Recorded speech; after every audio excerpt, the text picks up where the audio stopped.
It's the Bob and Tom Show. Mike Toomey is our guest. So how'd you get here? Did you drive, fly, take Pitch the in bus? for gas money? Took the we bus? pitched in. I've had to take a Greyhound a number of which to me still the worst experience of my life was doing it because the drivers tend to not want to shut up. I don't know if you've ever been on one or if you blocked it out of your mind completely, but you're pulling out and this is 3 o'clock in the morning home from Cleveland. This guy's like, "Welcome aboard Greyhound bus number 1117. We should be arriving in Chicago approximately 10:30 a.m. The bathrooms are located in the far rear of the bus if you have to use them for any reason. Also, the smoking mug, would you shut up?" You think you can fall asleep. Like 45 minutes later, you do that thing where you're not sure if you slept or not, and you wake up and he's like, "Because marriage is a big step."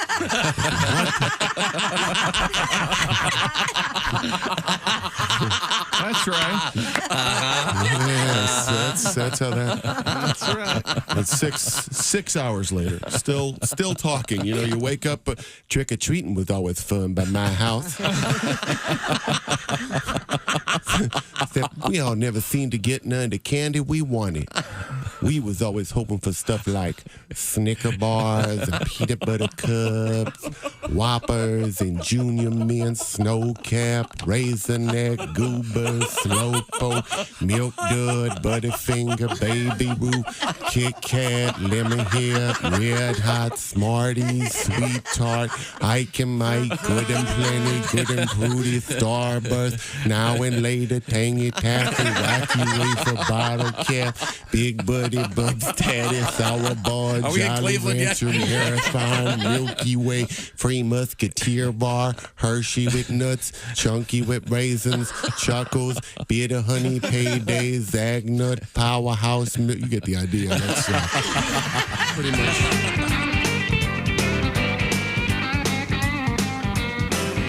Hey, hello from the O'Reilly Auto Parts Studios.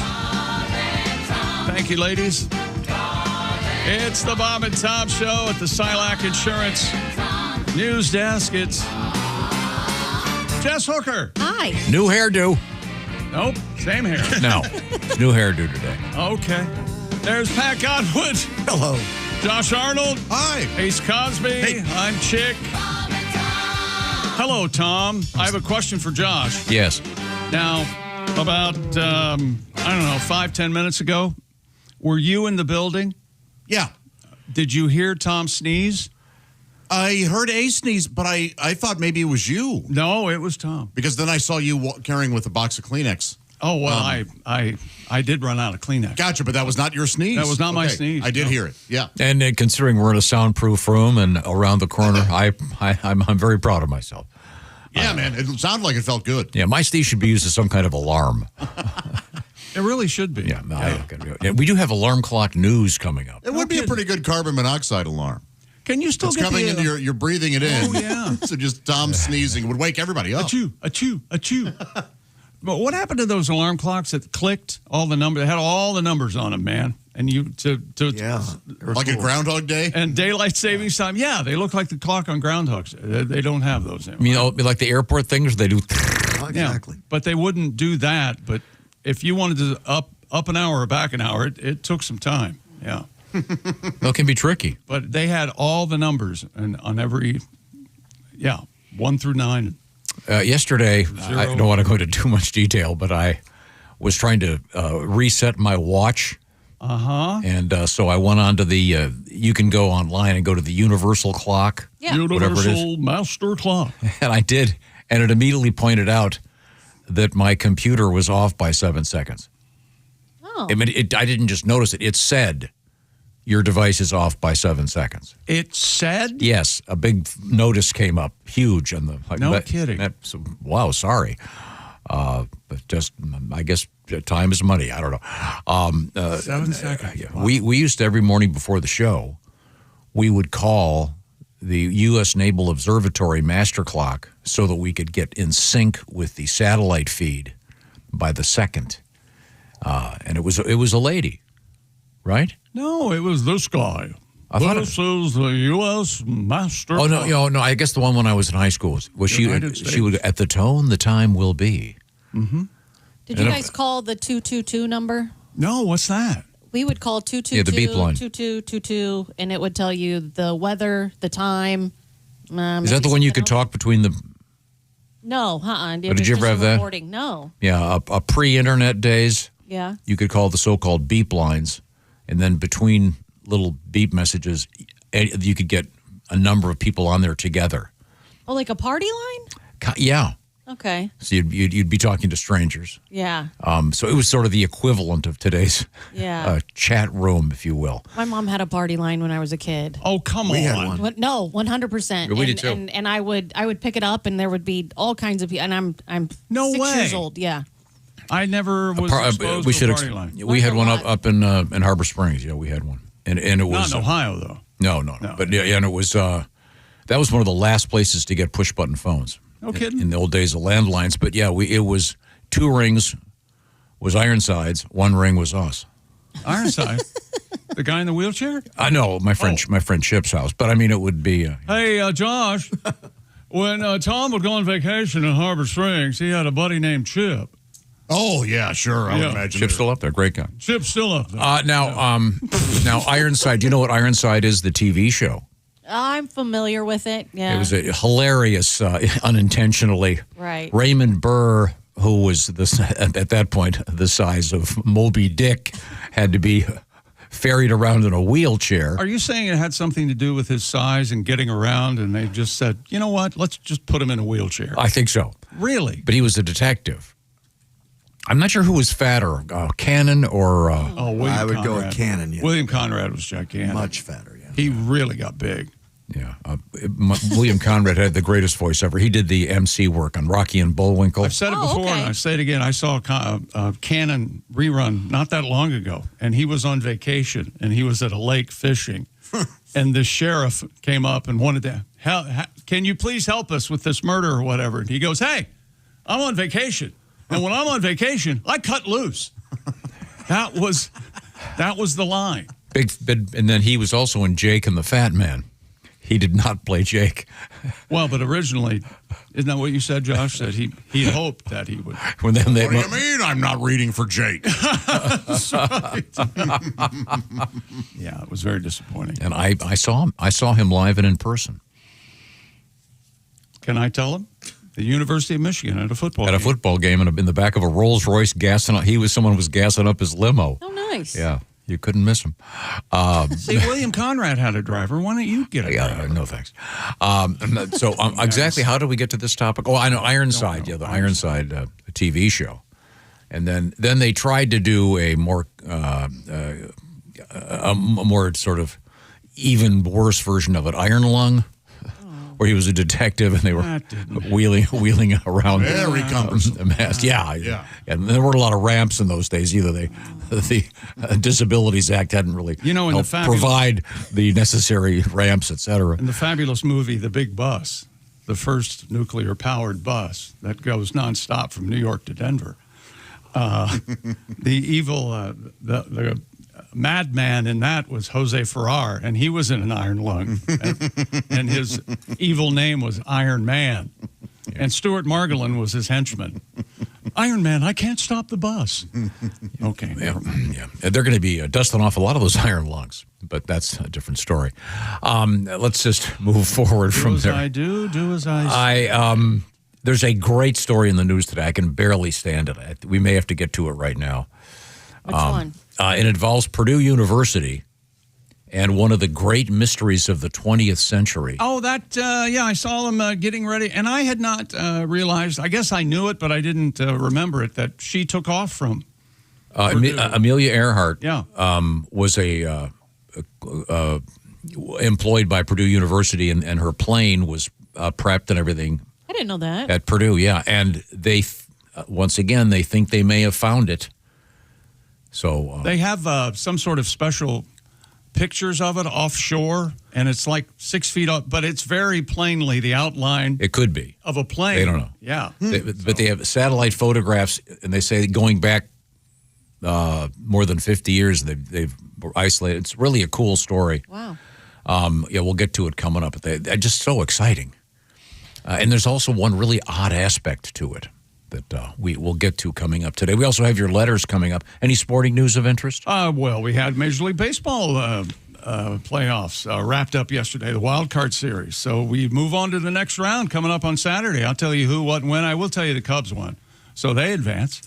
We had a Thursday night football game on Amazon, and if you'd have told me the Rams were going to get beat last night, I would have called you a name and said you're a filthy liar.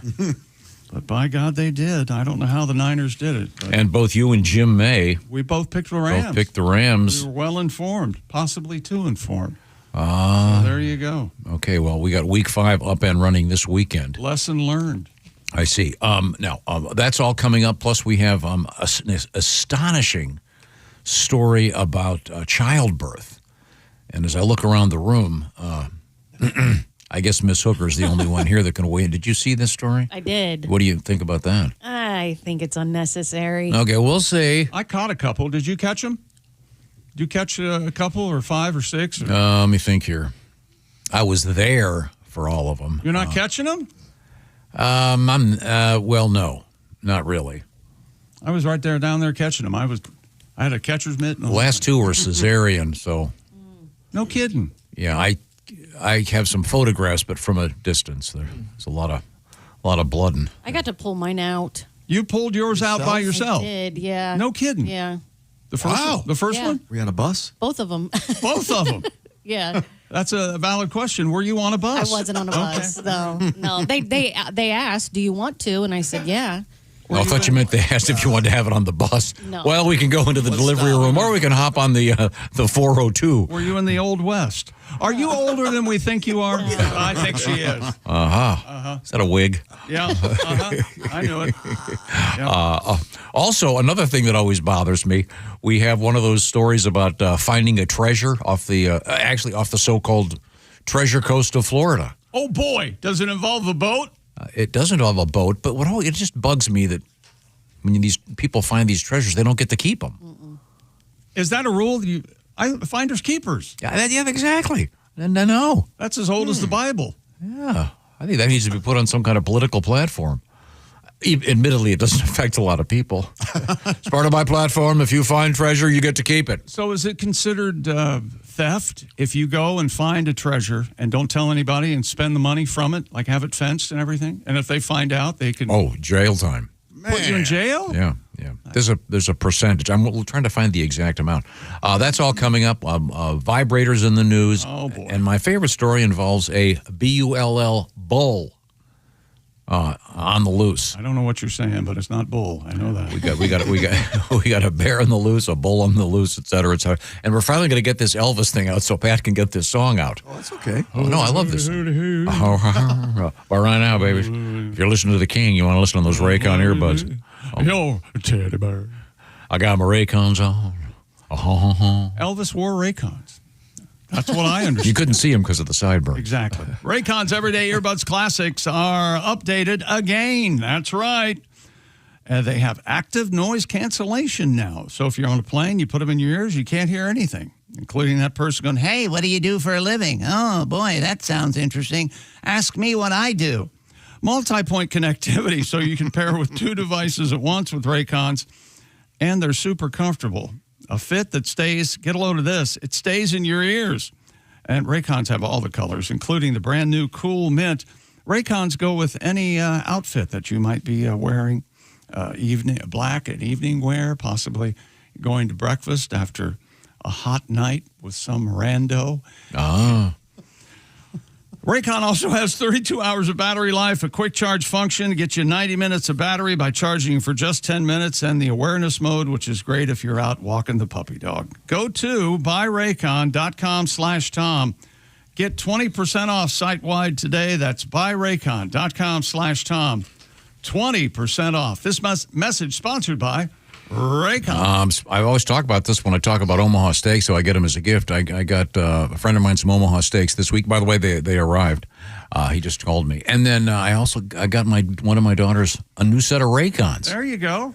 So she can walk around the college campus and put them in the awareness mode so she doesn't get hit by a bus. The bus seems to be a theme of this show. We are in the O'Reilly Auto Parts Studios. This is the Bob and Tom Show.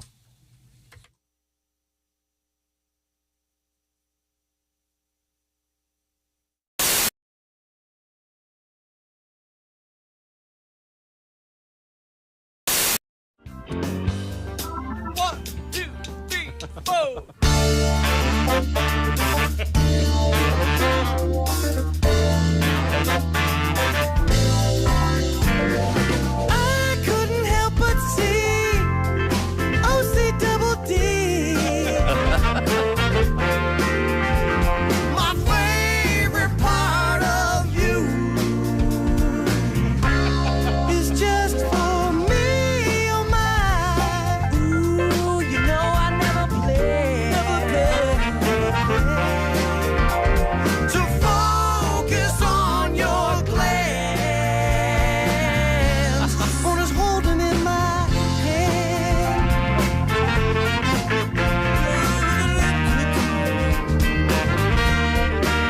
Don't be afraid to let 'em show.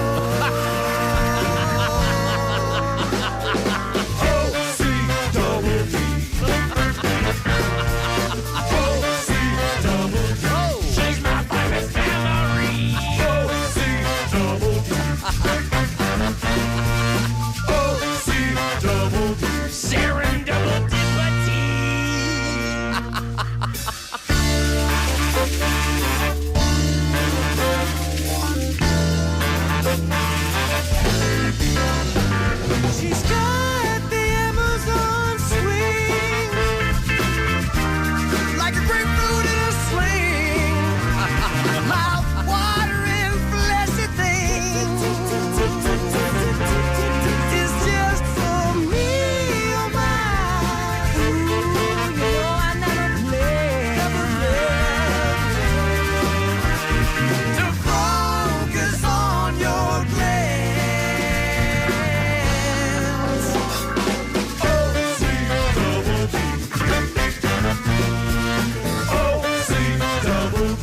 Got your mama on my knee.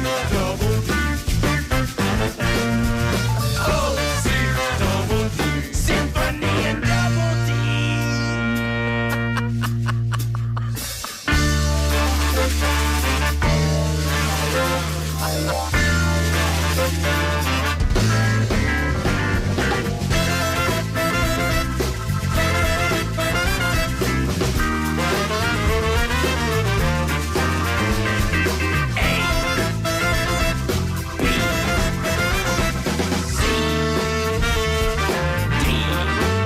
Don't be afraid to let 'em show.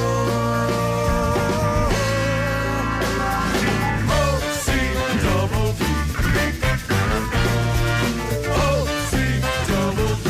I like Double Tiffany. OC Double D. OC Double D. Like tulips up in a tree.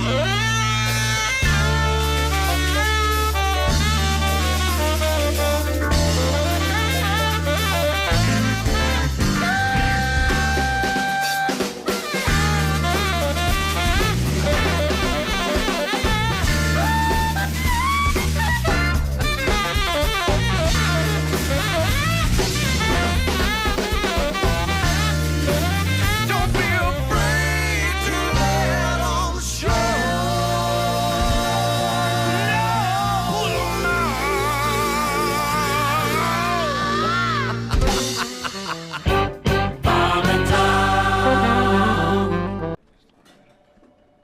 Hey, chick, what are you doing? Working on radio stuff. Oh, well, you missed the meeting.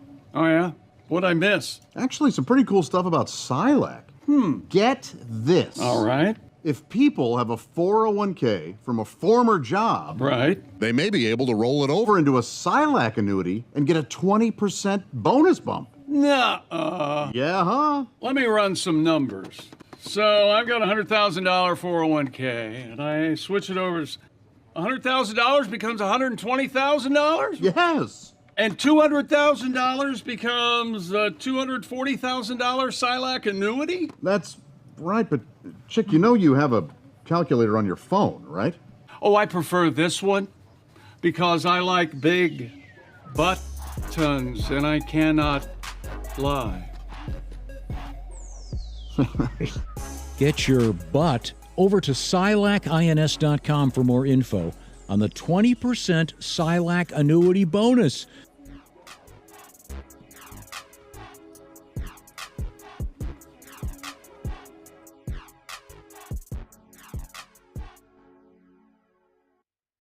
When you become a Bob and Tom VIP member, you get more and less. Wait, what? Which one? Which one is it? More or less? It's both. VIP members get more stuff to hear and less commercials to not hear. So Bob and Tom VIP is a good deal? Yeah, more or less. Hey, looking for the link to sync with Bob and Tom VIP? Yeah?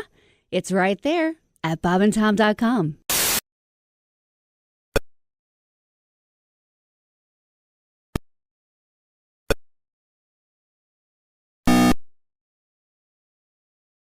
News desk.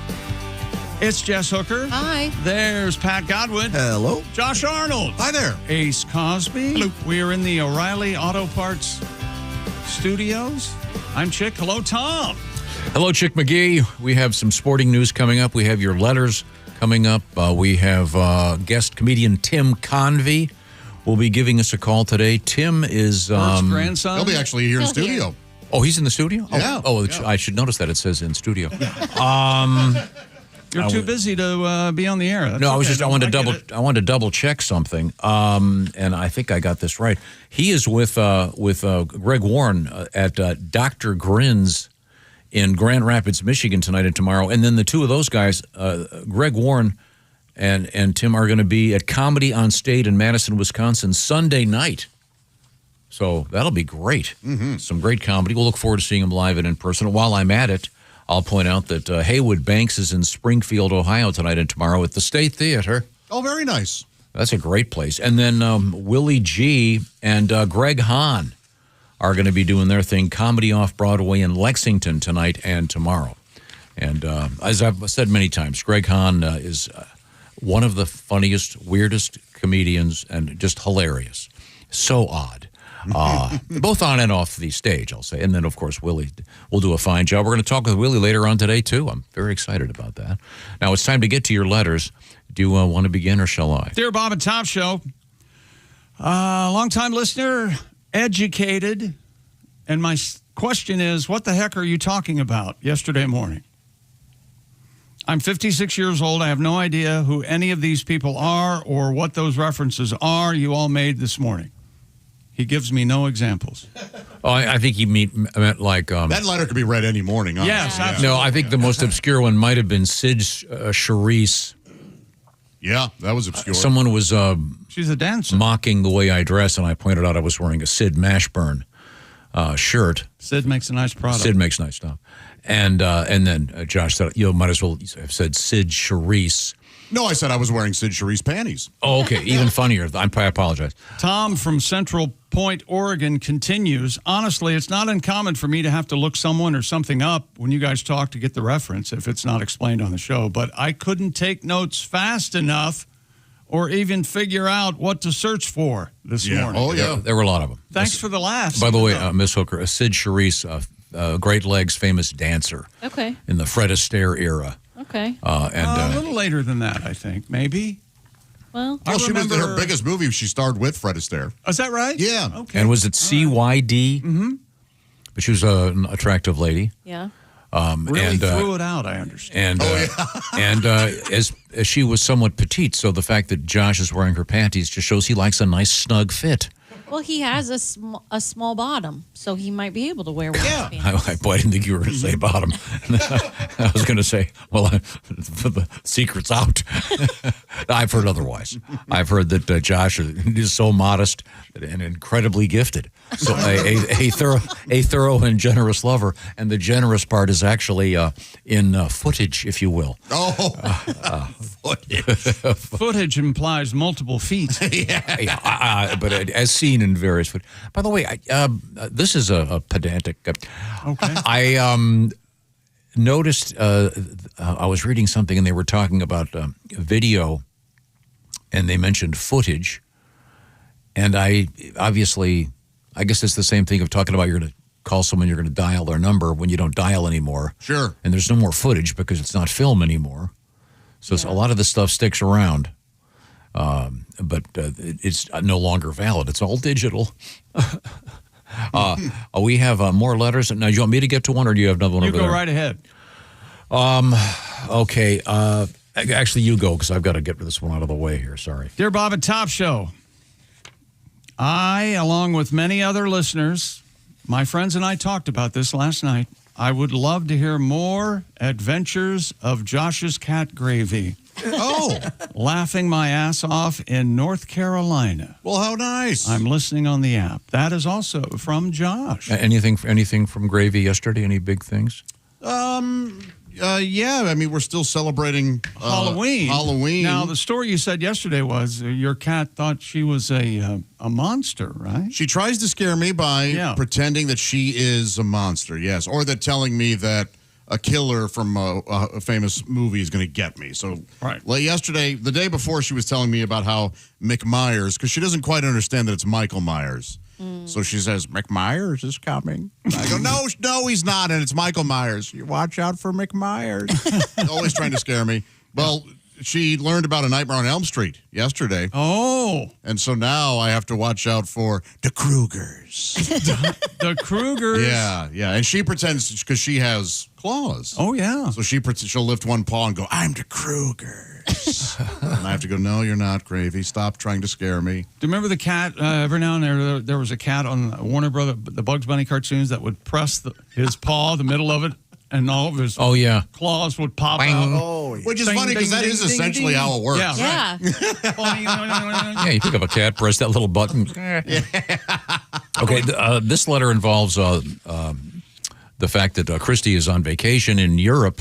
Although, no, is she just in England, or is she going to the continent, as they say? I don't know. She was in Scotland a couple days ago. I thought she was buying a baby. I don't know. This is comes to us from Chris in Elizabethtown, Kentucky. I just returned from a trip to Italy. I see. Hosted by the same group that Christy is on a trip with now. Oh. We took a tour of the Vatican, which ends at the Sistine Chapel. As you exit the chapel, there's a gift shop right there in the hallway. I told you this morning off the air, that there's so much Pope merch, you have no idea. And you think it's your last chance to get souvenirs, but no. You have to walk through two separate gift shops just to get outside. Heck yeah. Right. The Catholics have the merchandise thing figured out. Now, this came up yesterday because we had a news story about a baseball signed by Pope Leo. Oh, yeah. In blue ballpoint pen, it says Leo PP XIV. There we have just put a photograph up in the studio. Now, whoever has this is selling it? Is that which that seems kind of tacky to me. Well, tacky. I mean, if it gets to six figures, it stops being tacky, and then it's a shrewd move.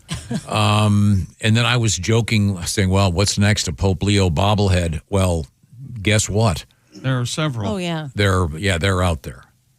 Hey,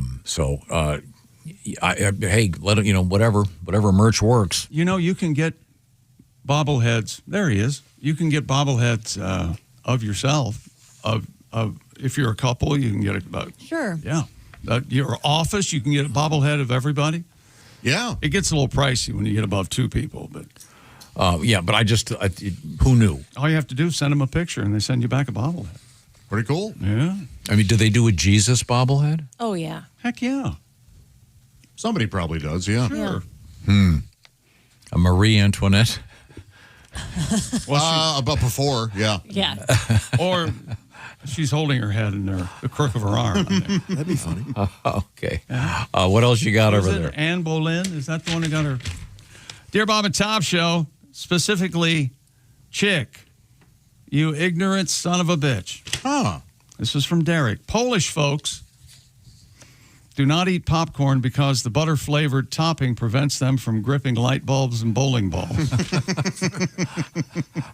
Thank you, Derek. We learned something new. We mused yesterday the classic jokes about making Jiffy Pop on a stove, and you don't shake the Jiffy Pop, you shake the stove. Yeah, I thought it was one about the incredible Polish athlete that skied down Mount Everest. Oh, yeah. That great news story. He's got. Yeah, he got up at the top and he said, "Hey, where's the boat?" I got my tow rope. Yeah, what are we doing here? There's no light bulb. Okay. Yeah. So sorry. And I'm part Polish, so it's okay for me. Is that right? Yeah, I'm 100%. Is that right? Now, we've been talking about whether or not certain phrases are out there like right on. I determined I cannot say right on. Josh, you apparently are able to do it.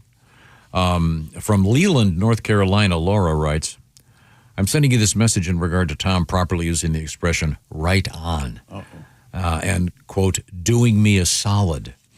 I'm in my late 50s. I still use dig that. Really?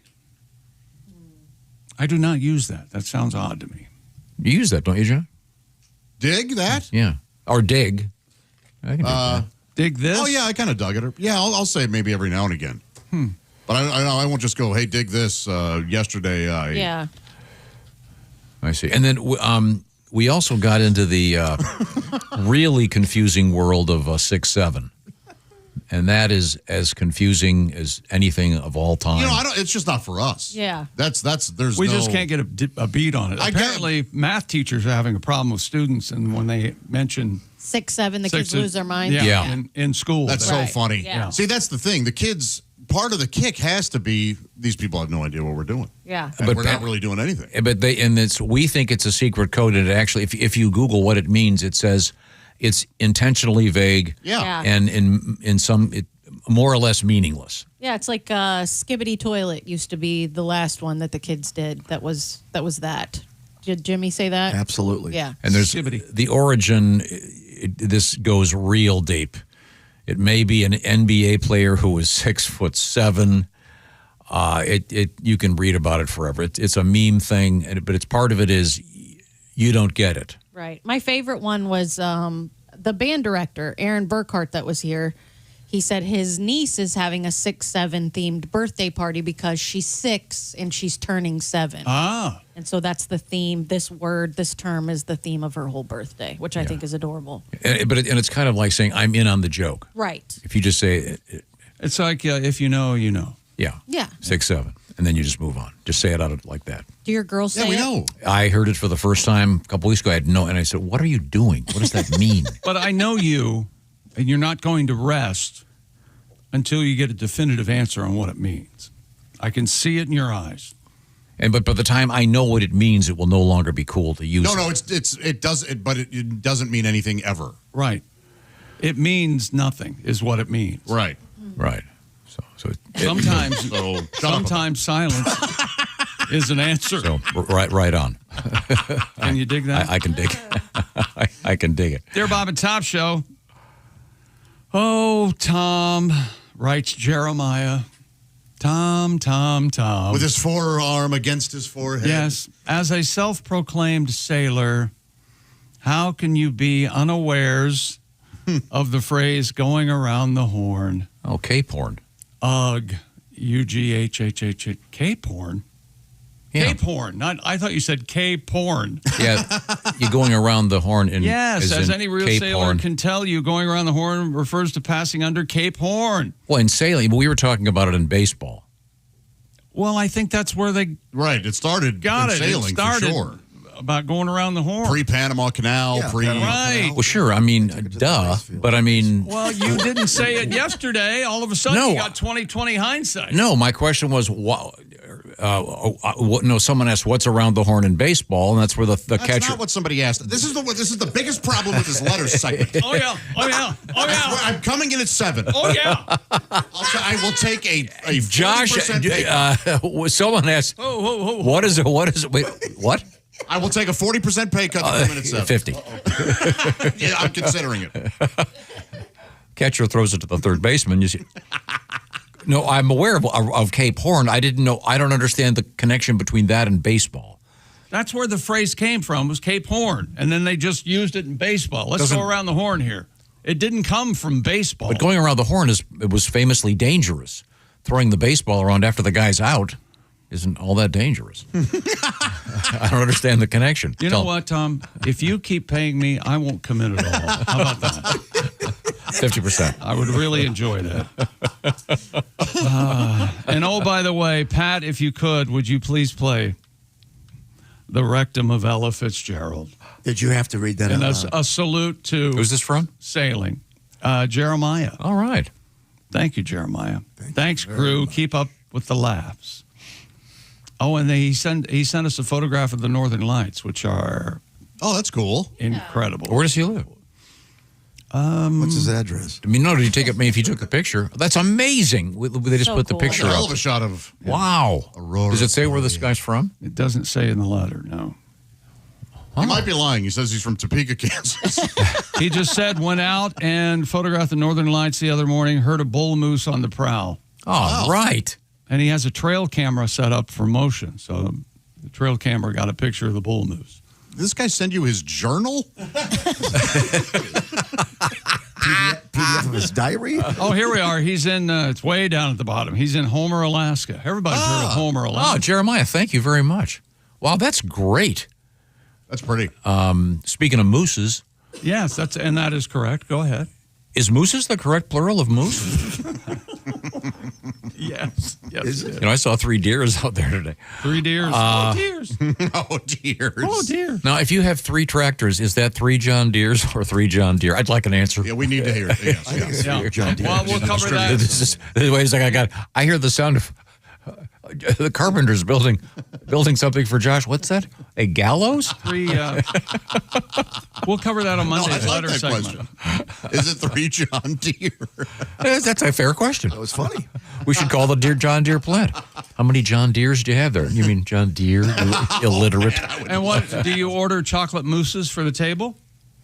Oh, yes. Yes, you do. And these things, This is fun. We could do this all morning. these handheld things for your computer are mouses, Mouses. not mice. Somebody have any weed? You're off and running. Why don't you try the edibles? And I still contend you had an edible a couple of weeks ago, but you didn't tell us. No. Because you were really... He could have had one and not known. Oh, that's true. Yeah. No, I don't eat candy. I'm not a candy Do eater. you have a Tums or anything? No. I can barely get through life sober. The last thing I need is to be stoned. True. It's hard enough for me to find my car. Once again, I walked up to the wrong car the other day. Oh, man. It was white, though. Well, still. Do you... Was it an SUV? Sort of. It's kind of a Crossover, I came yeah. from the front and wasn't really paying Do attention. you forget what car you drove sometimes when you come out of the store? On occasion. Yeah. If I've got the Suburban, I've done that a couple of times. yeah, that's a different color, but I'm not really that focused.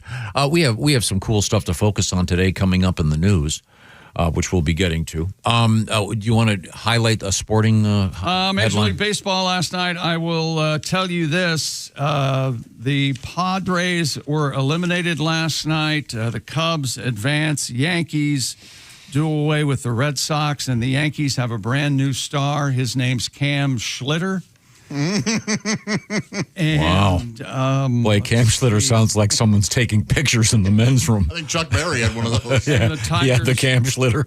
That's the Tigers- Schlitter Cam. Beat the Guardians, and man, the 49ers upset, in my book, upset the Rams at SoFi. So we'll talk about all that stuff. Yeah, I mean, you had the Rams minus 7. Wow. Yeah, big number.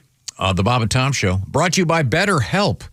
And October 10th is officially World Mental Health Day. And BetterHelp is all about therapy. And BetterHelp is all about qualified, trained therapists and getting you linked up with the therapist that might be best for you.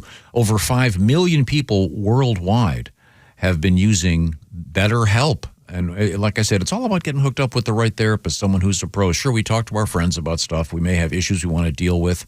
But getting connected to a credentialed, proper therapist can be tricky.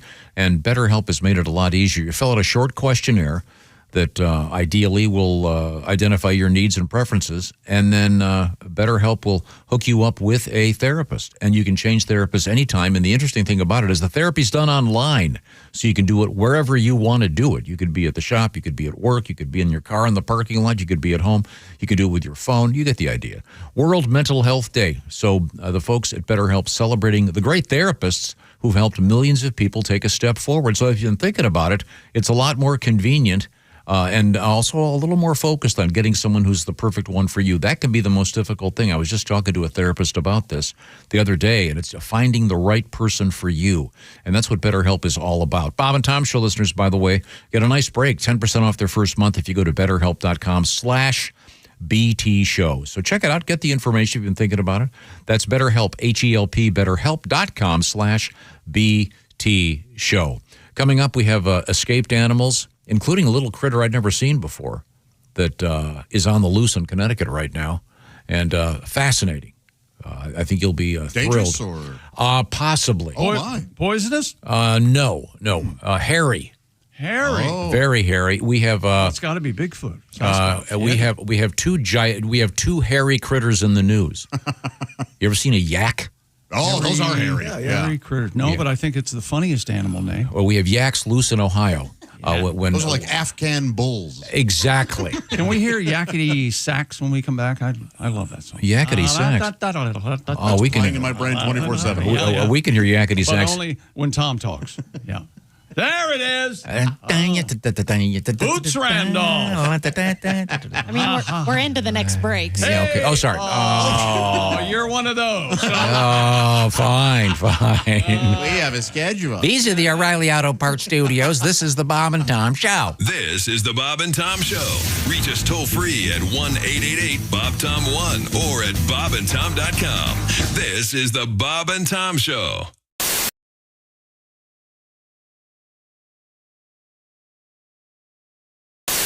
Hi, thanks very much for joining us. With us in the studio, comedian Dean Edwards, and Dean is a veteran of Saturday Night Live.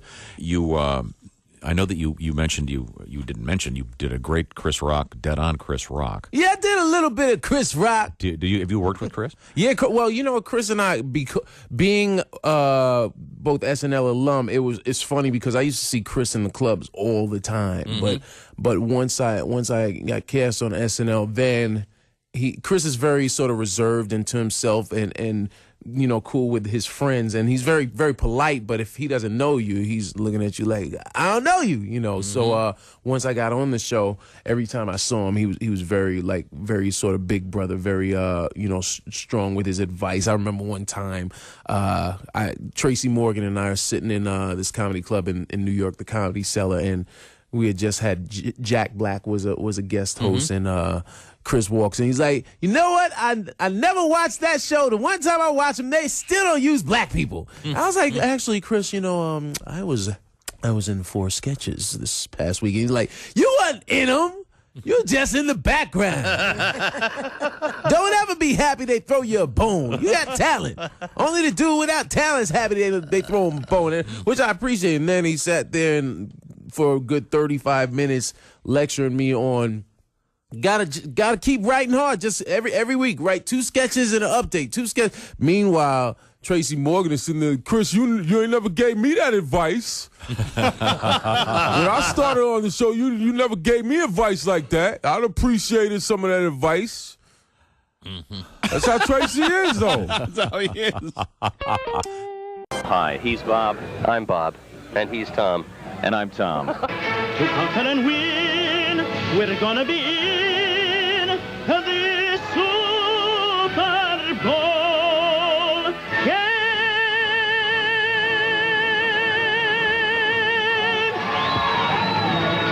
Incredible.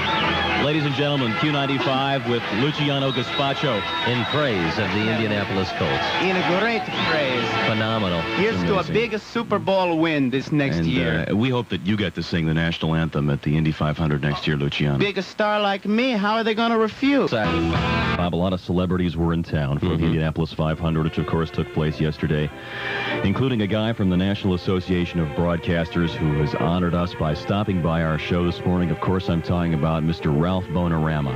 Hey, guys. I just want to let you know that I really respect what you're doing here. I think it's a shame that more kids can't watch your show. It's on radio. Well, never mind, man. You may wonder about the Hoosier Dome, they call it. Now, when the Colts moved here, they were considering changing their names to the Trojans. Then we were going to rename this place the Condome. This guy walks into a psychiatrist. Yeah. He says, I feel like I'm a dog. Really? Yeah. The psychiatrist says, how long have you felt this way? He says, ever since I was a puppy. All right, it's a Helium Monday, so we should do this properly. Okay. You ready to sing along with it? Mm-hmm. Oh, that feels good. Here we go. Ba-doom, ba-doom, dum, ba-doom, ba-doom, ba-doom. It's Helium Monday. That's right. The high point of your week's arrived. Oh, yeah. It's Helium Monday with Bob and Tom. That's us. Bob and Tom. And by golly, is it by God, you can listen to In Minot. You can. To KIZZ FM. Kiz. Lucky that doesn't start with a J. Stop it! That'd be one hell of a radio station. Stop it. We'll be coming right back. It's new wax off. Remove old wax and give your car a high gloss shine with wax off. Just jerk off the top and spray a smidgen on your vehicle and apply with vigorous up and down motions. Dr. Ruth, he kept undressing me with his eyes. Dr. Ruth, can I get pregnant when a man undresses me with his eyes? Only if he's cockeyed.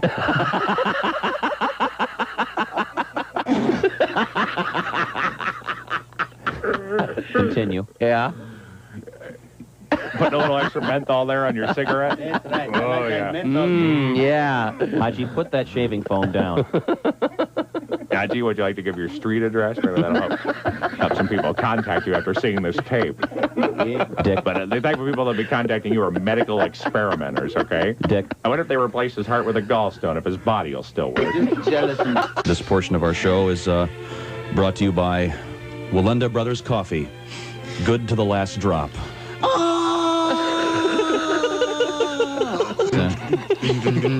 New law firm in the news today. Really? Yeah, 3 famous attorneys have formed a new law firm.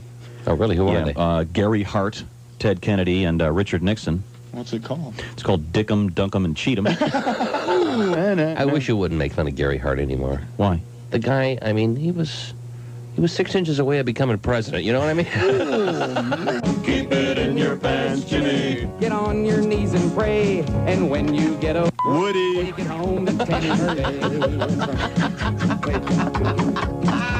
What are we talking about? Woody Hayes. Of course. So why do they have one of the main thoroughfares for people in that city? Why don't they build a little a tunnel or a bridge? Hey, what a great idea! Guy from USAC goes, golly, Earl, that might be a pretty good idea. When you become a Bob and Tom VIP member, you get more and less. Wait, what? Which one is it? More or less? It's both. VIP members get more stuff to hear and less commercials to not hear. So Bob and Tom VIP is a good deal? Yeah, more or less. Become a Bob and Tom VIP member. First step, click the link at bobandtom.com.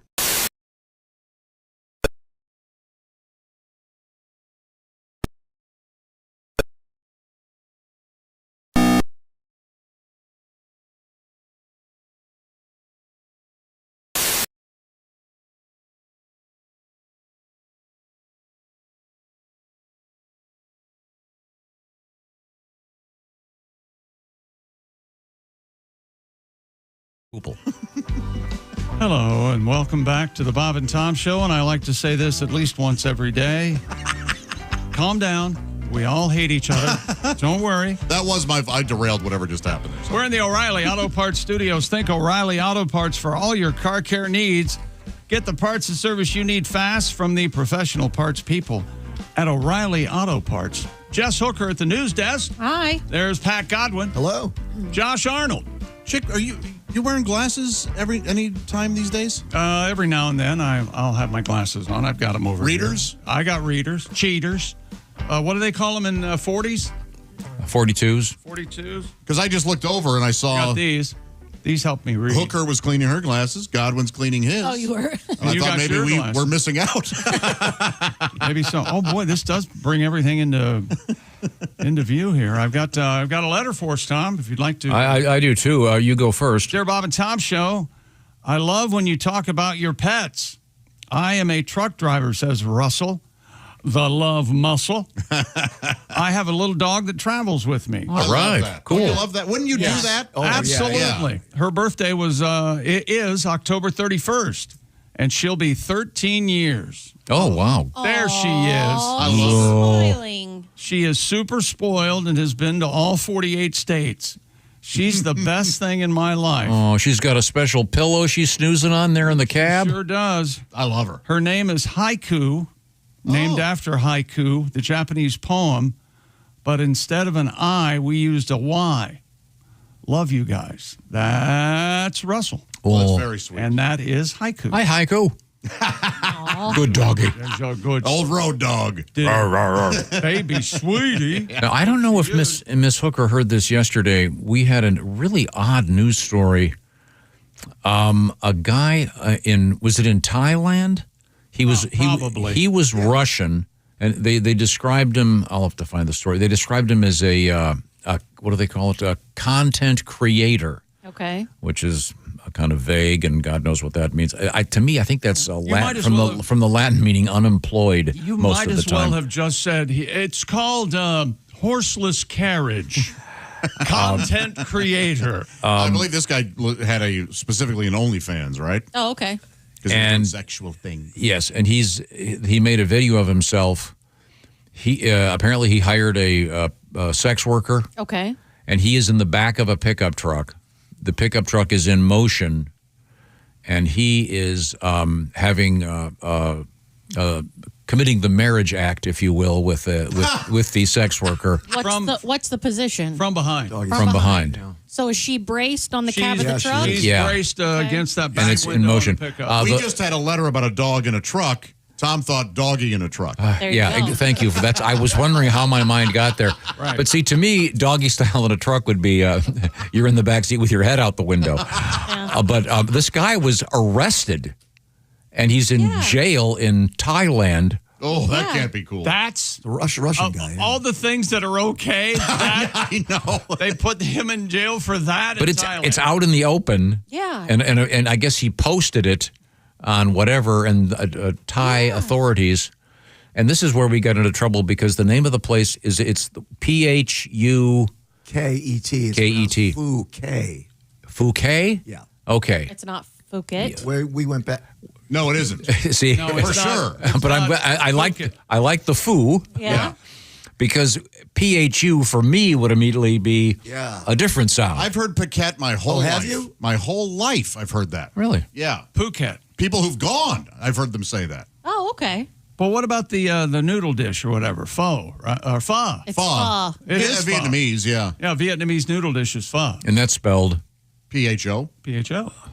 Well, this language is just too confusing for Those me. are two different languages you got there. Well, that's the problem. We have got to get to Esperanto. You're exactly right. Consolidated. Is there, by the way, is there a restaurant called Esperanto's that has food from all over the world? By the way, this is in our obscure I'll have reference. the spaghetti nachos, please. Well, that sounds good. And the stir-fry hot dogs. And Spaghetti tacos would be easy to make. That'd be good. Spaghetti tacos is a thing that we did when my kids were It little. is? Yeah, it's from iCarly. It was a okay. popular TV show. Is it a soft taco or a hard taco? It's a crunchy taco. no kidding. Wait, Crunchy. and is it literally you just fill it with spaghetti? We did. We- And and- lots of meat sauce. Yeah, Obviously, that was spaghetti with. Oh, that sounds great. That Yeah, it's Miranda fun. Cosgrove, boy. Yeah, my She had kids the loved world her. right here. Although I think I would like a soft taco, spaghetti taco. Okay. I like actually said taco. spaghetti nachos. Yeah, and I said that sounds great. I like the way you're thinking. Ladies and gentlemen, as you can hear, we can't get through one break without testifying our hatred for each other. It's not hatred. It's just recognizing the superiority of the other person. No, it's severe. It's severe paranoia on all of our parts. What is he saying? He hates me again. Coming up, walk-up I music. trust my ears more than anybody in this room. Yeah. That's all I'm saying. We got a letter for me, actually, and they said this should be my walk-up music.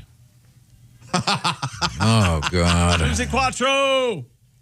And the magnificent Chris Norman. How is he not in the Rock and Roll Hall of Fame? Would you say the unheralded? Yes, I would. Yes. He has one of the most famous bar songs in the world, Living Next Door to Alice. Alice. Oh, that's right. Wow. Now, we have a tribute to the Phuket. Am I getting it right? Is that right? No, what do you say, Josh? I've always just heard Paquette. Paquette. Paquette. Yeah. To the P, and it's Phuket. Now, I'm sure we'll right. get Windbag, but well, that's kind of well, Phuket. When we return to the O'Reilly Auto Parts Studios, this will still be the Bob and Tom Show. Thanks for listening. Portions of the show brought to you by Champion Windows. This is the Bob and Tom Show.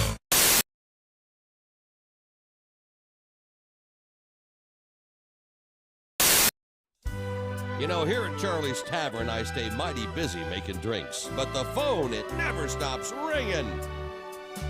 I love Tendon Bar. This job is really great. My customers are thirsty and I hate to make them wait.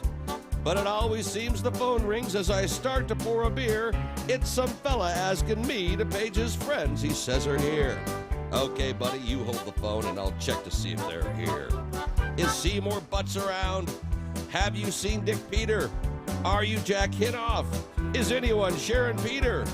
Have you seen a Harry Beaver or you a Peter Stroker? And it seems like almost every night I'm paging Richard Smoker. Paging Richard Smoker. Paging Richard Smoker. Yeah, his name is Richard, but they call him Big Dick.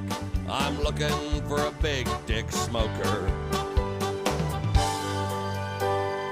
Have you seen a Mr. Bader? No, but you can check back later. Could you find a hairy ballsack? Not right now, you'll have to call back. Bill McCracken, if you please. He's among the absentees. Do you know Ivana Wiener? Sorry, no, I haven't seen her. Phone rings. There it is. You know, this worked yesterday in rehearsal. Does anybody hear the phone ringing? I hear it in my headphones. You heard a phone Oh, ring? you hear? Did It's you hear the ringing phone in your ring? headphones? Wait a minute, ring it again. Did I answer it or not? Oh, there it is. There it is. I just heard it. Hello, Charlie's Tavern. Yeah, I was wondering. Hello, Charlie's Tavern. I'm sorry, I can't hear. There's someone Speak up, Dan. clearing their throat in my Hello, mic. Charlie's Tavern. What's the matter? Is it noisy in there? Yeah. I was hoping you could page somebody for me. Sure, who are you looking for? I'm trying to find a Mr. Pedasso. His first name is Stuart, but they call him Stu. Stu Pedasso? That's right. All right, hold on. Excuse me. Excuse me, everybody. Hey, is there a Stu Pedasso here? Right here. Does anyone know a Stu Pedasso? He's over there. I see him. I'm sorry. Right. Someone said he just left with Haywood. Haywood who? Haywood Jablomi. No, but buy me dinner and drinks and we'll talk. Wow, that'd be a wild. That'd be a wacky twist, wouldn't it? Hey, Bob and Tom are doing it. There's the phone. The phone's ringing. The phone's ringing. Hello, Charlie's Tavern. Yeah, hi. Could you page someone for me, please? Sure. Who are you looking for? I'm looking for a Miss Fingerdew. What, do you want to kill her? First name Wilma. Wilma Fingerdew. Sorry, somebody says she's in the back room with Willie. Willie who? Willie Fisterbottom. Ooh, that's got a her baby. Whoa. What ethnicity was that supposed to be? What the hell was that? I have no idea. Okay.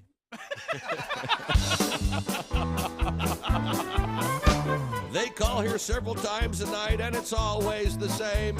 He asks me if I'll page his friend, and then he says their name. Hey, is B.J. Hunter there? Can you find a Peter Wanker? I'm looking for a man to kiss. Have you seen Woody Spanker? Paging Richard Smoker. Paging Richard Smoker. Yeah, his name is Richard, but we call him Big Dick. I'm looking for a Big Dick Smoker. Really? My song is nearly over now, so I'll cut to the quick. Who knew there were so many guys named Peter, Rod, and Dick? And if you see somebody, or if you need somebody, Paige, let me be quite blunt. Uh-oh. I'll try my best to find him, or my name's not Michael Hunt. Paging Richard Smoker. Paging Richard Smoker. Yeah, his name is Richard, but they call him Big Dick. I'm looking for a big dick smoker. Paging Richard Smoker. Is Mike Hunt here? Jeez. Paging Michael Hunt. It's not on the script. Paging Michael. You're supposed to say. Paging Michael Give me the last Hunt. part of the song again, would you please, Steve? You're supposed to say Paging Michael Hunt, then say Paging Richard Smoker. Paging Richard Smoker. Oh, yeah, name is Richard. They call him Big Dick. I'm looking for a big dick smoker. Paging Richard Smoker. Paging Michael There Hunt. we go. Paging Michael Hunt. Is Mike Hunt here? That went well. See, that really makes a difference when you set it do up. that stuff, Yeah. right? Yeah. Yeah. I am amazed at the women who do that. At what? I was with a friend who will go We are, nameless. you know what? And what did us people- as guys are also And amazed. he goes, Yeah, I, exactly. So I'm sorry, this guy- So Christy, you're talking with one of your not boyfriends, but just male a guy friend. friend, Yeah. and he goes, I can get a woman to send me a naked photo within the next 10 minutes. And? I go, no way. 8.5 minutes later, bing. Wow, Monsignor, that is impressive. Okay, that's less than 8 minutes. What happened now? Sent me a video of their Go ahead, show that. ex-girlfriend. No, show it to Tom. Why can't you? I don't want Christy, cover your eyes. Oh, I've seen it all before. No, yeah. Wow. Evidently, she's lost her keys. Oh, my Lord, that is... Yeah. Does that look like something out of the movie Dune or what? It really does. Let me word it this way. That puts the C in graphic. We must. I've got to. Wow. I've got to go. Hold on a second. I've got to go. That is a slut. I've got to. That is an ex-girlfriend. That's not someone making a sandwich, even though it looks like it. Wash your hands and make me a cheese sandwich. Oh, Mommy, why is that woman massaging two pancakes? Wait a minute.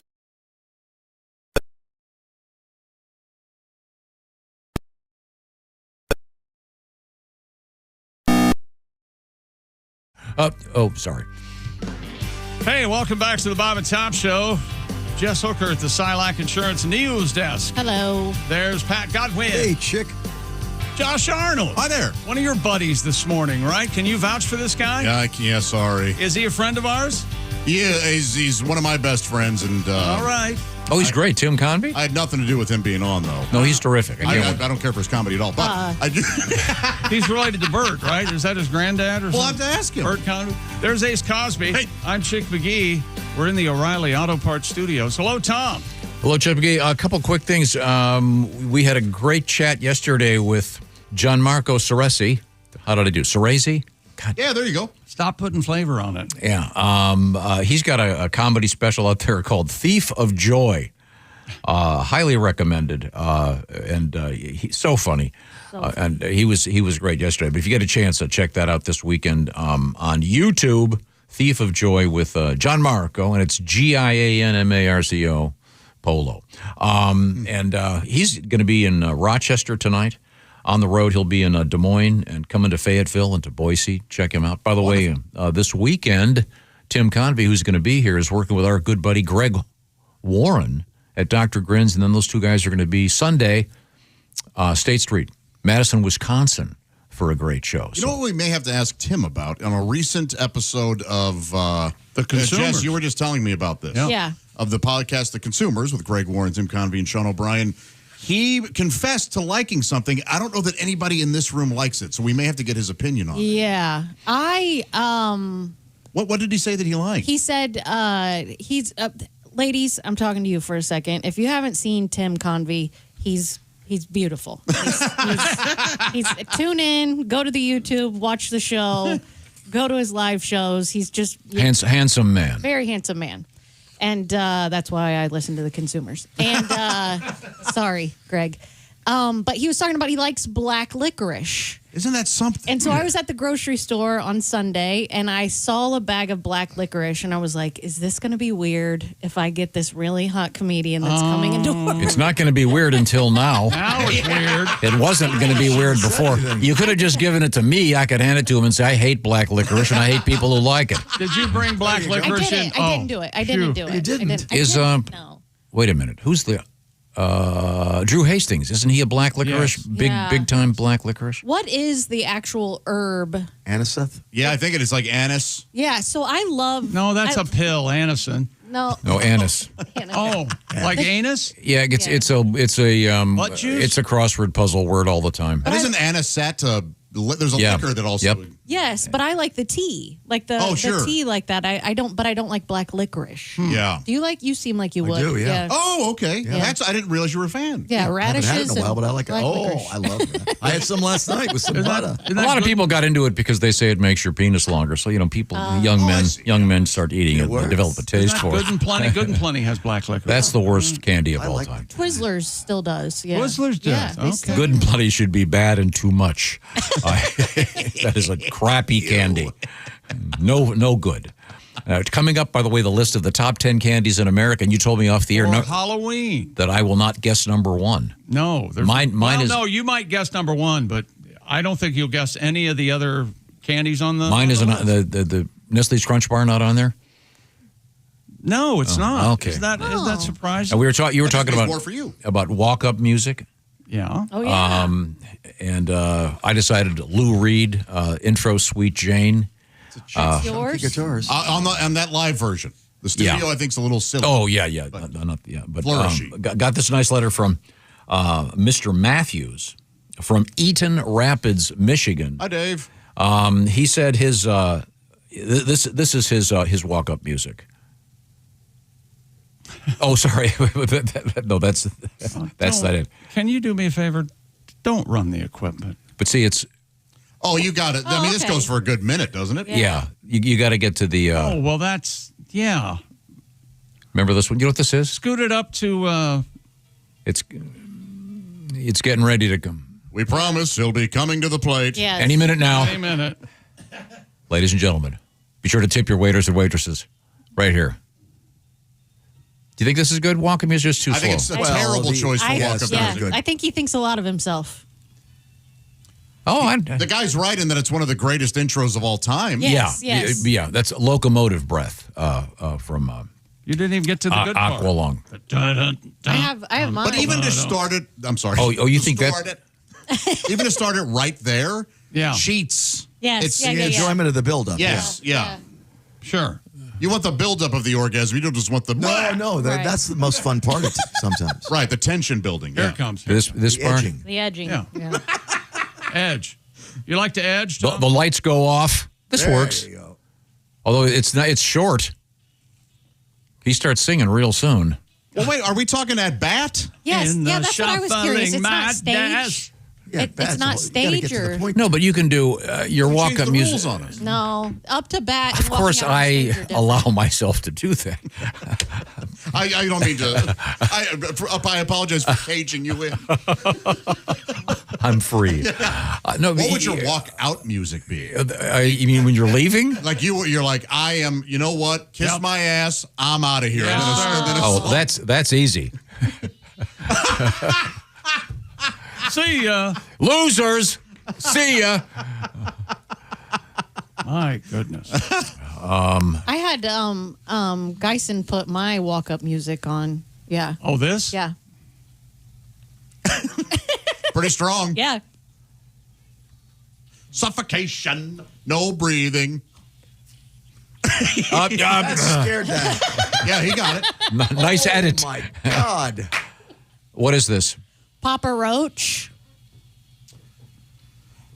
It's pretty good. This will Yeah, get you it's there. all right. Yeah. Yeah, good. That'd be good walk-up you to home music. plate. Yeah. I saw it pop up. I thought it was the Eagles' last resort. Well, that's kind of a weird walk-up music. No. Okay, then we got a letter suggesting. This is dangerous. I'm going to play this. I have no idea what it is. Oh, okay. Okay. Oh, yeah. A great song. This is. Are there any curse words in this? Well, the song is called Bitch. Well, that's okay. Crazy bitch. Well, But there are curse words. There's a lot. Now that I remember, yes. Okay, I just stopped. Oh, that's right. Is that the edit? That's a great song. That is great. And that's the band Buck Cherry. Yeah. Yes. Yeah. You know, I listened to them for a couple years before Buck Cherry, Chuck Berry. Son of a bitch! I just got it. I never thought that way. didn't either. Wow. Never thought of it. No. Oh my gosh. Yeah, they rock. Right? Yeah. Yeah, that's a good one. That is a good one. Good one to walk up and And take. that song "Good Be Johnny." Wait a minute. Let's visit with Mr. McGee Well, over we got there. the top 10 candies for Halloween for the year 2025, year of our Lord. How about that? Huh. Number 10. Are you ready? Yeah. Oh yeah, I got my quill. Haribo Gold Bears. Never heard of them.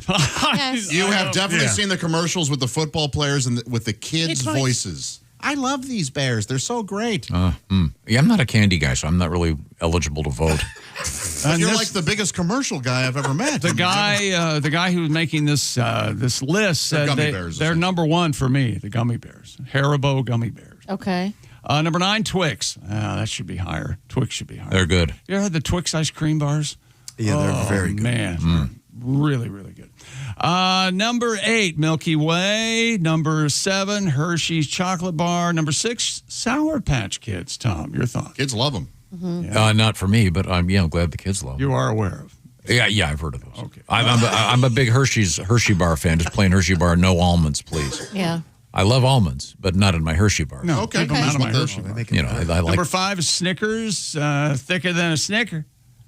Number 4 is Kit Kat bars. They're straight ahead chocolate Kit Kat. Apparently, there's Asian flavored Kit Kat bars. They have wasabi and orange green tea. Yeah. Edamame Kit Kat bars. No, sorry, I'm out. Yeah, get out of here. I'm out on principle. They may taste delightful. I'm never going to try one. Okay. Although they do have. That's right. That's right. I'm a bigot when it comes to chocolate. They have Oreo cookies with Reese's peanut butter cup filling, and they have Reese's peanut butter cups with Oreo filling. End of days. Yeah. I don't like it. And when I say Oreo filling, I mean the cookie and the cream all mushed up okay. together. Okay. Those are probably wonderful. Yeah. They, oh my God, there you got to be. Number 3 is pop those with vanilla ice cream. Make a milkshake. Yeah. Number 3, M&Ms. Straight ahead M&Ms. I'm a huge fan. Wonderful. Number 2, peanut M&Ms. Yeah. Also wonderful. Nope. No. I don't know. They're choking hazard. What about peanut butter M&Ms? Where do you stand there? I love them. Yeah. No. You just get the Reese's Pieces. Oh, a far better product. That's right, yeah. But they don't melt in your mouth. Wait a minute. They do melt in your mouth, not in your hand. What? M&Ms. What do they call? Is there a joke about the penis melting in your hand? Let's move forward. Number 1, Reese peanut butter cup. Josh, The Reese's Cup, number one. That makes sense. And once again, be careful. Get a fresh peanut butter cup. You get on one that's been there for a while, and They taste dusty. they dusty, dusty. They look dusty and they taste dusty. They're delightful. Now, There you go. coming up, we have some sporting news. Yes, we We do. have Baseball, football, all of it. we also have cool animal news. We have yaks. And we have When's the last time you yacked, Tom? Like a full-blown, you feel it in the bottom of your testicles vomiting. Oh. Eyes watering. Oh. Yes. I don't really care to remember. At the end, you go, oh. Oh, God. God. Yeah, when I do, this is my walk up to the toilet music. Yeah. That's me puking in there. This is my walk-up music to the toilet.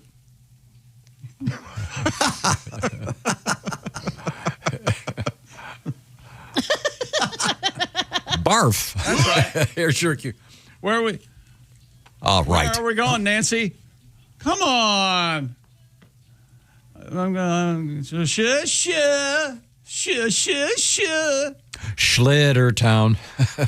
Schlittertown. That's where we're going because of the baseball guy. Yankee guy. Yeah. Simply Safe, the do-it-yourself home security system. Here's why I trust Simply Safe for my home, my compound.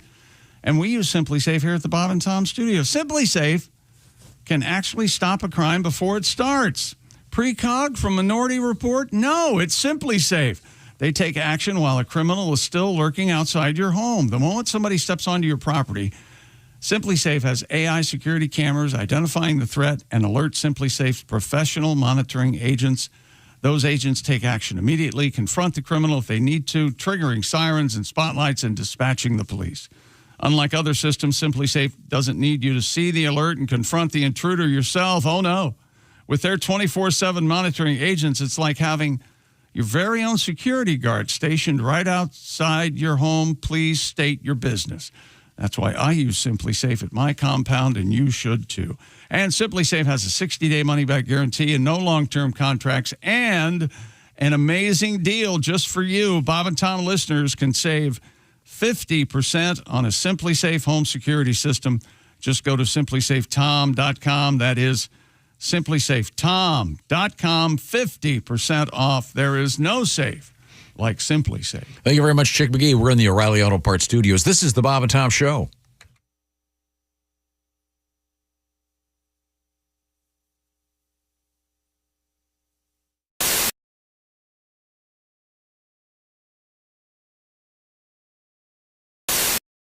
It's Donnie Baker. It's come to my knowledge and attention that some dick named Scott Potasniks, Potsickers, whatever his last name is, has been bragging about going behind the scenes. Well, I got a backstage I'm allowed in here. This is a recording studio where Bob and Tom do a lot of their stuff. It's called the Static Shack. I swear to God, man, look at this right here. Spiral staircase. I mean, this is as close as I'll ever come to visiting Graceland. And the fact remains, they've got everything here. Look at this. They got twin towers. That's what I call them. One commode next door to another commode. I swear to God, you could drop a deuce and play Battleship. This right here is the actual behind the scenes of the Bob and Tom store. I bet you didn't know they had a store. They have to. It's state law. And if you buy stuff from bobandtom.com, you have to get it here. All kinds of tapes, countless tapes. Even got a computer, and look, mobile staircase on wheels. You can make your own Paula Abdul videos. They even got Donnie Baker tapes. I swear to God they do. This one's mine. Prove it. And I don't care if there's a barcode. Don't fit. Yeah, man, there's more halls here than Al Capone's vaults from during medieval times. Matter of fact, somebody's in here working. Hey, man, I got a backstage pass. PJ Yingers does a bunch of the artwork on the Bob and Tom albums and stuff, and he don't care. We come in here, sit on the couch and everything. Now, I swear to God he does. I'm allowed in here. And we chit-chat and do all... And what are you going to do about...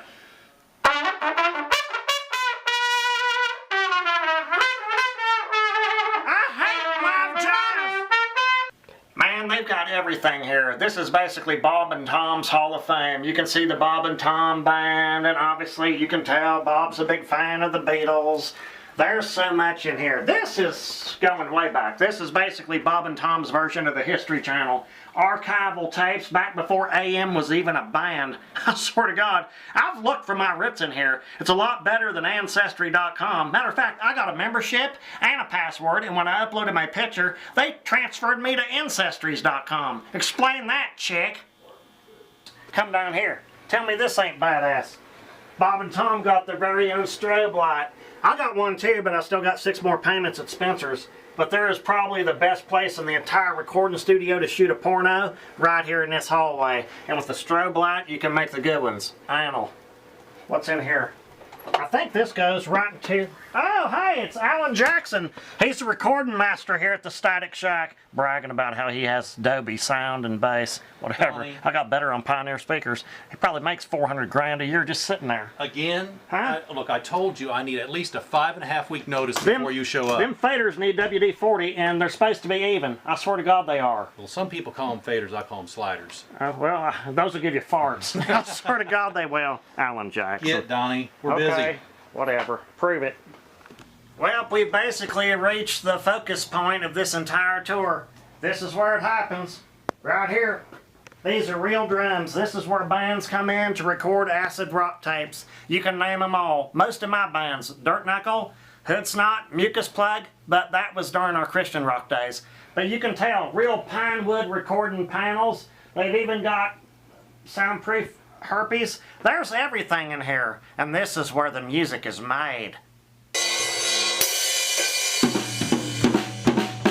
And this room here, this is, I don't know what this is, but it basically reminds me of every haunted house I've ever been to. Watch your step. Watch your step. All right, now you've seen the bands. This is where some of the radio stuff happens. Come on in here. This is where Bob and Tom behind the scenes types do a lot of their funny skits. I swear to God. Tom, I built myself a shelter out of plankton and chicken bones. Oh! It's the Mr. Obvious show. I love you guys. No, Which one's Mr. Obvious? Are you the caller? Or No, it's Sid and Bart. Yeah. wait, you're the dick on the news that... No. No! Say Fox 59. I'm not going to do that, Fox 59. This is a guy that knows the Powerball numbers. I swear to God he does. I could hold you for ransom. Yeah, we're security. I'll manipulate it. Yeah. Now we're at the epicenter of this stupid place. This is Tom Griswold's office, bragging about I went to an Ivy League college, and it really ain't that big. Hell, my boss Randy's got a bigger office than this.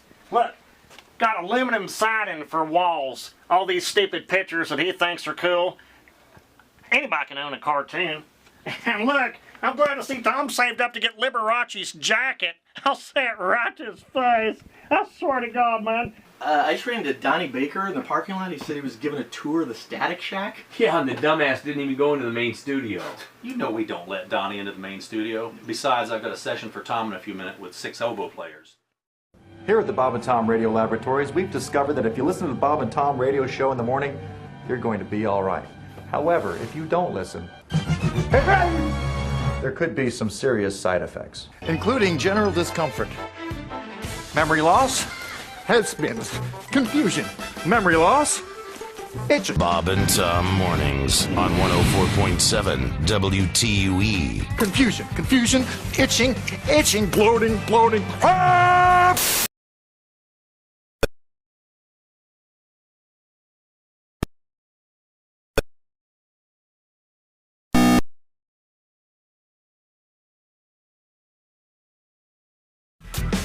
Pat Godwin. Hey, chick. There's Josh Arnold. Hi there.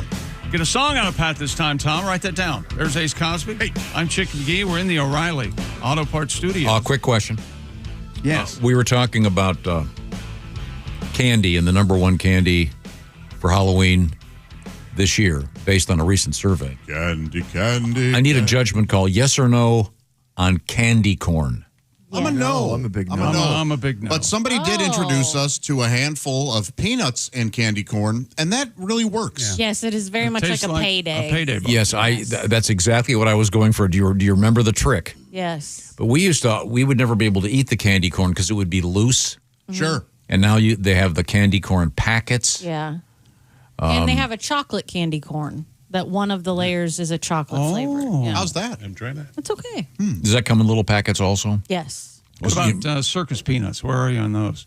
A no. Yes. Yeah, Didn't your dad love circus peanuts? Loved them. And his philosophy was the staler, the better. Huh. Really? He loved I like them. But guess what? I don't think they're good for you because he's dead. He passed away.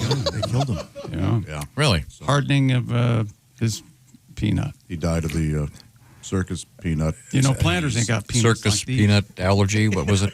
Okay, I'm sorry I asked. Let's see now. That's funny. My kid has a circus peanut allergy. Yeah. please don't have those in the classroom.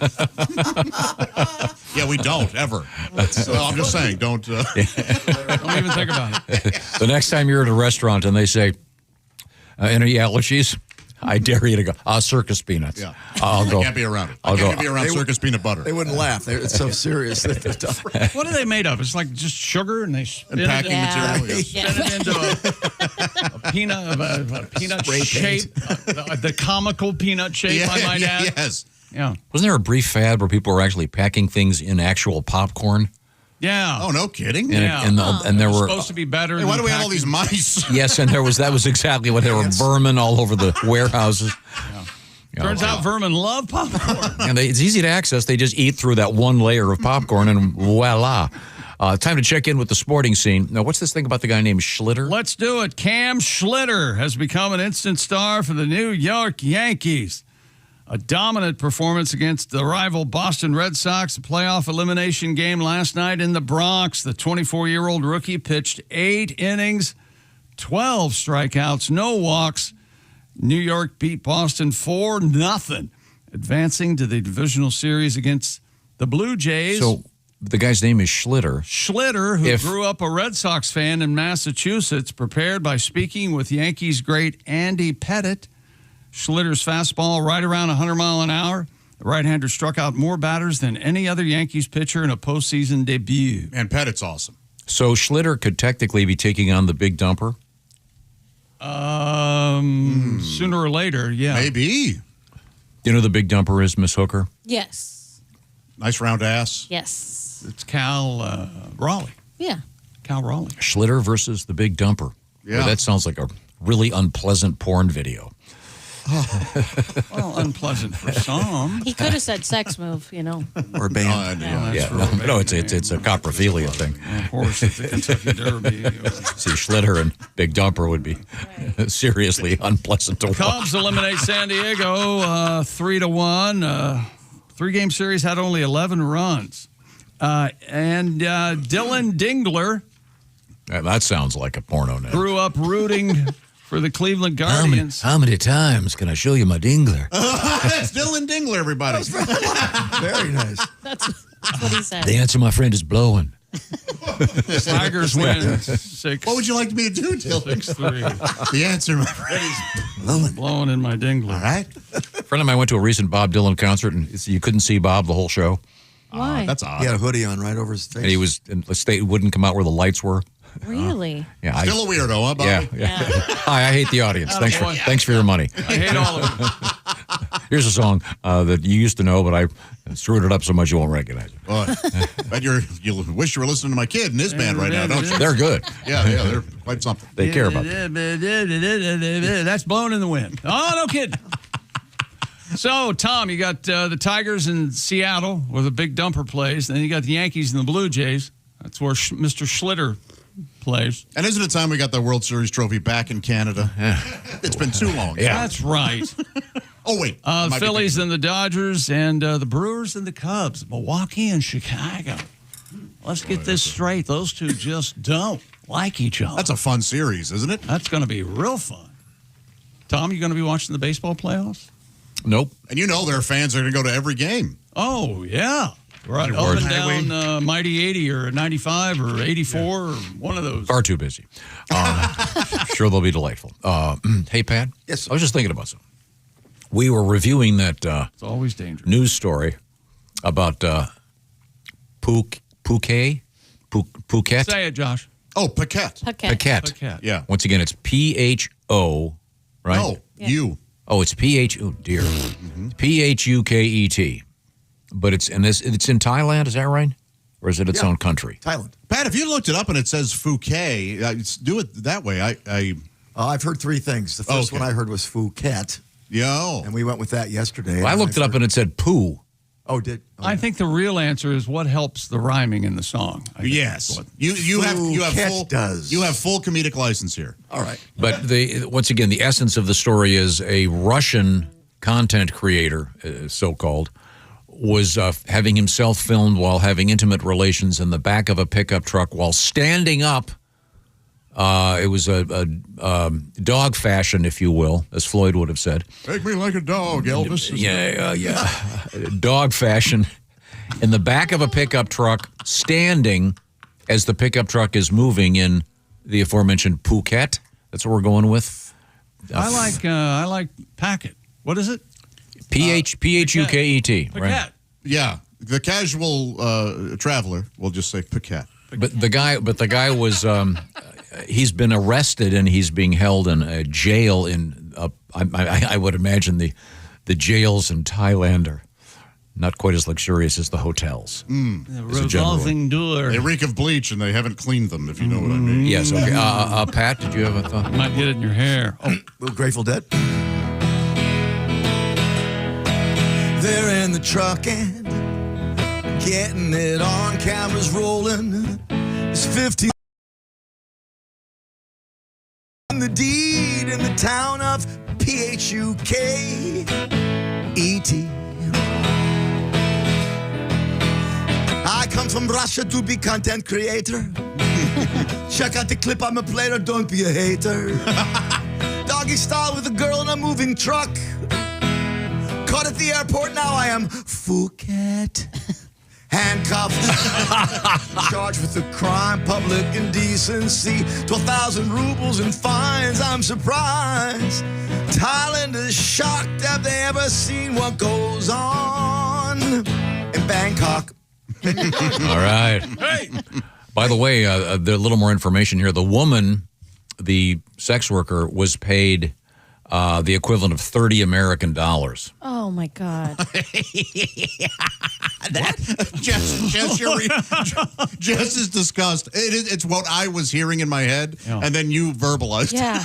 Like, that seems way too But on the man who's identified as Georgi, Georgii.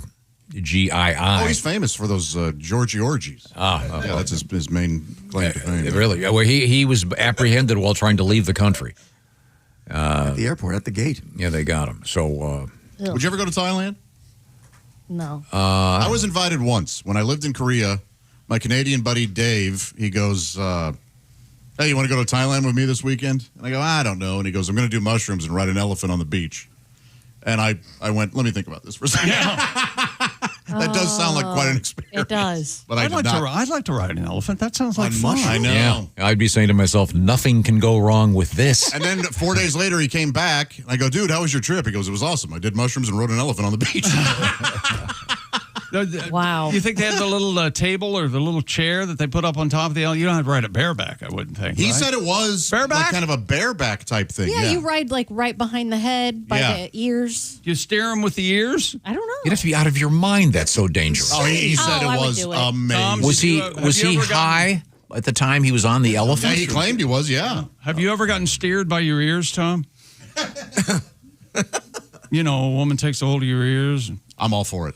Yeah, oh, yeah. Tell me what to do. Yeah. Tell me. Let's just get this straight. I'm in charge. Oh. I don't know. All right, well. Well, how lovely. See, we like our women to achieve. Cross the line, so to speak. You know, we like to get a receipt. We're not like the Tootsie Pop commercial like you are. A one, a two. No, I'm kidding. I'm kidding. out of here. By the way, do you remember Well, you're pregnant. remember the news story? The news story about a radio DJ that I guess I can tell the story. He was ended up in court.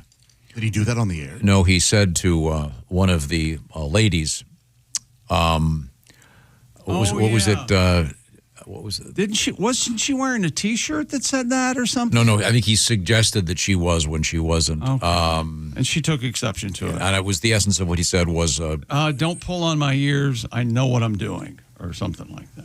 And that ended up. He said it to a listener or something? No, to his sidekick. To one of the ladies, gotcha. and it ended up in, I believe, a financial settlement of a substantial. I bet sizable. You read that story and a chill ran down your spine. Reviewing everything that's come out of your mouth. Notice Tom and I are not laughing. Do you know the footnote? We knew that girl, right? We it was real close. Yes. Okay, I got you. She may or may not have A slight connection. almost worked here. Wow. Don't get any ideas over there, Godwin. I was seeing if Jess knew who she was. I don't know. No. In any event, that's a nice song, Pat. A little tribute to the Grateful Dead. Chick McGee remains in his post at the sports desk. At my post? We got some good stuff over there. Okay. All right. Stupid world record. I don't think this is a world record now that I look at it. The Taco Bell 50K Ultra Marathon. Yes, you're right. Being held in Colorado this weekend. Nothing says What? nothing about a world record there. I have no idea. Well, I think there's a world record, Johnny on the spots. The 8th edition of the race, which is not officially associated with Taco Bell.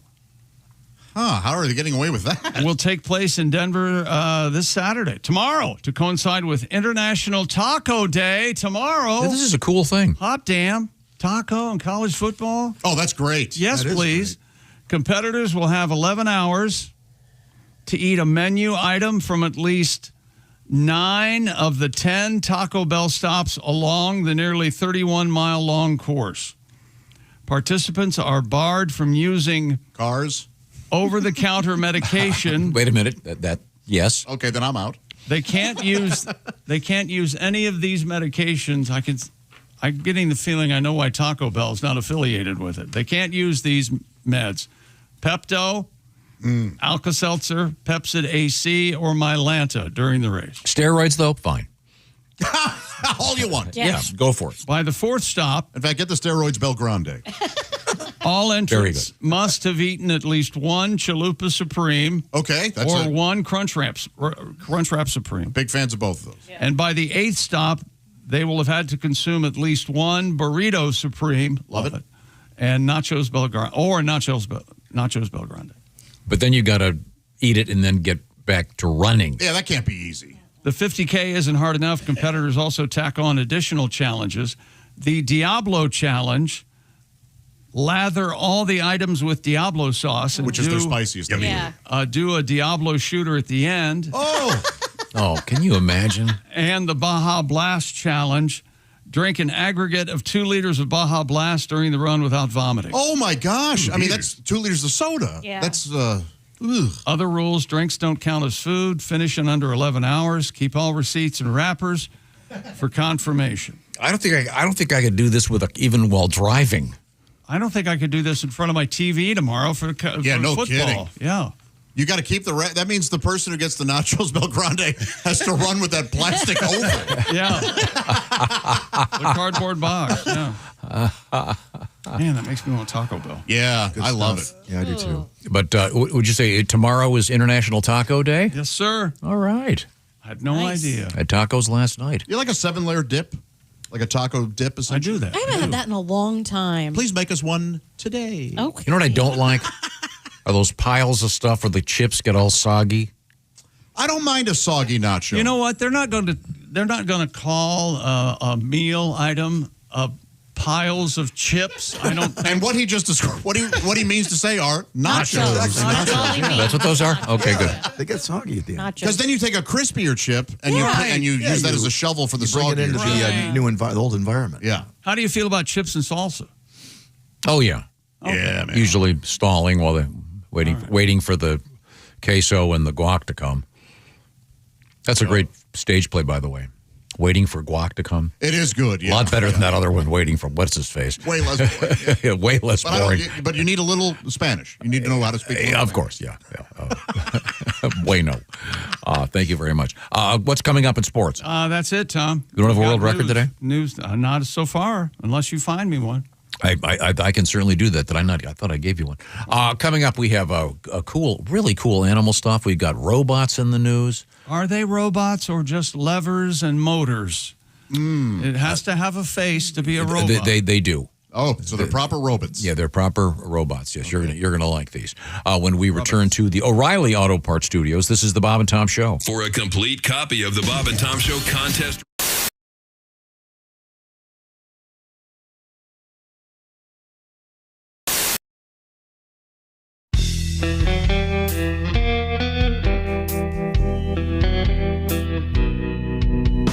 Who's that knocking on my front door? I'm watching the game, it's 3:45. There's a tiny Spider-Man saying trick or treat. I'm in my boxer shorts, all out of sweets. The scariest thing you've ever seen is a divorce guy with no idea it's Halloween.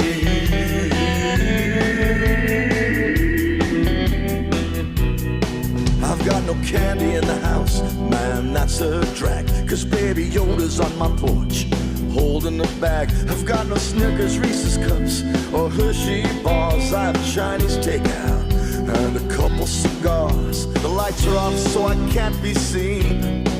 I'm a divorced guy with no candy, no girlfriend, no idea it's Halloween.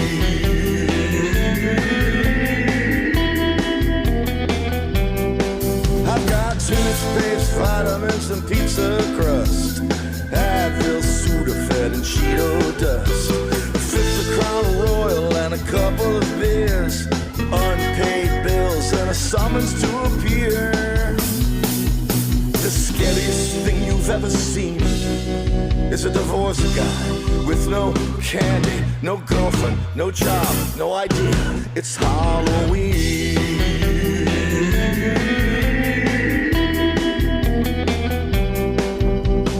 Who's that knocking on my front door? Trick or treat. Hey, chick, what are you doing? Working on radio stuff. Oh, well, you missed the meeting. Oh yeah, what'd I miss? Actually, some pretty cool stuff about Silac. Get this. All right. If people have a 401k from a former job, right, they may be able to roll it over into a Silac annuity and get a 20% bonus bump. Nuh-uh. Yeah, huh? Let me run some numbers. So I've got a $100,000 401k, and I switch it over. $100,000 becomes $120,000? Yes. And $200,000 becomes a $240,000 Silac annuity? That's right, but chick, you know you have a calculator on your phone, right? Oh, I prefer this one because I like big buttons, and I cannot lie. Get your butt over to SilacINS.com for more info on the 20% Silac annuity bonus.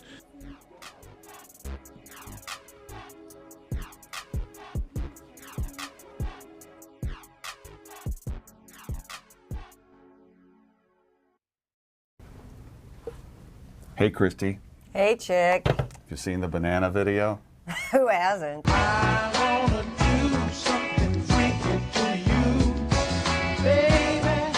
Pretty proud of you. Impressive.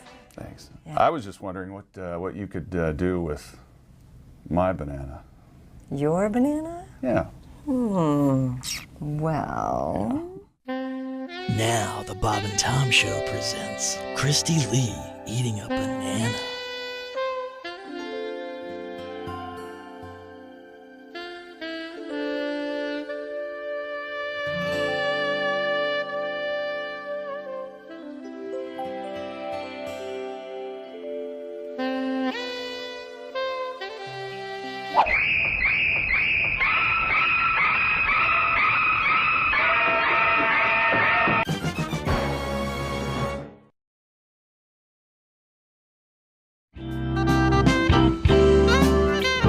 Here's why I like soccer now. I love to see our soccer team lose, not because I'm against them, but because I love to see the look of disappointment in all these fake bandwagon fans. I was in the airport when Landon Donovan and the boys lost. And people were in the airport crying. And we're just so proud of them. We love our soccer team. Really, name 3 players. How true? Just say you like soccer. First of all, we shouldn't even have a soccer team. We should have soccer players, but our national team's only function should be to go to other countries and allow them to stomp us because they can't beat us in anything else. We go to every other country. We take their best athletes in all their other sports. Soccer is the only thing they still have a shot at beating us in. Why would you steal that country's joy? We still have fun. We still have porn and other things that make us happy. A tremendous sport. Yeah. These other countries, all they have is that. And the last thing they want to do is lose to somebody they hate in the sport they perfect. How pissed would you be if the Lakers lost to Al Qaeda? Like, you understand? Bob and Tom. It's Cosby. Here he is with his joke of the day. What did the judge say when the skunk came into the courtroom? Oh! What did the judge say when the skunk came into the courtroom? Odor in the court. That'll be getting told in courts throughout the country. Odor in the court. Oh, man.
Coming up, information about Blues Traveler and Gin Blossoms. Enter to win a special contest at Q95.com.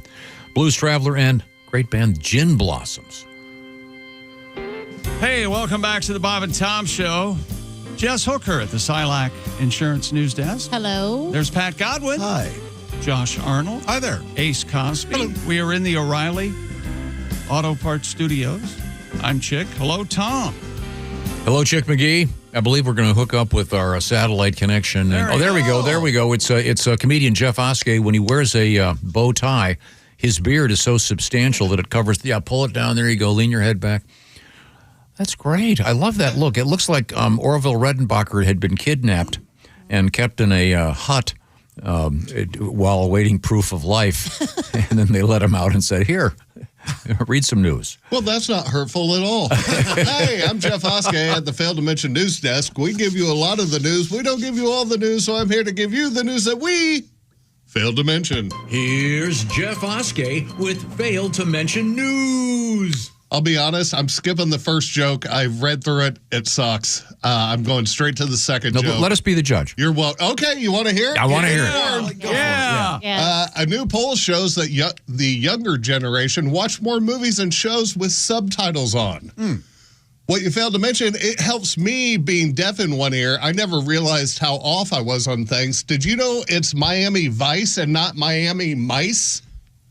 Ooh, yeah. Good call. You were Good call. You were right. Should have skipped it. Skip that one. You're the jerk who told me to tell it. No, ordinarily I trust your judgment. I thought maybe you were just underrating yourself. No, I knew it sucked. Okay. Good call. Don't worry, I'm saving it with this one. The city of Aspen is making improvements to their Glory Hole Park. What you failed to mention, even with the improvements, still expect to leave the park with dirty knees. Dirty knees. It's a glory hole. Glory hole joke, yeah. We learned that women actually need a girls' night out to recharge, according to research. What you failed to mention, the research was done by the Men's Institute of Peace and Quiet.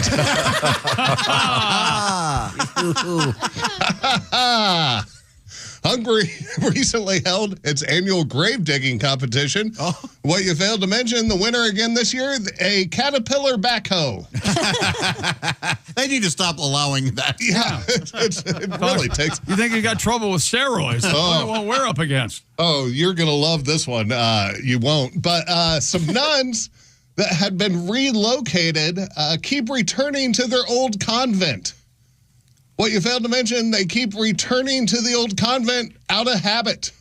Oh, I got a genuine laugh from Tom, which is that was upsetting. The only. That's who I wrote it for. I like that. Out of habit.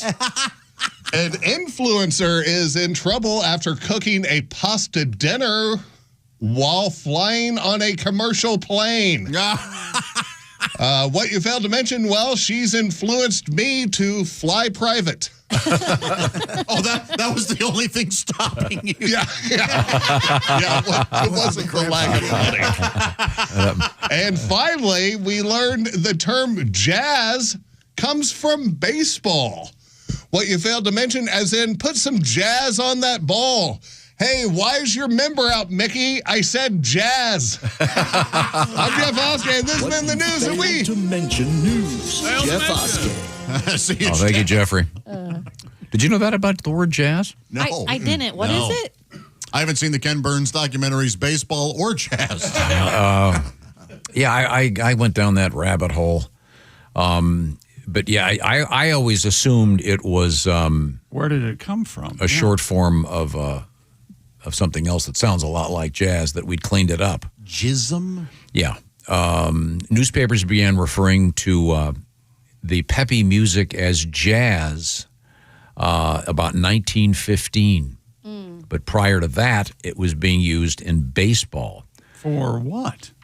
It's according to wordsmart.com, a minor league pitcher named Ben Henderson used the word to refer to one of his pitches. He told the Los Angeles Times, in 1912, I called it the jazz ball because it wobbles and you simply can't do anything with it. And the word spread throughout the game, and other pitchers were trying to throw the jazz ball. I've never heard that. Yeah, they've done what is it? Etymology on this one. Interesting. Yeah, I just assumed it was a cleaned up version of the aforementioned. Jism. Okay. Okay. What? Yeah. But that song, I've Got Rhythm, originally, I've Got Jism. Now that makes sense. Yeah. I've got jism. Do they still offer jazz as a dance category? Like I took jazz and tap when I think was a so, kid. yeah. They still do? Yeah. Just seems kind of dated. Is jazzercise still a thing? I remember that was a bumper sticker, kind of ubiquitous there for a while. Yeah, it was pretty big. I don't know. I would imagine somewhere. Yeah. Now, jizzercise would be... Yeah. Very different type of exercise. I'm a black. Not going to be black for long. I'm sorry. Is that sports? Oh, yeah, okay. I'm sorry. Let's switch gears here. Here we go. And we'll move over to Miss Hooker. A couple quick things. Oh, okay. Congratulations to our Pigskin Picks winner, Jim May. From Jackson, Michigan. Jimmy Spring, right? That's right. That's right. Technically, you can still get in the action. Find all the details about it, and you get that Steven Singer Jewelers e-card for $500 if you're our winner. Each week we do a new one. Go to bobandtom.com/contest. Miss Hooker, what have you got over there? Let's get this out of the way. Childbirth is often called one of the most painful experiences in life. Oh, yeah. Women tend to exaggerate. Yes. Now, a new device is designed to help change that. The wellness company Dame has teamed up with the company Orgasmic Birth to create a vibrator intended for using during pregnancy, labor, and delivery. Here we go. Wow. Yeah. The Dame finger vibrator. It looks like an air hockey handle, the thing that you would use with a to wrist, knock the puck around. Yeah, but it's like you could put your wrist through. Yeah. A spokeswoman noted a little O can make the birthing experience much better. I don't know about this. Both by reducing pain with oxytocin and by reframing birth as an empowering and even pleasurable milestone. So they're saying that you use the vibrator while in the birthing room. I guess. I don't know if that would curb the pain of the contractions. Doctor, is the baby coming? No, but mom is. Man, well, orgasms help lots of things, I guess. Right? Yeah. They say that they can help with menstrual cramps. Yeah. So Okay. maybe that would help Wouldn't with that be the birthing process. Would that be a distraction? I think it. I mean, you've got a bunch of people in scrubs, like a NASCAR crew, standing around and you. lots of times people have their in-laws and their parents and other family members in there. Plus, how does this imprint on the child? Good point. Well, I can only get off if you stuff me in a pink sleeping bag. I'm sorry, a what? Just do it. Oh. And then down at the gift shop, they've got a lot of batteries. I don't know. Anything to help, I guess. Huh? The experience alone is its own. I don't need to bring a sexual component into it. I have heard, and have you, Jess, of there are women who have had orgasms while giving birth. Oh. That it's just been this odd side effect. That type it just thing. happens. Yes. Yeah. But I don't know if you would can you feel it if you have an epidural? Oh, that's a good point. Right? And even if you were having one, I would be so distracted with the actual birthing process to recognize that an orgasm would And happen. wouldn't it be? What's the name of this orgasmatron? What was it again? What was it called? Can you imagine?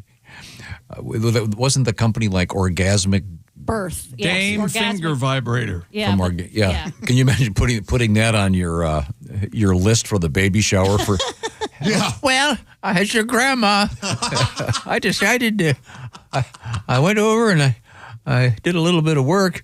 I found myself on Amazon in the Dildonics section. Did you have a epidural, Jess, or anything like that? I had an epidural with the first. Okay. That was a 23-hour labor. That was a tough one. My gosh. Yeah, and the second one, she came before the epidural took effect. Oh. So, yeah. I had an epidural after the labor, after the delivery. I've been told epidurals are incredible. Yeah. Did you find this? Yeah. I mean, I could have used one the other day. But the big cheese dinner we had? About 50 feet from here. So can you... There was blood. Can you move your... Look at him. He's so excited. Can you move your legs when you have an epidural? Can you move your legs or not? No? Yeah, like you can feel pressure and things, Okay, obviously. yeah. So, like I said before, they lifted my legs like up to my shoulders because you really bear down there at the end, and that's what gave me the ability to pull the babies out. And yourself. Yeah. No tongs. No tongs. Okay, good. We're coming right back. We've got a fascinating animal story or two coming up, including yaks on the loose. And we've also got one of those treasure hunter things with a big score, which is cool. And comedian Tim Convy joining us in the studio in a matter of moments. This is, of course, the O'Reilly Auto Parts studio, and this is the Bob and Tom Show. Hey, thanks for listening this morning. Got something to say? Send us an email, bobandtom@bobandtom.com.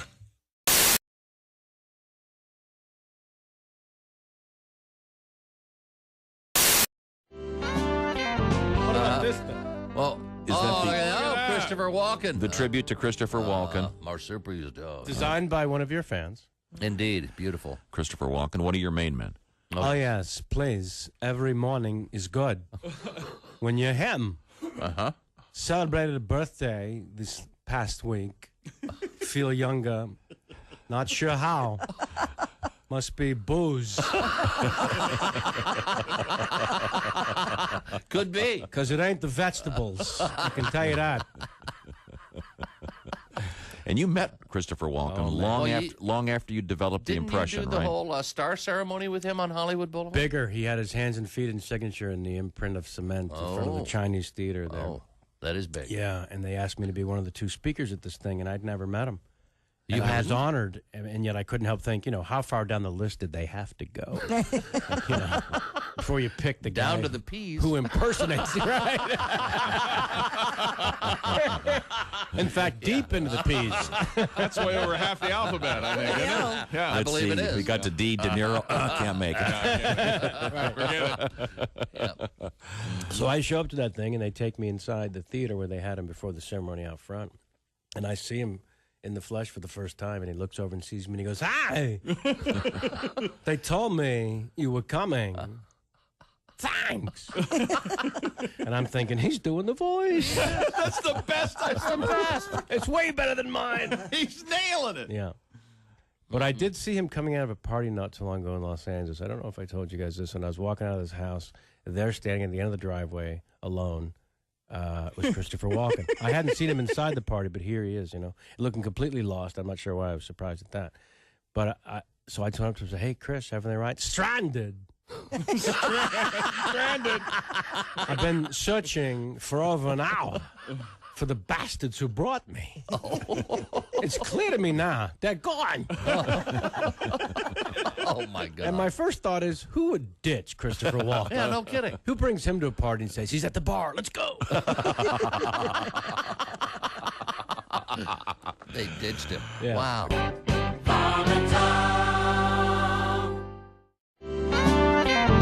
Brian Johnson, first, the lead singer of AC/DC. For those of you who never heard him, he's like a pirate. Yeah. Yeah. We're going to have a good time tonight, right?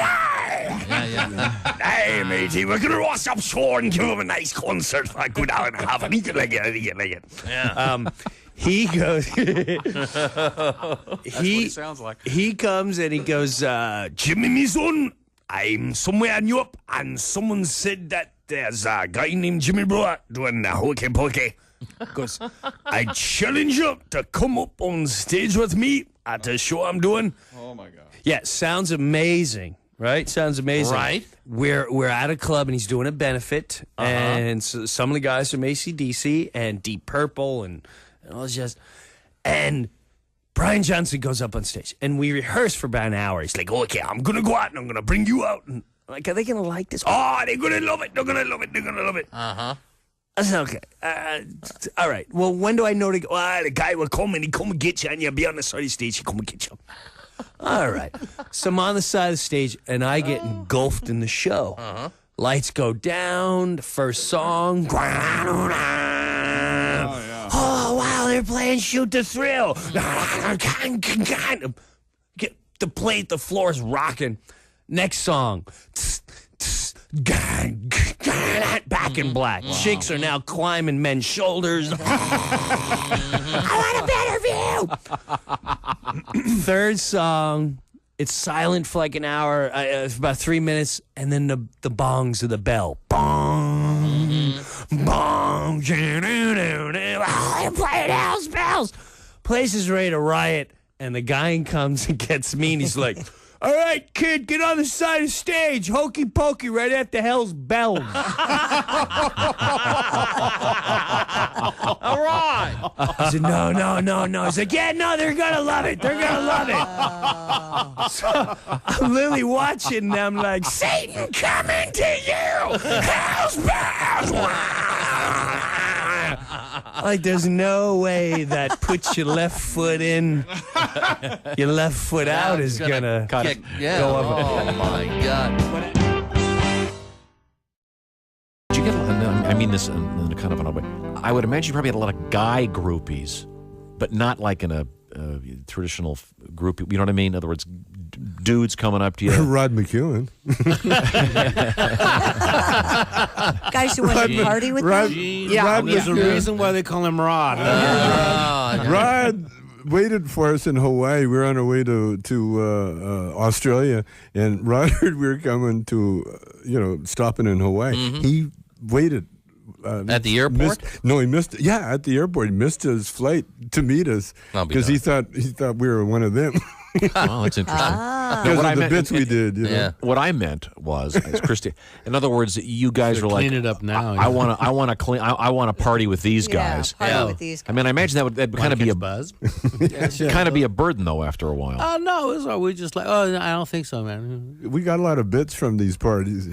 We went to one party very early in our career. I think it was in Rochester. Yeah. And this one guy brought he was a blues collector, and he brought his famous never heard before Lightning Hopkins disc. And he had it on the turntable. And very carefully put the needle on there, and he sat down with his eyes closed, and some party guy ripped it out, threw it on, put another record on. So we was used cool. that one. Remember that one? That's where we got Earache My Eye from. Oh. Hey, that's my record, man.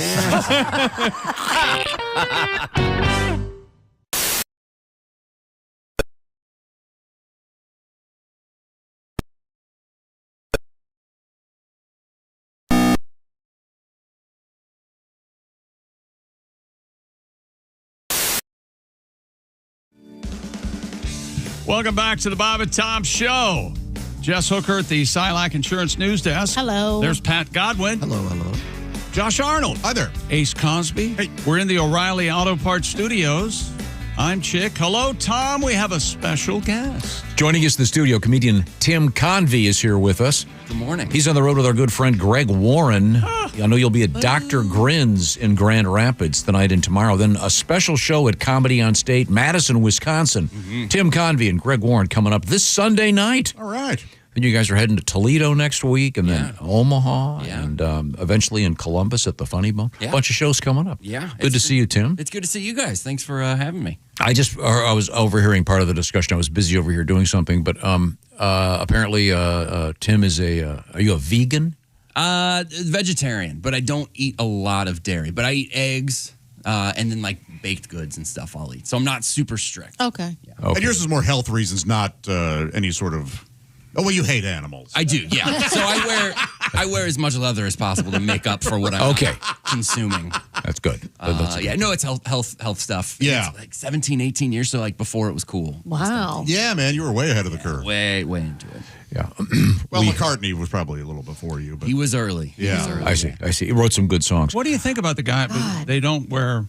They're hardcore. They don't wear leather or leather shoes. Yeah, that's what they don't buy a car unless it has cloth interiors. I like that there are options for everybody out there. Really? Yeah. I think it should be illegal. Oh. Yeah. As much animal byproduct as possible? No, just Can you go? fewer options, the better. I know that they have when you Uber. Yeah. Can you ask for an Uber without leather seats? I bet. Is that an option? Boy, that wouldn't. You can. Wouldn't that be annoying? Well, how come we're waiting 3 hours? Oh, well. Well, they don't make a. Convy insists we find one with cloth seats and 3 on the tree. I don't think they. 3 on the tree. I don't think they make a luxury car without leather interior. Probably do they? They probably do for just that reason. Well, they call it vegan leather. Oh, all right. Yes. You're right. Yeah. You're right. That used to be known as pleather, essentially. That's yeah, it. yeah. Yeah. But You're when you right. say vegan leather, you can charge the same as real leather. What's vegan leather made out of? It's Rutabaga. Oh, so skin from. So it's the skin from vegetarians. Yes. And keep that on the down low. They don't care for it. Wow. Soylent Green. Well, Tim, it's nice to see you. And be sure to say hello to our good friend Greg, and thanks for coming. Tom, you might remember Tim as the gentleman who Bob Zaney once followed, saying, "Hey, give it up for Tim Convy on that S he calls his act." Thanks, Bob. Yeah, appreciate you, Bob. That was a wonderfully biting comment from Mr. Zaney. Yes. Now, where are you from? St. Louis. Oh, so you know Josh. I do. Yeah, we're besties. Way back. All right. Yes. All right. And you're on the podcast with yes, Greg. I'm on the Consumers with Greg and Sean O'Brien. Okay, good. Now, are you a crossword puzzle guy also? I know Greg's big on that. No? Not at all. I don't have the patience. How about iced tea?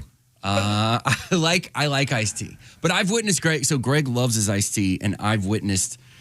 My favorite is when Greg gets a bad iced tea. He will windmill, throw it in the trash. I don't know if he's told that story, but I got to witness it, and it was a thing of beauty. And to see, especially when he does it that quick, where he'll order an iced tea, the person will hand it over, he'll take one sip, and right in front of him, he does not care, unapologetically windmill it into the trash can and walk out of the place. It's especially awkward when the place is serving it in glass.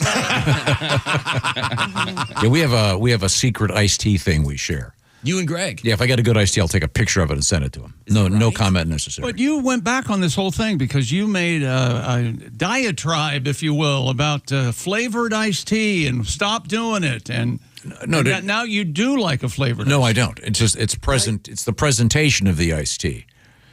Like I like an orange in it, not a lemon. Something less. An orange slice. Yeah, not orange flavoring. Right. Exactly. Right. And not a whole orange. I misspoke. That would be very awkward. You can't access the tea because there's a giant orange floating in it. What do you have, scurvy? Why do you need that? Yeah, why do you need a giant orange? Try an orange in your iced tea. You're going to thank me. All right. Yeah. Greg recently, though, went back to coffee just in the last few weeks. I'm shocked. Right? What? Yeah. It's big news. He has some crazy drive he had. What's to do next, through the girls? night. Yeah, Just start dating now? it's way too far. Yeah, sorry. I don't see that happening. He was my friend. So he's a coffee guy. So I haven't done shows with him since the coffee thing. So I'm looking forward to seeing how this goes tonight. I wonder if he's more aggressive. I would hope not. I know. We can't handle it. The Greg work we out get well. here, Tim, it's not fair. Oh, I know. I know. Yeah, the Greg we get here is not Greg. No. I know. And I assure you, the Greg that we get back home, that's Greg. Yeah. The Greg we get on the podcast, the Greg we get on the road, that's the real Greg. We see him. I see him come in here, and we see him do other podcasts. That delightful guy. Yeah. He has a very clean show. On stage. His on-stage show, but in restaurants, he's the loud, filthy talking guy at the table next door you have to hide your kids' ears from. And if he says something really what he thinks is funny, he'll repeat it 4 or 5 times. So that's what I told the nun to stuff it. The nun to stuff it. I said the nun. And did you know Greg was, and Josh was, because Josh told me this, Greg is like a comedy coach. When you go out, he will tell you what you should cut, where you should cut it, why you should cut it, And that why you're an idiot if you don't cut it. And you're an idiot, and why don't you be funnier. Nobody has helped me and hurt me more than Greg Lynn. 100%. We've talked about it before, creating a support group for guys who have done multiple shows on the road with Greg. Yes. Where you all just sit there and share stories because it'll do a number on you. It's like a good teacher, though. You gotta be good. Got to break them down. No, it's great. Josh said it perfectly. He's done a lot for all of us. Yeah. Well, that's nice. And he's got a couple great, 3 great specials floating around out there. Tim, don't you have a new special out? I do. I did a Nateland showcase, so it's free on YouTube on the Nateland. Nate Bargatze produced, And that's where Greg's the salesman is out there. Exactly. Exactly. The champ, and then the what's the where the field corn grows. Yeah. Those What's are all yours called? terrific. So mine's just Nateland the showcase, so it's a short one. It's Okay. just 15 minutes. Lots of fun. I do some music. Oh, so you had a pad at the end? Wow, a lot of 15 minutes. A lot of crowd work. It's hell of a lot of filler. No, you don't buy it. It's free. Yeah, 9 minutes free. of where you from. Free. But yeah, it's that just came out a week ago. It's been out for a week. And, Excellent. Yeah, it's been a lot good. of fun. Awesome. Yeah. All right, we'll check in with Tim in a matter of moments. First, we have to check in with Miss Hooker at the Silac Insurance News Desk. We were talking about the word pho, P-H-O, but it's pronounced Pho in PHO is pho. in Vietnamese. that's It's a food dish. Yeah. Like is that a bowl of noodles or something? Uh-huh. Soup. Yeah. so it's not pho. No, it's pho. But that country or that is it a city? P-H. That's Thailand. Is a different language. And that's P-H-U. Yes. And it's Yeah. Phuket. Oh, it's Phuket, right? I've always heard Phuket. Oh, it's Phuket. That's right. Okay, this is confusing. P-H-O is pronounced how? We're still In talking. Vietnam, in Vietnamese, it's pho. Pho. Yeah. You'll never have to worry about this. Well, I was thinking of starting a Vietnamese restaurant calling it Phi Phi Pho Phum, but that's not going to work. You could go fee fi fo fa. You know, Could you open up a restaurant called Mother Fuzz? I don't know. Or go pho yourself. Yeah. Like it's a buffet. Build it yourself. Yeah. No? You get a really serious literary one. For whom the bell tolls. Down in Key West. All right. Sorry. Wait a minute. We don't have time for the story. Give me the teaser. What's coming up in the news? We have yaks and miniature bulls and Amelia Earhart coming up. All in the news. same story. Yes, it's really Oh, the weird. Amelia Earhart story is terrific. It's really, But they're not sure yet. yeah, but it's really exciting. Just conjecture and guessing. And No, Exactly. they think they may have found the plane. I mean, it's amazing. We'll certainly look forward to hearing about that. Right now, we look forward to hearing about the quality sound one gets from those Raycon earbuds. Yes, the official earbuds of the Bob and Tom Show. Raycon's Everyday Earbuds Classic. Must have for getting into a routine and making everything feel smoother. Raycon's Everyday Earbuds Classic, packed with upgrades, active noise cancellation, perfect for the aeroplane, multi-point connectivity. I can pair with 2 devices at once, and that super comfortable ergonomic fit that stays in your ear. And Raycons have all the colors, including that brand new cool mint color. And Raycons has 32 hours of battery life, and that quick charge function gets you 90 minutes of battery by charging for just 10 minutes. And the awareness mode, which is great if you're out walking your puppy dog. Go to buyraycon.com/Tom, and we've arranged a deal for you. Get 20% off site-wide today. That's buyraycon.com/Tom, 20% off the entire site. This message sponsored by Raycon. Thank you very much. Coming up, this sound. Remember this? Oh, yeah. There's some twitching going on. Why the Pac-Man thing at the end? What the hell was that? The original part of that is gone forever. Oh, no longer. It's no done. dial up anywhere. Huh? That it's over. Wow. With a capital O. We'll get to that coming up here in the O'Reilly Auto Parts Studios. This is the Bob and Tom Show.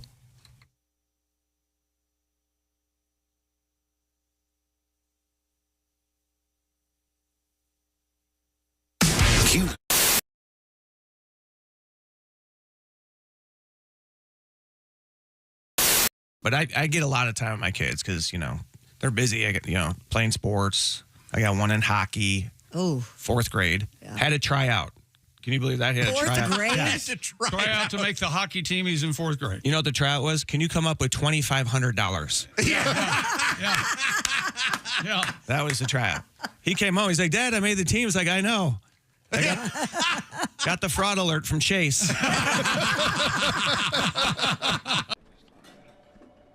Hey, chick, what are you doing? Working on radio stuff. Oh, well, you missed the meeting. Oh yeah, what'd I miss? Actually, some pretty cool stuff about Silac.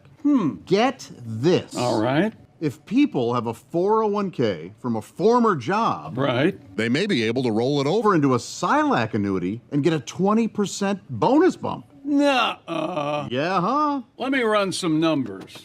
So I've got a $100,000 401k, and I switch it over. $100,000 becomes $120,000. Yes. And $200,000 becomes a $240,000 Silac annuity. That's right, but chick, you know you have a calculator on your phone, right? Oh, I prefer this one because I like big buttons, and I cannot lie. Get your butt over to SilacINS.com for more info on the 20% Silac annuity bonus.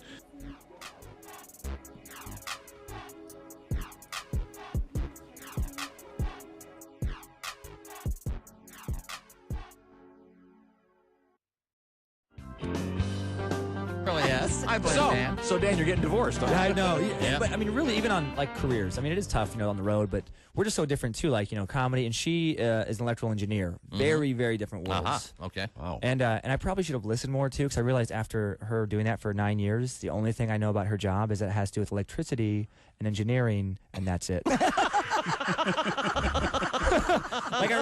it's so boring. Like, I hate it. Like, she would try and describe it to me, and she would use these technical words that I don't understand. And then she would dumb it down with smaller technical words I also don't understand. Right. So it would just be frustrating. Like, I would feel like some dumb monster just incapable of knowledge. Just like, me no like talk now. Dan Hart hurts. Dan Hart sad.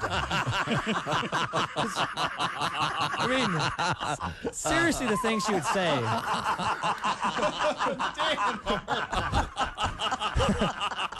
That's very good. But it would be like, would you guys understand this if she's trying? I'd be like, what do you do? She's like, Are you asking us if we understand like, divorce? No, the job. Oh, the job. Okay. Like, okay, because this is the kind of thing she would say. I'm like, no, seriously though, what do you do? Right. She's like, well, right now I design schematics to handle the downtown power grid voltage distribution. What? Yeah. And I'd be like, what's the schematic do? She's like, well, schematic doesn't do anything. It just shows where the load's being carried. And I'd have to go 8th grade to make myself feel better. I'm like, I'll show you where the load's going to get carried. Dan happy now. Dan Hart is fun again. She'd be like, Dan, I'm serious. Typical guy. Yeah. Oh, yeah. Dan got big load. Yeah. Well, Dan been on road. Yeah, the problem was it was so dry. I knew I'd have to work so hard, and then in the end, it would just suck anyway. It would just be something boring I wouldn't care about. Right. Sometimes I'd want to just say, look, just stop talking. Do you or do you not build robots? No? Yeah. Then why are we talking? Right. She could build a robot. Yeah, I guess she Electrical could. engineer, sure. Yeah. I know. Why can't you do that? She probably will. Still. Yep. Yes, one that Replace me. listens. Yeah. Yeah. Someone she can get along with. Yeah. Who doesn't like meat? Hello. Yes, that could very well happen. Maybe kind of a dillbot. Okay. I think that's So the it likes first time pickles. All right. Okay. insulted someone's ex-wife on the air. No. A dillbot makes perfect sense. If she's an electrical engineer, she can, make her. Yeah, make whatever she Who wants. knows? I'm sure she's a level person. I just picture my son saying, my new daddy's a dillbot. I'm not sure that. Scientists have resurrected the extinct dire wolf, sort of. According to the New York Times, in 2021, a team of scientists retrieved DNA from the fossils of dire wolves, which were extinct about 13,000 years ago. You like bigger wolves? I like the biggest wolves. They're going to have some of the most giant wolves, and they're going to be probably the best wolves. And people are talking about, a lot of people saying, don't make the big wolves. We're gonna make them bigger and stronger and better, and they're gonna be the best. And people. The purple people. Do you remember that guy? I remember that guy. I do remember that guy. Right in the middle of your frame of reference, Tom. And they're okay to me, but the giant dire wolves, they're very big. And they're getting too big, though, Mr. President. They can't get too big. If they get too big, if they get so big, you start to think, how big are they? And they're big enough to be. If they're too big for the planet, then the planet is inside. But, sir, this is where you ask me who I'm with. Who are you with? Wait a second. Who are you with? I'm with the Bob and Tom Show. Next question.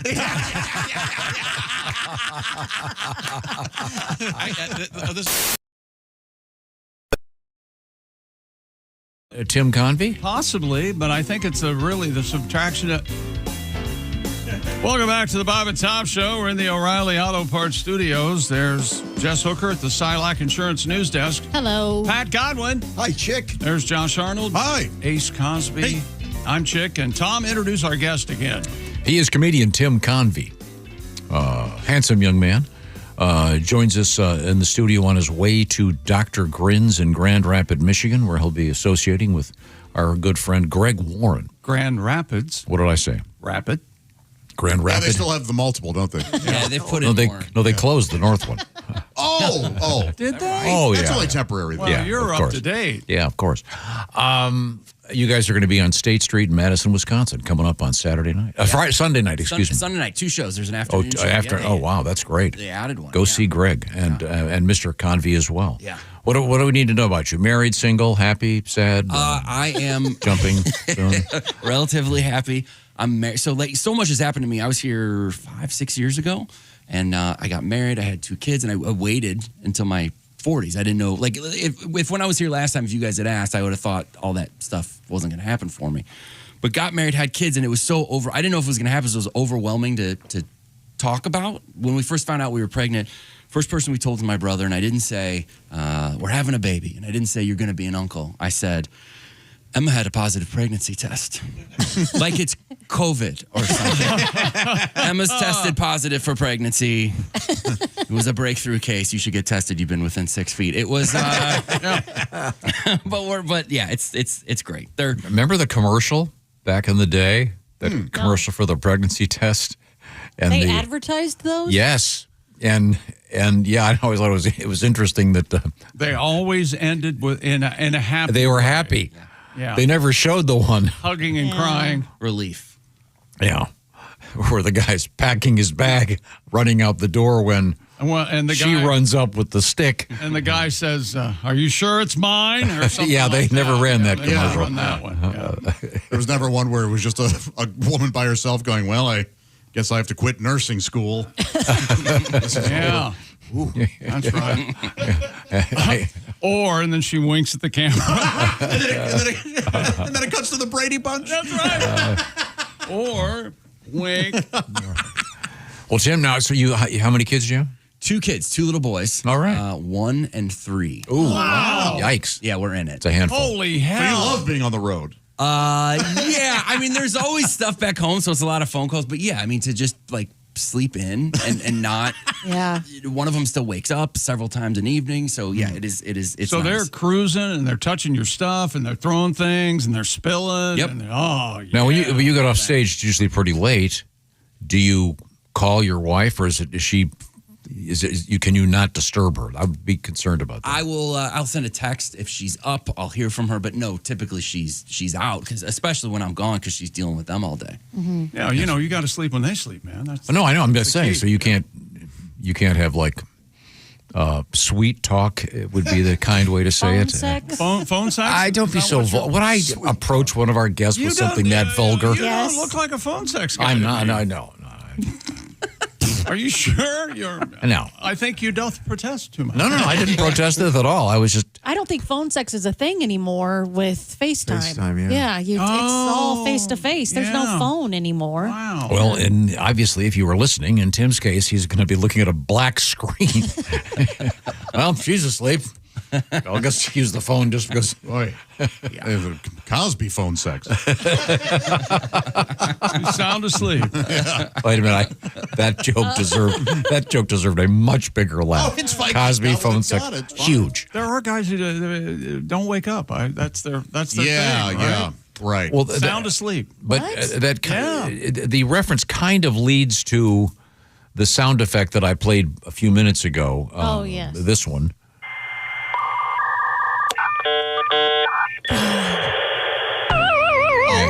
Okay, we augmented it because it's done. Yeah, it is. It's over. AOL has officially ended its dial-up internet service. In an official statement, AOL said that it routinely evaluates its offerings and had decided to discontinue dial-up, as well as any associated software optimized for older operating systems. Dial-up is no longer advertised on AOL's site, and dial-up related pages are no longer available. So I'm shocked it lasted this long. Aren't you surprised? Wait, that here's now the it exists? listen to the numbers here. Yeah. According to Census Bureau data, an estimated 163,401 households were using dial-up alone to get online in 2023. Wow. Okay. Yes, That's way more than I thought. representing just over 0.13% of all homes with internet subscriptions nationwide. And that was 2 years ago, so it's obviously dropped even more. But still, more Yes. than 100,000 people using dial-up. Yeah, if you still want to use dial-up, you're going to have to find a smaller internet provider. There are a few out there. Okay. But I mean, explain this to a 12-year-old. Yeah.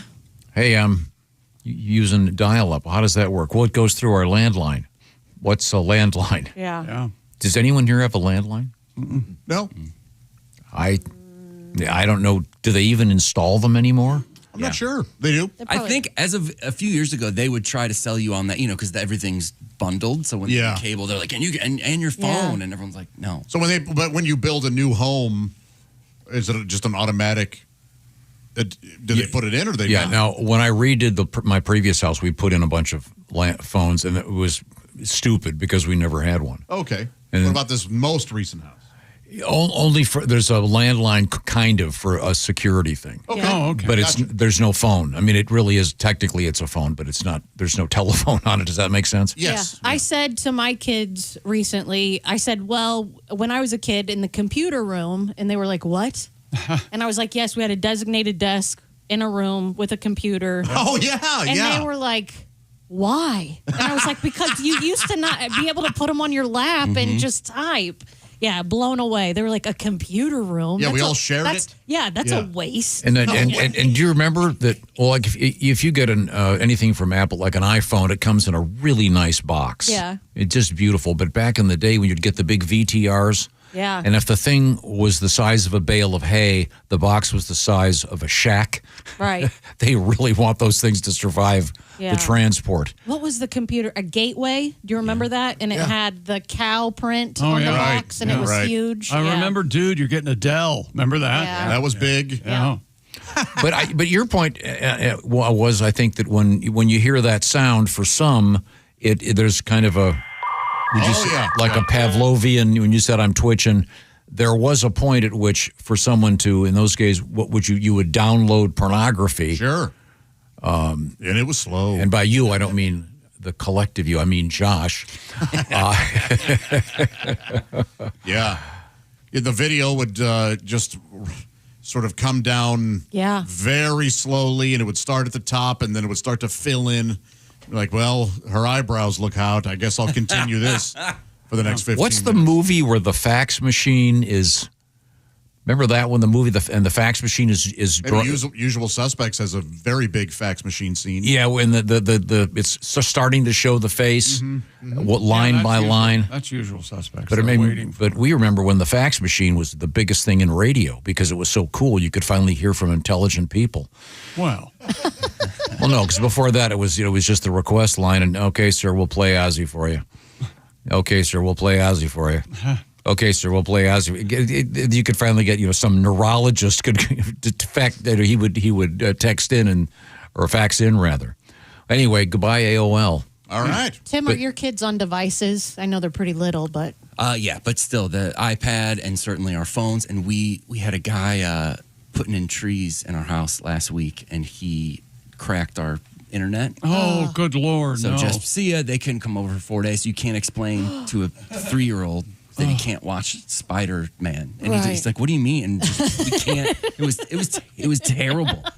We had to take him to a park. Oh, gross. Play with him. Wow. That's disgusting. Yeah, so. Probably want a wagon soon or a bike, maybe a sled. Who knows? Little A bastard. basketball? Oh, swimming. What are we, cavemen? Do you think that, I've often said there has to be someone who's got, and the word is not imprint, I forget what it is, but they have to do it old school. Is there like an is AOL going to make a comeback for a certain, like vinyl records? Is there going to be Yeah. a classic doubt it. AOL? I mean, there was just no.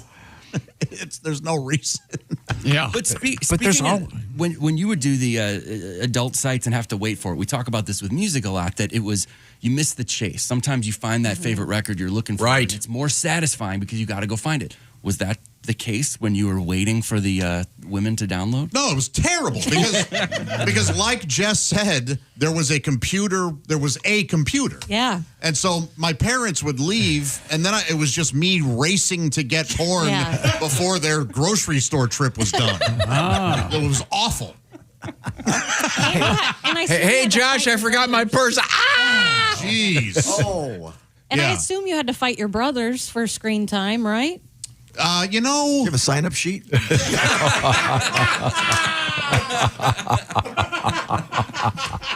Hey, you're 5 minutes over, Jeff. Come on. No, you were the horniest brother. I think I was the horniest brother. Yeah. I love that movie. Oh yeah, that was with Sidney Poitier. Thank you. I was hoping you would pick a substantially famous African American actor for the horniest brother. Thank you. I've always thought that there has to be someone that you could probably go on whatever eBay right now and buy. What's the word I'm looking for? VCR porno. Sure. Yeah. That whole process. V8. What did I say? You said VCR. Yeah, you know what I mean. Yeah, the big things you'd load in. Yeah. There has to be someone who has like a fixation on that era, not only the content, but as you say, that ritual of getting the thing and shoving it in. There's probably someone still out there. They're going to be pretty old.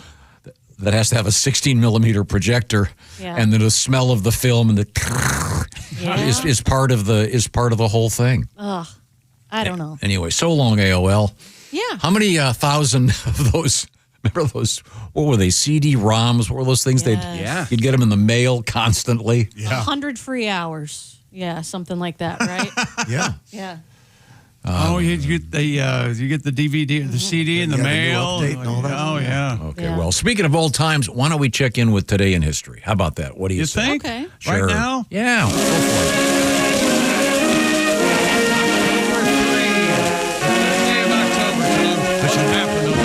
You love the fact that the scratchy sound of the old record is part of it. Happy birthday, Chubby Checker.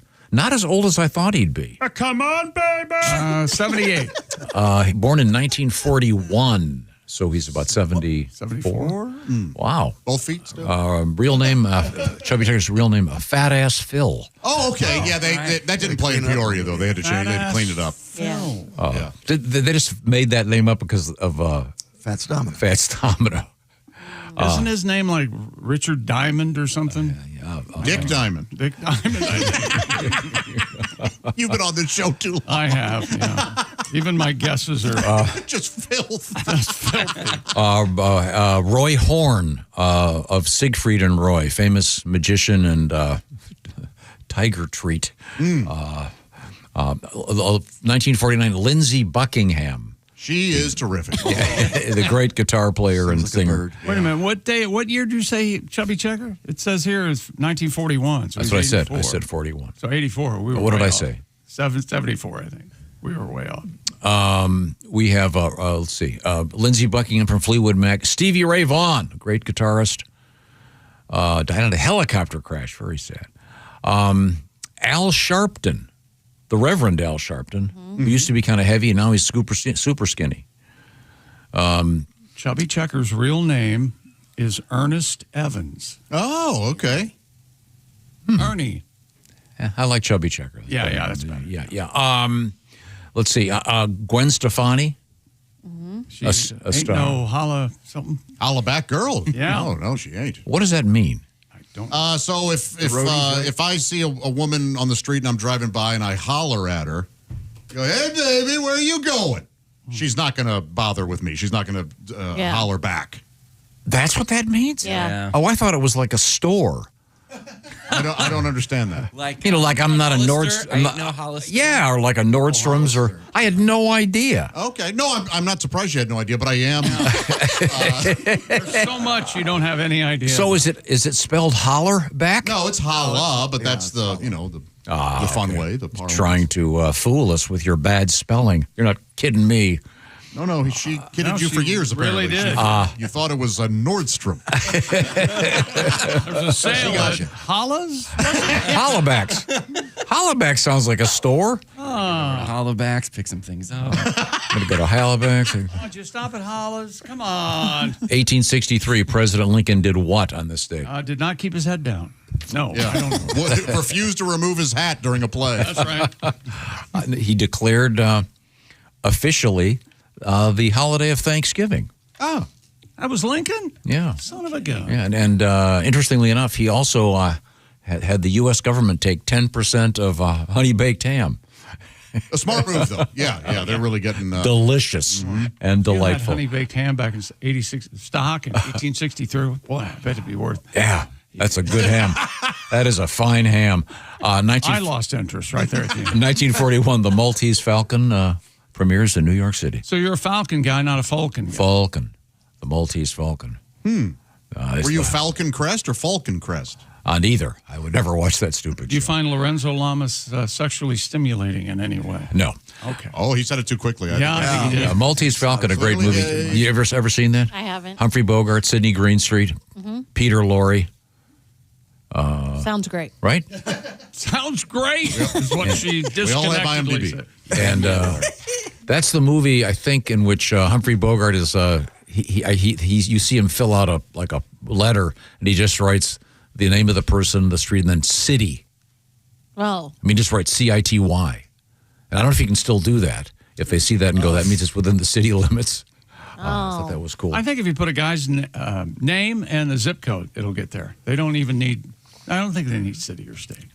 The greatest show of all time, the Andy Griffith Show, premiered on CBS in this state in 1960. All right. Yeah. Remember the very special episode when Opie did coke? Oh, that's the one where Barney joins ICE.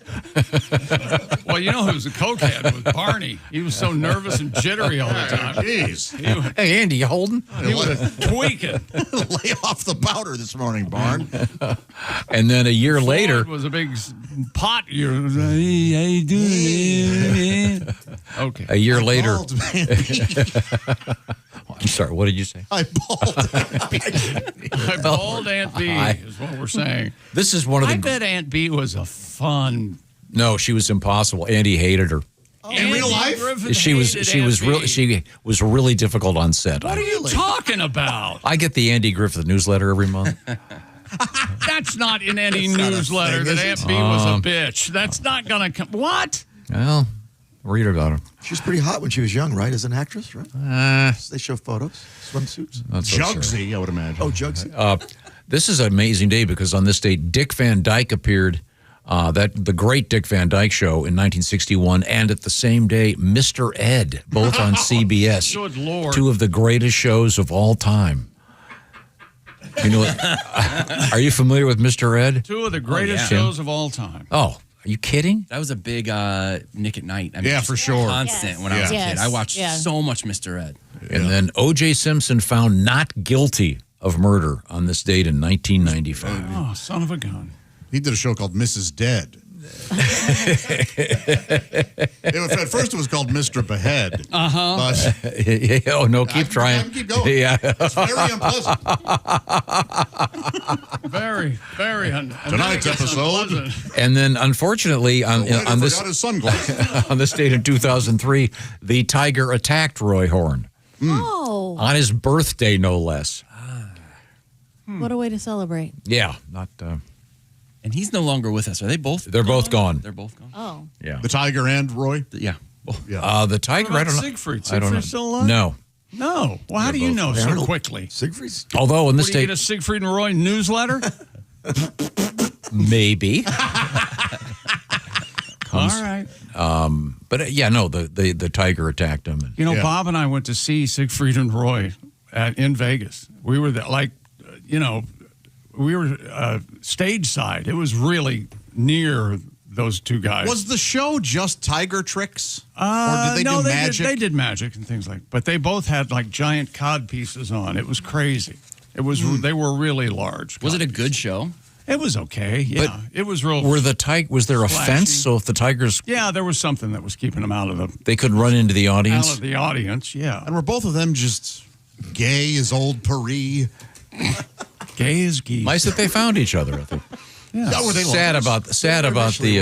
I don't know. Were they lovers? I think in the beginning. Sad about the guy getting, Although I guess Cincinnati Bengals fans were happy that night. Bengals won, which is a rarity this year. I guess it's sort of amusing, isn't it? Is it worth saying? Was it worth saying? Was it worth? No. See, there's a Bengal Tiger, you see. And We'll be right He thinks we didn't get it. Yeah. See, he killed the guy. He always thinks we don't get it. Went right for the throat, you see. Yeah. Did he die right No, away? he didn't die from Oh, that, okay. right? He lingered for a long time. But I think I think that was the beginning of him. It was bad. You don't really come back. Yeah, from you that. never really. You're Yeah. always telling that Yeah, story. those giant throat wounds. Speaking of OJ, let's check in with this. The Bob and Tom Show brought to you by Lean. Lean from Brickhouse Nutrition. This is kind of cool and interesting anyway. Doctors call what happens to a lot of Americans weight cycling. What does that mean? Well, it means over the course of a lifetime, a person hitting 60, the average person has lost and regained several hundred pounds. Not good for you. It puts you at risk for diabetes, liver damage, heart attack, and other stuff. Weight cycling, not a good thing. Like I said, it's putting a strain on your body. So the idea is to lose weight slowly and carefully, and that's where Lean comes in. It's a non-prescription created by the doctors at Brickhouse Nutrition. It's an oral supplement, so it's not something where you have to give yourself a shot or an injection. It's not a GLP-1 injectable. The science behind Lean is very impressive. It's designed to help maintain healthy blood sugar. Lean is designed to control appetite and cravings, and Lean helps burn fat by converting it to energy. And burning fat helps keep the weight off. So if you're interested and you're thinking about losing some weight the right way, check out Lean. Get all the information at takelean.com. While you're there, use the code word TOM. That'll knock 20% off the cost of Lean. It's something developed by doctors. And once again, it's not you don't have to get a syringe or anything. TakeLean.com. It's an oral supplement. Results vary, of course. These statements and products have not been evaluated by the FDA. They're not intended to diagnose, treat, cure, or prevent any disease. And they're not a substitute for care from your healthcare provider. Check out the information at TakeLean.com, L-E-A-N, TakeLean.com. And the code is TOM for 20% off. We're going to come back with comedian Tim Convy and a really interesting story about some loose animals. Among the places, Ohio, there's some loose yaks. Huh. We'll, of course, have to play yakety sax here in the O'Reilly Auto Parts studios. This is the Bob and Tom Show. Hey, thanks for listening to the Bob and Tom Show this morning. Get a look at today's show on our YouTube channel.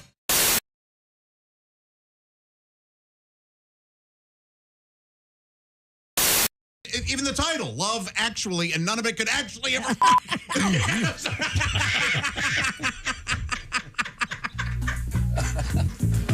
I just pulled a muscle. Also been watching Love Actually again.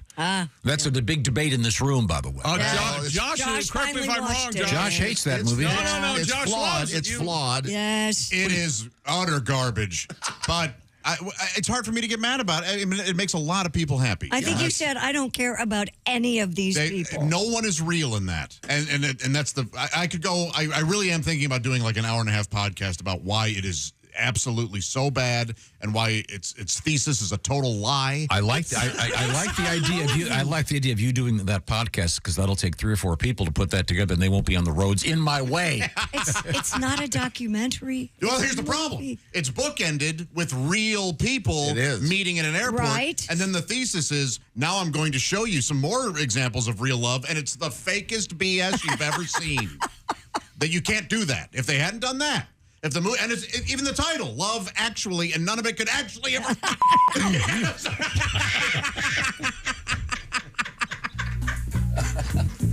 I just pulled a muscle. I am so sorry. We'll be back. We'll be back with more of the Bob and Tom Show. My fake anchor may have just got me fired. I think my ACL just tore. Jason, did I get it in time? Not even in there. If you want me to stay, I'll be around today. What y'all miss this time? Fresh, I think. I'm not sure. I got it off the green. What's the name of that song? If you want me to stay. Oh, God. And you got to say it just like that. Josh. It's not fun. No more Love Actually talk. We promise. I'm so sorry. You know what? If we watched that together, you would be amazed and possibly disgusted. I can't. This is a true statement, and I might cry. I can't watch it anymore. I can't. It makes me cry, too. It makes me too emotional. It makes me so emotional, I can't tell you. It's very sweet. Yeah. Is it?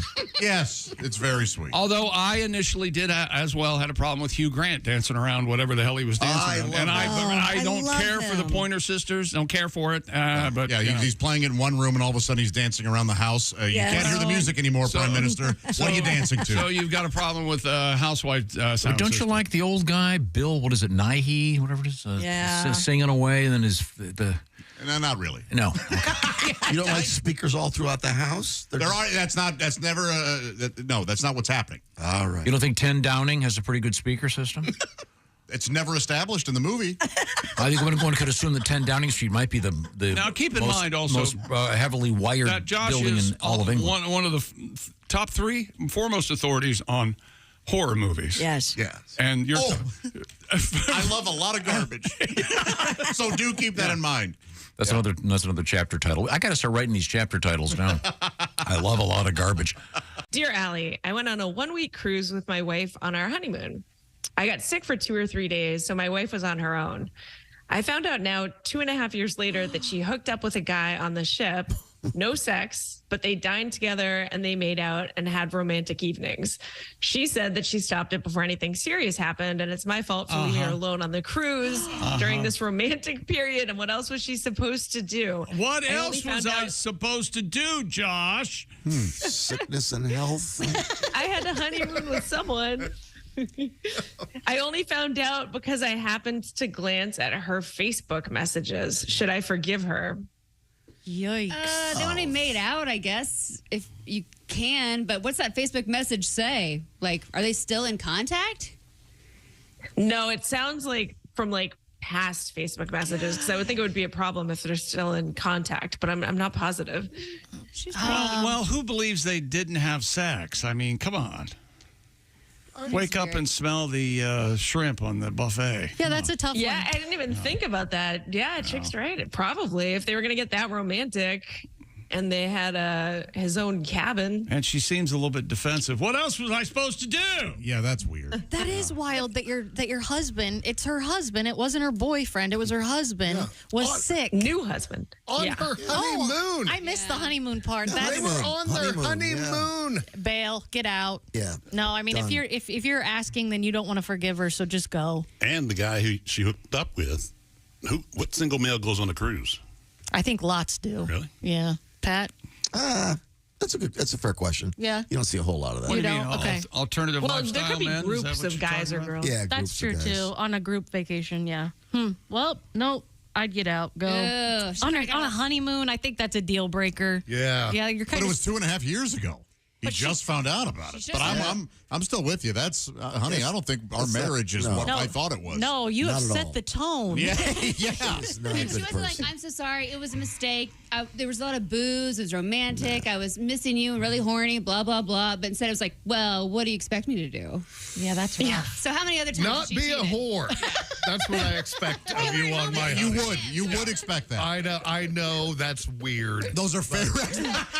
I want that written in the vows, not be a whore. Maybe I'm being unreasonable. All I want is for you not to be a whore. Is that Those are my vows. Is that romantic enough for you? Man, sorry that happened to you. That's rough. Dude. Gosh. Also, he got sick. It's not like they got into a fight. Yeah. You know, if they're, Or he's like, I'm going to go play poker. Right. Yeah. Right. Yeah. Exactly. The man was Like, ill. Go do your own thing. Wait a minute. Why didn't she just stay home with him when he was sick? If it's their honeymoon. She had to have a honeymoon with somebody, she said. Yeah. Well, that's ridiculous and stupid. It sounds like he was on the boat and just sick on the boat. Yeah. How do we know that she didn't poison him and get him sick? Oh, Because she's wow. so What else do we have? out there. She should have finished the job. Yeah. Yikes. Yeah. Yeah, that's what she should say. Do you know what happens on cruise ships? You're lucky you're still alive. No joke. Honeymoons I'd go toss really you- badly for a lot Toss of you people. overboard in a heartbeat. Swim with the sharks, bitch. Oops, she slipped. Tell them you're on your honeymoon. Yeah, Billy, accidents happen, don't they? Hey, Let's when go you're watch up- The Magician. When you're on the Lido deck, it gets slippery. Right here. Welcome back to the Bob and Tom Show. There's Jess Hooker at the news desk. Hello. There's Pat Godwin. Hey. Josh Arnold. Hi there. Ace Cosby. We're in the O'Reilly Auto Parts studios. Think O'Reilly Auto Parts for all your car care needs. Get the parts and service you need fast from the professional parts people at O'Reilly Auto Parts. Remember our guest Tim Convy in a band, Ludo, for those of you who remember. What was the heyday? 2006? 2008. 2008. Okay, Yep. yeah. Ludo. Have you ever You- heard of Ludo, Tom? Only the Boz Gag song. Ludo. I mean, you guys were on Leno? Yeah, we did Leno and we did Jimmy Kimmel. Yeah. And I think we did the Boss Gags thing last time I was here. Oh, When we were talking It's, about it's my only. Yeah, that's on brand. That's on brand for us. Yeah, you know, the odds of people hearing it are The close band to zero. Ludo, were you named after the monster in Labyrinth? Yeah. Okay. The Jim Henson Yeah. movie with David Bowie. Ludo Speaking of friend. Cod pieces, one of the best of all time. And Tom, you were very interested in last time, so I brought you a Ludo. Oh, my gosh. record. Oh, look very at nice. that, We talked a lot of Ludo last time. That so is yeah. cool. Talking Ludo. Yeah. You're ripping off Kiss. Yes, 100%. You could say homage, Why, kid, right? why wouldn't you? Did you guys have a hit? Tip of the cap. We did for alternative radio in 2008. Our song was number 8 on the chart. So I think that qualifies. That's great. Yeah. What was your instrument? Keys. I played keys. Keys. Which is very unimpressive. No. Mr. Godwin plays keys, and Very rudimentary. the chicks dig it. Pedestrian. Yeah. Wow, I want to find something special for you. It's going to take me a minute. Okay. Uh-oh. Can you guys talk among yourselves? Of course, yeah. Oh, hell yeah. I was excited. If you guys don't mind, I'm excited to come in and see you guys, but I'm also excited to get a T-shirt. Last time I was here, I got a Bob and Tom T-shirt. It became one of my favorite shirts. I forgot that you're a big T-shirt collector, legitimately. Yes. Though I also realize that means different things because I talked to somebody, he's like, I collect T-shirts. I'm like, so do I. And he's like, oh, man, I just found this Guns N' Roses 92 South American tour T-shirt. I'm like, oh, we collect in very different ways. I accumulate T-shirts. I get like the free ones at the gas stations. Right. The Chester Cheetah ones, stuff like that. But I was really excited. I wore my Bob and Tom T-shirt all the time. It was great. And my wife and I went to Mexico. I wore it in Mexico. And this guy, we approached this big bar outside. And this guy from across the bar, so everyone can hear it, goes, who is this Bob and Tom?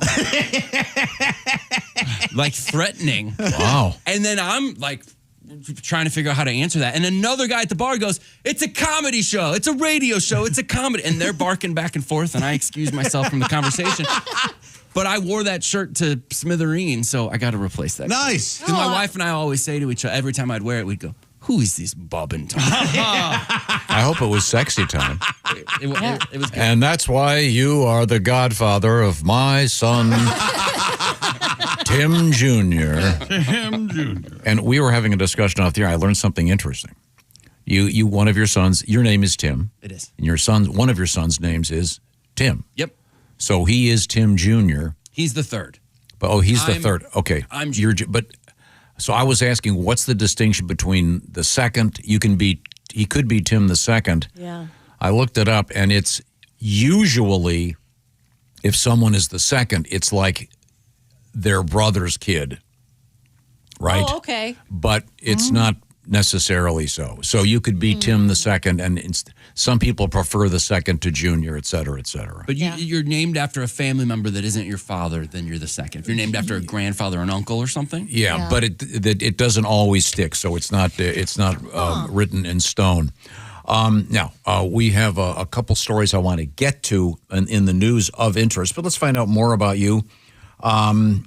Now, are you a good dad? Do you take your kids to tell us if you're a bad dad. Half-assed. What defines being a good dad for you? I always ask people that, like especially starting later, like ask people for advice, and people are like, you want to be a good dad, never miss a game. That's like a big thing people always say, and I don't know how important that is. My dad missed games.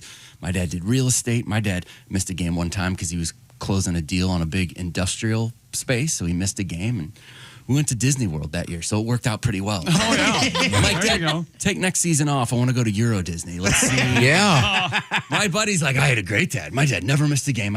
Your dad was betting on all of those games. Dad was running a sports book in the entire CYC league when we were growing up. Oh, that's classic. Yeah. You guys had to move when you had to sell your house? It's because Billy Bartels missed that penalty kick at Mary Queen of Peace. Tim Convy is our guest. That is so true. I have heard that for some. I never missed a game. That is an absolute true fact. Thank you for bringing it up.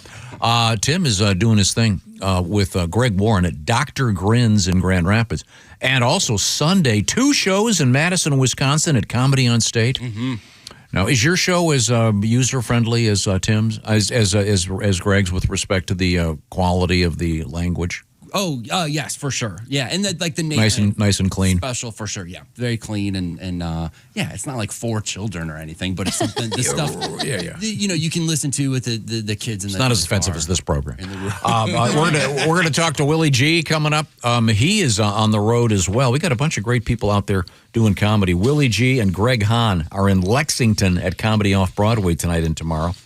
And we got Haywood Banks out there in Springfield, Ohio at the State Theater tonight and tomorrow. We are coming right back. This is these are the O'Reilly Auto Parts Studios, and this is the Bob and Tom Show. Add to or continue the conversation. Check out the Bob and Tom Show on Facebook. Get the link at bobandtom.com.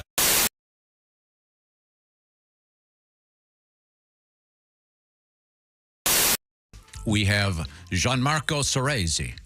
Hello. How did I do? It's beautiful. It's beautiful. Now, where did you grow up? I grew up Maryland, Potomac, Maryland. Okay. Not in Italy, darn it. I know. I'm much more Jewish than I am Italian. Just to get that out there.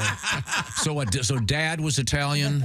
Dad's like a little Italian. Okay. Like a little, and Mom's just Jewish, and they gave me this name. And when my dad raised me, he acted like I was 100% Italian. Oh. And I did the DNA, and it's I guess in like the 1930s, my great-grandpa Luigi, his real name, my great-grandpa Luigi, and my great-grandma Donkey Kong, they immigrated here. Little island of Nintendo. Nintendo. For a second, you thought it was real. You're like, you're Sicily, yes. So would they call you like John Carlos Sarasso? Sure, yeah. Oh, sorry. No, my dad, he was like, he was a fighter. He would, punch people, and they called him Crazy Ceresi. Oh. Okay. And that's how I know I'm different, because when I was in high school, people just called me Ceresi, so gazy. Oh. That's what I got. See, kids are so nice. Yeah. Oh, there we go. Hey. There he is. We're talking to comedian Dusty Slay. And Dusty, I recognize you right away. You got a full beard, though. The stash is your trademark. You got the you're going kind of for the Jesus if he had glasses and a cap on look. Well, I can't be rolling around out here beardless. I don't need people seeing this chin, you know? I see. Great to see you, Dusty. Yeah, great to see you. I'm pumped to be here. Dusty Slay is a great comedian, and he's got a Netflix special that, as they say, was just dropped. I'll speak English. It was just released. Yes. You can see Workin' Man, which got us talking about the band Rush, Dusty, when we heard the phrase Workin' Man. Well, I'm a little bit of a fan, and someone said that I might get a call from them about some copyright thing with the name, and I said, I'd love to talk to them. Let's do it. Well, you've got a tour going, and Geddy Lee has a book coming out, so we're even. Dusty has an interesting background. You were a working man there for a while. You had some real jobs. Weren't you a waiter for a long time? Oh, yeah. Well, I worked a lot. My dad thinks I'm still in high school. I don't think he thinks I've ever worked a day in my life. He goes, what's this working man thing you're talking about? But yeah, I waited tables. I used to work in Charleston, South Carolina at a restaurant called Hyman's, which is located on the same block as a restaurant called Sticky Fingers. And I'm not making that up, just telling you where it is. I remember that. It's a seafood place. Hyman's a beautiful seafood place. We've been there, It's great. It is great. Yeah. And you were a waiter there. Were you a good waiter? I think I was pretty good. I had a little bit of an attitude problem towards the end, but I think I was good, People would come in there and they would ask for weird things. They'd be like, they'd be like, you know what? I haven't done this joke in a long time, and I even forgot the joke. They're like, these jokes are not on the special. I didn't forget any. They're like, what's a good wine with the fried catfish? And I'm like, I don't know, a Budweiser. There we go. It's a hot joke. It's a hot joke. Dusty, you have done a number of the late night shows. Do you remember what was the first one you did? Do you remember? Very first late night, I did Jimmy Kimmel, and I never tell people to go watch that one. I feel like that one was not that good. The jokes are great, but I don't know how to prepare for a late night at that point. But my first Tonight Show, very good. Cool. Well, let me ask you this. Since you've said that the Kimmel event did not go well, why don't you share? What was the first joke you did on it? Do you remember? Well, I did a joke, trailer park joke. I said, I grew up in a trailer park. We had a lot of fun, but I'm not sure why they call it a park. There were no rides in there, no water slides. We had like an occasional slip and slide or like an old tarp with some Dawn distributor. We put our slip and slide over a tree root one time because we was going to jump it. And that's not how that works at all. I like that very much. I hit that tree root. I just got up and got a job, When you become a Bob and Tom VIP member, you get more and less. Wait, what? Which one is it? More or less? It's both. VIP members get more stuff to hear and less commercials to not hear. So Bob and Tom VIP is a good deal? Yeah, more or less. Become a Bob and Tom VIP member. First step, click the link at bobandtom.com. Authorities say a man's penis was bitten off and eaten by his dog. Oh, why would this Residents in the town of Hearn contacted police upon the dog's incessant barking coming from the man's home in the middle of the night. First responders broke down the door to find the dog's 66-year-old owner gravely injured and rushed him to the hospital. My Vina! The man's male member could not be found. In the dog's Officials believe the man's dog, said to be about the size of a Jack Russell, bit off the man's member and ate it. He's adorable. Yeah. So small. I believe we have a new singer here. Oh, yeah, we do. It's Herr Adolf Gulpenkaken. Gulpenkaken. Wait a minute. Adolf Gulpenkaken. Okay. German, yes. Once again, this is about the dog eating the schlong of this poor man. His owner, yes. I don't think the German would say schlong. Well, that's more fun. Pre-1945. He thought it was an Oscar Mayer Wiener. That is why my doggy barked at me. He chomped on mein Wiener Pussenschaften. I've got nothing to hold on to when I pee. Thank you very much. Oh, thank you. I'm Sir Adolph Frankendicken.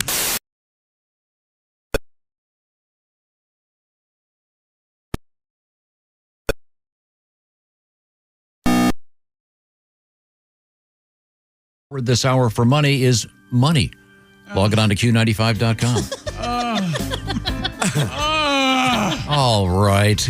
Welcome back to the Bob and Tom Only Show. one more hour before it's back to the pad. Jess Hooker at the Silac Insurance News Desk. Here I am. There's Pat Godwin. Hello. Josh Arnold. Hi there. Ace Cosby. I'm Chick McGee. Hello, Tom. How about that special guest, huh? Yeah, in the studio we have a comedian, Tim Convy.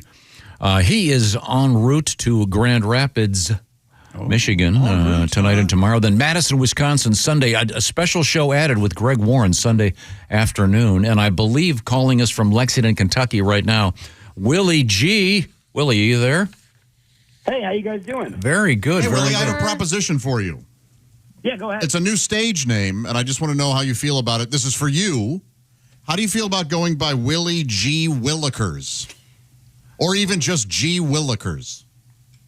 You know what? I'm not sure I'm in until we develop a catchphrase. But yeah, if we get a catchphrase, Willie G. Willikers, yeah, I can play. The catchphrase is... I like everything that's happening here, but I think Willie's right. We need something a little more... How would you get that on a T-shirt? Yeah, see, that's the thing. Do you have something that you could make more like in a language, perhaps? Boy, I haven't. If someone who says "Gee Willikers," what exactly is that? Are they frightened? Oh, no. I mean, I think the true definition of G. Willikers is... This is very helpful. I'm going to take that if Willie. So, Willie, I'd like to open by apologizing.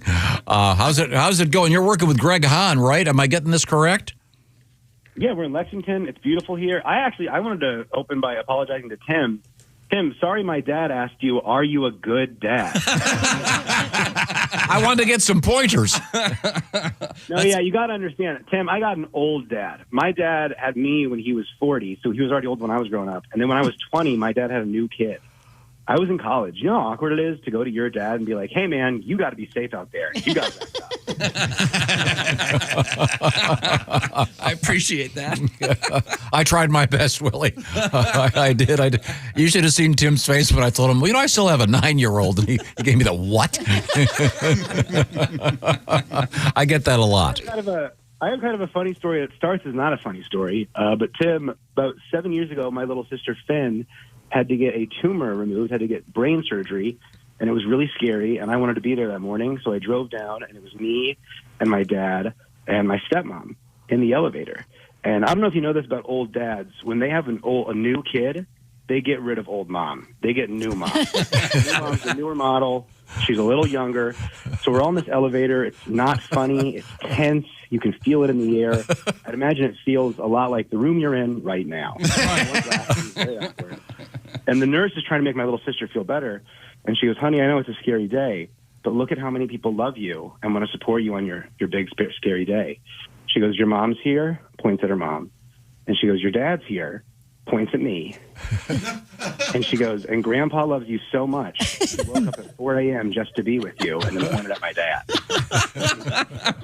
He couldn't even deal with the age difference thing. He just goes, excuse me, miss, Grandpa wakes up for work every day.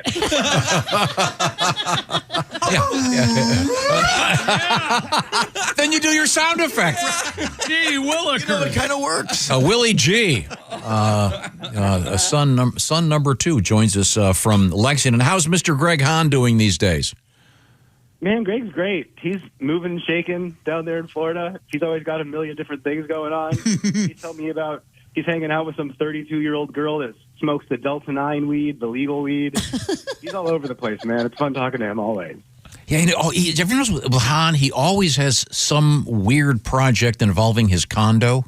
Yes. It's like, well, I found a table made out of chocolate cake, but I can't figure out how to get it up to the what? That's very odd. Yeah. Very odd fellow, and one of the funniest, weirdest guys. And have you ever seen Greg Hahn's act, Tim? No. It is amazing. Yeah. It's not land based. In fact, it's not Earth-based. I don't know what it is. I can't describe it. I had breakfast with him a week or two ago, and it was serve your own coffee. So it was a nice place, but you go up and you get your own coffee. And he went to the container marked Snickerdoodle, and he poured himself a cup, and I go, oh, you like the Snickerdoodle, huh? And he goes, I don't know what it's called. It's delicious. There you go. That's him. Willie G is our guest once again in Lexington, Kentucky. And are you guys on your way there eventually? Greg is there with our buddy Sean. I'm not able to do Lexington, but dad duties. What a great spot! Yeah, exactly. Got to finally show up. Yep. Game day. The cable will be fixed by then, so we should be all right. Get that TV going. Wow. Willie, what was your favorite show when how old is your son? 3? 3. When you were 3 years old, do you remember what you watched on TV? I mean, yeah, your house was pretty inappropriate. I think I watched Airplane a lot. Yeah. I didn't have any of those safeguards. I did not have time to figure that out. Oh, my God. All right, Willie. Well, we will talk soon. Are you in the studio next week? Yeah, I'm going to Peoria. I'm doing Peoria, the Jukebox Comedy Club. And then that's next weekend. And then in a couple weeks, I'll be at Go Bananas with Greg. So I'll be stopping down a few times to hang out. All right, good. We'll look forward to seeing you. Now, Are you excited about the new Taylor Swift album? The girls have been texting me all morning. They're so excited. Oh, my God. It's all I hear. I came in last evening. I had to go do something. I came back in, and Finn, who's 12, is jumping up and down. You're not going to believe it. You're not going to. I thought, oh, my God. I knew she had a math test. I figured she'd done well on it. No. It's the new Taylor Swift album. And there are like listening parties at movie theaters or something and stuff. Oh, wow. Yeah, it's like a big thing. And it already dropped? Midnight last night. Okay. Yeah. And I know that she's ordered the vinyl. Oh, cool. So, but I'm sure she'll be listening to it digitally today. Yeah. Have you come around on her fiance, Travis Kelce? I know you used to not like him because you guys are both from Shaker Heights, Cleveland Heights. Cleveland. He's from. You're right. He went to Cleveland Heights High School. And I know that you don't like him because you guys are from the same part of the country, but you talk different. Like you talk like a broadcaster, and he talks like he sells vapes on a cruise ship. What's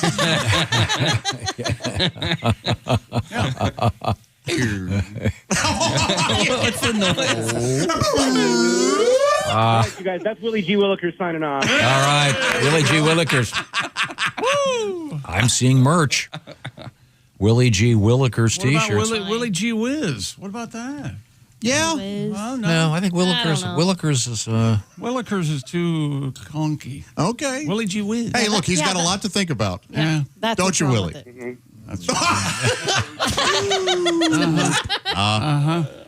Willie G. Whiz will be really good on my new podcast, Willie G's Steak. It's cheesesteak inspired, cheesesteak themed. We're going to see what happens. I can't wait to hear it. Thank you. All right, we got to check in at the Silac Insurance News Desk real quick. What's going on over there? You got anything? Yeah, let's find one. Purdue University announced that scientists will embark on an expedition to the South Pacific to determine if a visual anomaly in a lagoon in Nicuamaro Island. Don't worry, nothing can go wrong with that word. I know, right? Jeez. My goodness. Scared to death all morning. If it is Earhart's missing Lockheed Electra 10E. Her plane. Yes. Why did you had to put in the make and model? Yeah. Oh, yeah. That's the way he is. Yeah. Doesn't he want to just punch him in the face? Doesn't he want to just... Well, I think... here he goes. For those with a slightly higher level of sophistication. Okay. I think that might be a plane in the water. I don't know. It could be 2 logs. That's like a series of piers. Yeah, it's... One wing is off? But apparently there are aerial photographs from 50 years ago that show that same thing. Doesn't even look like a plane. The object was first noticed in satellite imagery in 2020 and later confirmed to be visible on aerial photos taken on the island's lagoon as far back as 1938. So why, if that were a plane, it wouldn't have been seen before all this? I don't get this. Yeah, but what's really interesting to me is that I didn't realize she had been a professor or a consultant at Purdue University for quite some time. She had, yes. She was a women's career counselor in 1935, 2 years before she crashed. That was only 80-some years ago. A woman's 88 career years ago, counselor in 1935. Yeah, I know, right? Women would walk in, she'd just go, no. There's nothing for you. Go home. I mean that's revolutionary. It's great. But here's what's troubling about this story. Learn to shop for groceries. Read the last paragraph of this, and this to me is a little bit of read the last paragraph. The recently opened Amelia Earhart Terminal at Purdue Airport honors her legacy as a valued Boilermaker. She is also remembered across campus through facilities, programs, and clubs. But should you name? I mean, would you name? I don't know. I see what you're saying, but she still did plenty, you know? But do you name? There's not a JFK Jr. airport. Well, no, but that's way different. There's not an O.J. Simpson Ford Bronco dealership. You're just having fun. There's not Buddy Holly International Airport. I didn't know. It's funny that she's a career counselor and probably told women to do different things, follow their dreams, or whatever. And then this woman gives you all this advice, and then she goes and crashes a plane. We're like, I don't have to listen to her anymore. Maybe she didn't have the best plans. Yeah, does it look like a plane? And it just looks like it could be a couple of logs. Did you see those flight goggles hanging from the? Oh, that is. But see, I thought it would be in the deep water, and that looks like it's 30 feet offshore. Right. So did it wash up? No. Nothing. Because it says that there's pictures of this that date back to as far as 1938, which was a year after the plane crashed. Does the discovery of this timed with their opening of their new Purdue wing? Hey. Promotional, You make a good point. Yeah, we just opened the Amelia Earhart Center, and you're not going to believe what we found. So I'm assuming that island is uninhabited. I was going to say, has anybody considered, I don't know, landing, rappelling down, and maybe... Well, that's what they're doing. Okay. They're launching an expedition. Why don't you call them up? Hello, remote island. How you doing?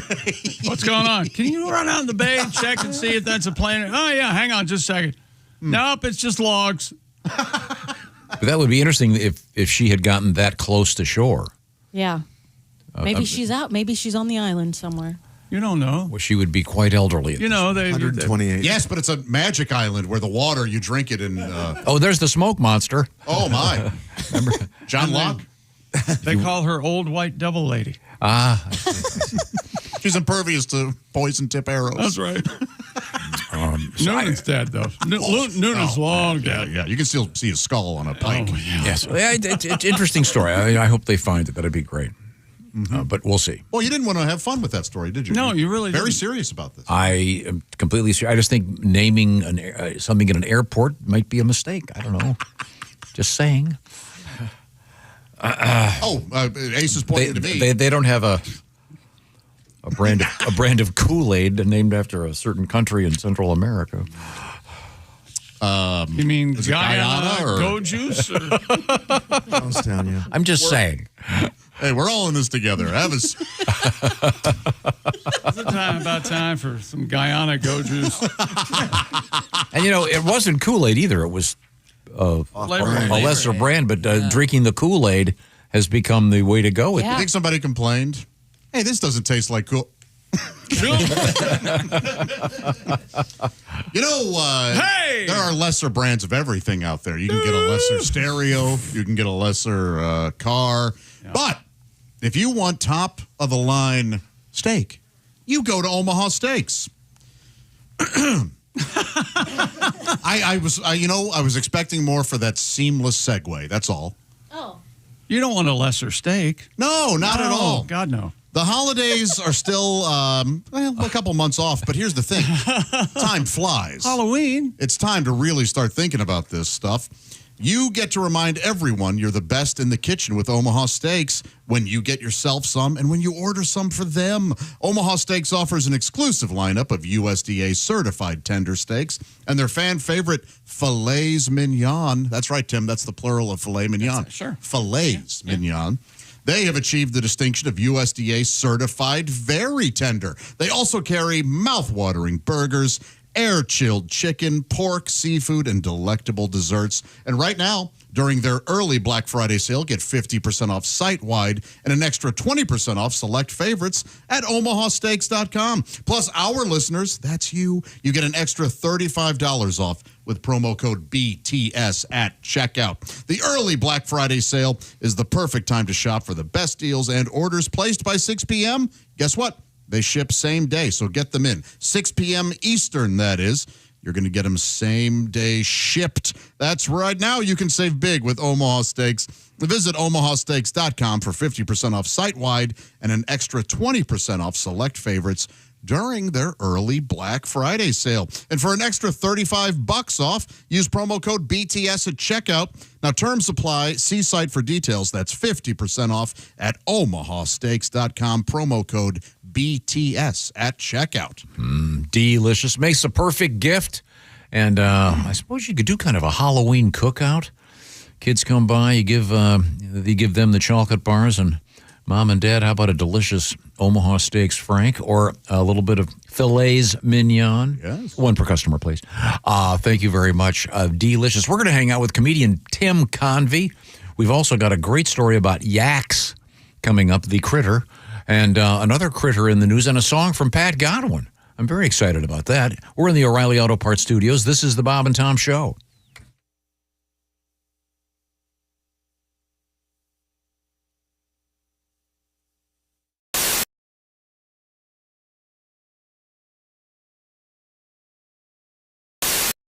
Oh, well, this will help. Hello, Bob and Tom Show. Bob and Tom, it's Kenny Tarmac. Hey, Kenny, how are you? Hey, Shooter, we just landed. I'm in ATL. Just got in from ORD through DF Dub. I had to call you guys. You got the new Barstool guys in there, huh? That's right. Yeah, Pat McAfee, Todd McComas are here, yeah. I know. Listen, Pat, heard you walked away from some major coin guy. I love it. Power move. Way to blow up the flow chart, Shooter.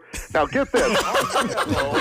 Holbeck, he was the GM of Smearcore. His brother, not the one who ran Lucom into the ground. No, the older brother goes by Merck. He was pulling almost 40 G's on straight commission, and one day, just like you, up and said, my work's done here.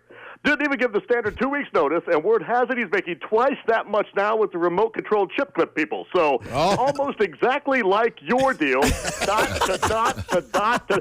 Hey, Stud, I was going to ask you. Hang on, I got to take this. Get Tarmac. Hey, Shooter, we just landed. No, we're still here. No, what about me? Through RD. Not much. I'm just on hold right now with that idiot punter that walked away from like $500,000. Wait a minute. You're not on hold. Yeah, just that one. I can hear you. I'm going to pitch him, but I just want to wait to make sure this isn't some sort of publicity stunt. No, the focus group loved it. It's a spin-off idea. The sports fan that eats too much cheese and ODs on the ultimate nachos every Sunday. Oh. Yeah, we love it. It's called Barstool Softener. Well, yeah, the logo's the same, but our Barstool, zoom in. You'll notice the legs are a little, see that? The legs are all tapered, all four. Sure. Is he going to re-say this? Because he's talking to somebody else. The money's in the detail, Mike. Listen, I got to take this. Hey, Pat, love the ballsy move, guy. Hold on, Kenny. Let's reload for next week. I got bored now before all these Zone 4 peasants get in my way. I told you from Phoenix, we just landed. Okay, Love the thanks. move, Shooter. All right, buddy. Very helpful. Ace had nothing to do with this. No, but Ace and I did play donkey softball. I don't care about that. There was a donkey in this building that you and I were leading was that around. I can never remember. Mammoth Jack? A Mammoth Jack? Yes. Now, is that considered to be a donkey or a mule? That's a donkey, right? Don't know what the difference is. Don't you get a horse and a mule to make it? Wait a minute. What is it? Horse and a donkey make a mule? Something like that? I don't know. All I know it's is like algebra. I forget how it works. His hangdown was unbelievable. No, Pat. You could almost hear the mechanization start when he had to urinate. A semi-famous woman who actually worked here had this gigantic animal rack, and it was the size. It was bigger than a horse. Yeah, it was huge. And we thought it'd be funny to bring it in the building. And what happened? And but we were concerned that it would defecate somewhere in the building, but we brought it in. We took it all around. We had fun with it. Had picture behind the general manager's desk. Oh, we thought it was so funny. And then we were having a great time. We were on the air. We were on the air, and then we Chick and I took it outside. Yeah, and then what happened? It knew. Somehow it knew to go ahead and pee. Urinated, and it was like a fire hose. Yeah, nuts. We never even thought of that. If that had happened in the building, they would have had to replace all the carpeting and half the furniture. Yeah. What was its name? Jack. Oh, Jack. That's sweet. I don't remember. I'll have to dig it up. Yeah. But we have pictures. Find out. Turtis. Hey, Turtis. There he is. There's Tom. Look at him. Yeah, There I there's am. Tom. That's the general manager's desk. Yep. Huge. Look at the size, of that thing. thing. It's beautiful. Oh, yeah. You It really can is. almost see his dork right there at the back. Oh, yeah. You can kind of see how it's it's real black. He was like a prize mule, I think. Yeah. He's a handsome fellow. Yeah. Oh, thank you. Oh, you mean the donkey? Look, Tom, you're wearing the same clothes you're wearing that day. He's got cargo shorts on. Hang on a Are second. those shorts? Yeah. No. Same shirt, though. Look at the gut on Griswold. Look at that. I think the shirt's kind of baggy. Whatever, Tubby. I never knew you were a fan of that. Chubbs. Yeah, whatever, Chunkles. What do you weigh there? About 350? Oh. You're over 3 bills. Look at that. You're easily 350. You guys are totally being mean now. Well, Come be a photo. on. We had to be mean to get him to put the fork down. Save his life. He's got a cow heart, isn't he? So I want to just pause for a moment. You look like you ate Bob. I'm all the way at the back of the office. That photograph above the donkey on the upper right. That's a hockey team. Josh, I don't know if you can see. Every guy in that hockey team had a huge mullet. It was that era. Yeah. And visual and boring. And the now, donkey. wait a minute. You're saying that was a hockey team, and they all had the same haircut, and they. Well, we it was unfortunately all we don't have that. a mullet. Is that desk still in the building? Is that desk still in the building? I mean, this is bad off the air talk. Yeah. If we're off the air, I'd walk out. I'd be down the highway. Now, Josh. When you become a Bob and Tom VIP member, you get more and less. Wait, what? Which one is it? More or less? It's both. VIP members get more stuff to hear and less commercials to not hear. So Bob and Tom VIP is a good deal? Yeah, more or less. Become a Bob and Tom VIP member. First step, click the link at bobandtom.com.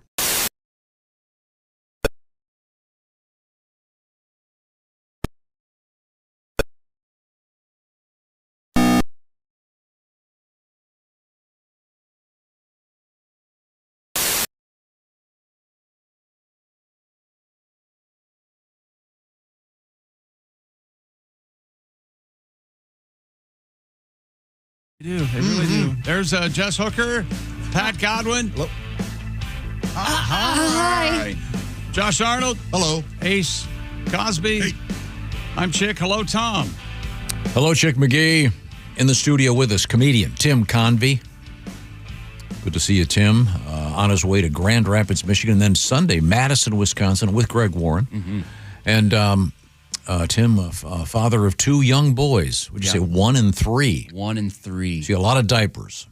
A lot of diapers. 2 different sizes. The oldest one, the oldest one is finally potty trained. He took his. Oh, really? He took his time, but he got there. And then the other one, a lot of diapers. And we were flying a bunch lately because people keep getting married, and my brother's getting married in France next year, so I have to take these 2 kids. Boo. I know, and there's nothing I can do because all our families are going over there, so there's nobody to leave them with, and it's the anxiety just about that. It's all I'm thinking about all the time. Wow. Why would he do that?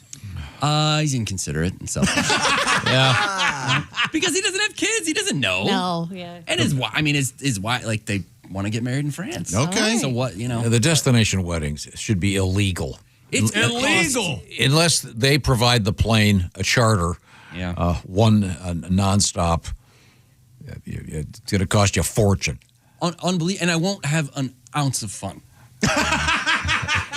It's all those things this is all new to me. None of this is profound. People have experienced this, but we went on a vacation with my wife's family, and we all shared a house, and it's great. And it's not a vacation. You're taking the show on the road, right? Yeah. It's a new place with new sharp corners and staircases and everything else. And the problem is when you share space with people who are on vacation, it makes it even worse because they're like, I think I'm going to go take a nap on the beach and then go play golf in a little bit. And you're like, that's great. I've got to make sure this one doesn't kill this one and that they don't go back to, fall into the water. Right. And I'm going to go to France, which is, that'll be incredible. It'll be beautiful. Everyone around me will be having a great time. And I just got to survive it. Yeah, more wine.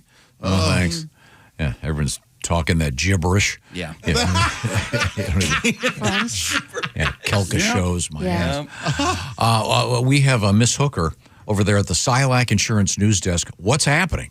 A surprising sight greeted teachers at Indian Lake Middle School in Ohio on Monday.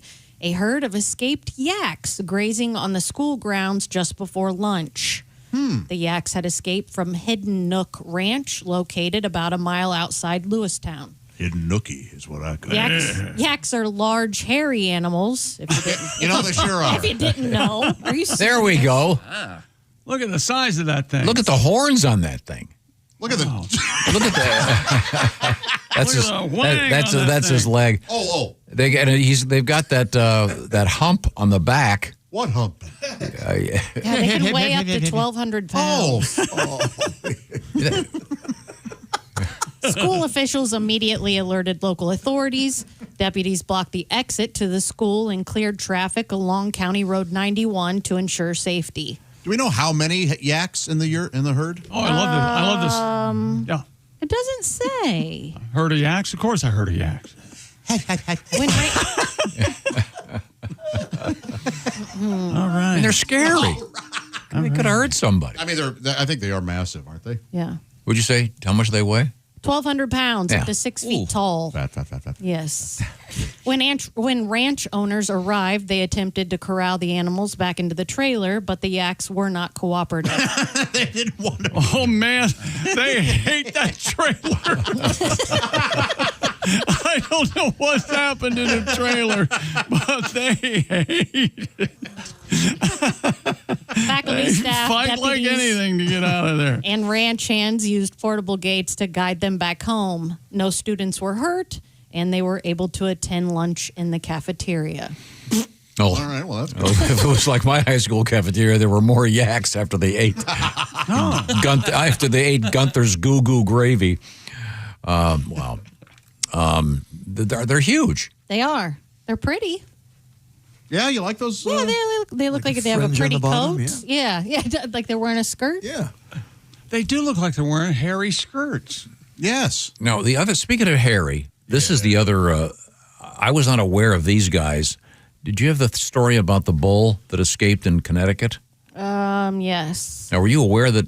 Well, go ahead. Tell them what it is. A miniature Scottish Highland bull is on the loose in eastern Connecticut. These are really cool looking. The bull named Lefty. There we go. Look at them. Aw. Look at the bangs. Oh my gosh, she's adorable. It's like a miniature cow, but it's got this weird haircut. Hair obsessed Tom is Is it the focused on haircut or his is that the hairdo. way his hair grows? Yeah, it's not a haircut. No, they don't get the cows out and cut I mean, their I hair. had a haircut like that when I was 12. There's a lot of little boys that have that haircut now. My son. Yes. Yeah, it's a very popular just look, all isn't in it? their face. The bull named Lefty escaped from the Sullivan Brothers farm in North Franklin and has since been roaming the fields and forests of the surrounding area. Let it. Yeah. What's it do? It's not hurting nobody. No. Owner Kit Sullivan told CT Insider that he was introducing Lefty to the farm's other cows, mostly full-size Highlands, when Lefty got frightened by another bull and took off. Well, of course. He's a little guy. Yeah, Mr. Sullivan said that he has been spending 8 hours a day, every day, trying to track down and trap the bovine. You know that this is these little guys, these miniature Highland. This is what they make sliders from. Oh, I always That's wondered. not funny. Yeah, I always wondered there. That's not funny. They have to raise them for their fur, for their coat. That looks really soft and, right? No? Yeah, sure. I don't care. Of course. No, are they not raised for beef? That's what I don't know, yeah. I wouldn't think so. No? Are the little female ones? Do they use those for those little milk bottles that they have at school? Yes. All right. Miniature cows create miniature things. Well, that one's for chocolate milk. And luggage only the DOP kids. That's all. I have what do they raise yaks for? I think Why it would is there be a for yak their- ranch? Is yak milk some health food thing? No, but there's yak yarn that you can use to knit. I have some. Yak yarn. It's like alpaca, like it's really soft. Okay, because it said Yeah. that they had escaped from a yak ranch. Yeah. Yeah, I'm just asking. I don't know. Is there yak in the ancestral blend of meat that you eat? Not that I've found. Yeah. I've bison and wild boar and chicken and venison. Yeah. Okay. Yeah. Okay, wait a minute. Hold on. Why yeah, raise yak? here we go. Can we get a yak steak? I just found it. It says yak meat is lean, high in protein, and lower in cholesterol. Sounds perfect. Some ranches market it as a healthier grass-fed alternative. It says it has a sweet, delicate flavor. Apparently, they also weigh lower methane emissions. Oh. They're not as gassy. It says that? Yes. Huh. Oh, I think we all... Don't you get the magazine Yak Flatulence? Yaculence. Their weekly forum. I go online and weigh in. Raising domestic yaks. They take up about a quarter of the space needed for a beef or dairy cow. Oh. Can you milk them? Oh, the mama yak give milk? Okay, no, this is a yak farm. It says they welcome visitors to see, feed, and take pictures with our yaks. You know, my puppy dogs love yak cheese. They have a bar of yak cheese that they chew on. Wow. Yeah. Is it similar to like a cheddar we would eat, like in terms of texture? No, it's very, very, very hard. Huh. And they chew on it, and then when it's almost all gone, you can put it in the microwave, and it swells up again. What? Yeah. It's like crazy stuff. You're making it Yeah, up. and they do make, as you said, Miss Hooker, they do make yak yarn to make sweaters and scarves. Now, what just happened, Jess, is Yeah. that I don't. I'm sure This you're is aware always of this. amazing. Yes, is that we'll tell Tom something, and then he'll go on the internet and check to see if what we've just said is true. Well, she was And then- speculating. and then he'll get I wasn't back to it. speculating. I said I had some at home. Right. I had some. And then he will present it to you like you had no idea. Wow, look what you taught me, Tom. Well, that's what he wants. in the current issue of Gaslight. Yes. Yeah. Tom, you're the centerfold again, right? I hate to tell you this, but I believe I speak on behalf of everybody. Your company is no longer enjoyed. You're insulting us. Calling us Oh, wait a minute. There's more. inept. More yak stuff? Yeah. They are crossbred with cattle. Oh, well. I'd like to get a look at Yaddle? that, huh? Yeah. They're this is true. This says Are they called yaddle? they're close. They're called yak cows. Yak cows. YAKOWS. I know a guy from Dracow who grew yak cows. They combine the hardiness of yaks with the productivity of cattle. So there you go. He was never ready. He'd go, not now. I can't. They're easy to get along with, too. They are? Yeah. Because you can never argue with a yak, yak, yak, yak, yak, yak, yak, yak. Well, you ought to know by now. There you go. Oh. Now, when we come back, are we going to get this song out of you, Pat? You could have got it out of me in the last 20 minutes, yeah. Go ahead, do it. I'm ready to go. You can do it right now. We have time? Yeah. Well, the story was met with disdain for Miss Earhart. Well, Amelia, they think there's a group at Purdue University that is going to go investigate. What a great thing this! You get to fly to the South Pacific. Yeah. And they think they may have found the Amelia Earhart's plane. I'm not going to say the name of the plane because Josh gets all mad. Well, the story didn't say plane. You had the Lockheed F-1 idiot. Yeah. Of course, that's a left-handed plane. Those familiar with the story, the engineers at Purdue were part of the whole redesign of the plane, adding extra fuel. Although apparently Joe, You want to top it off? Yeah, you should have made that one take, one more gallon.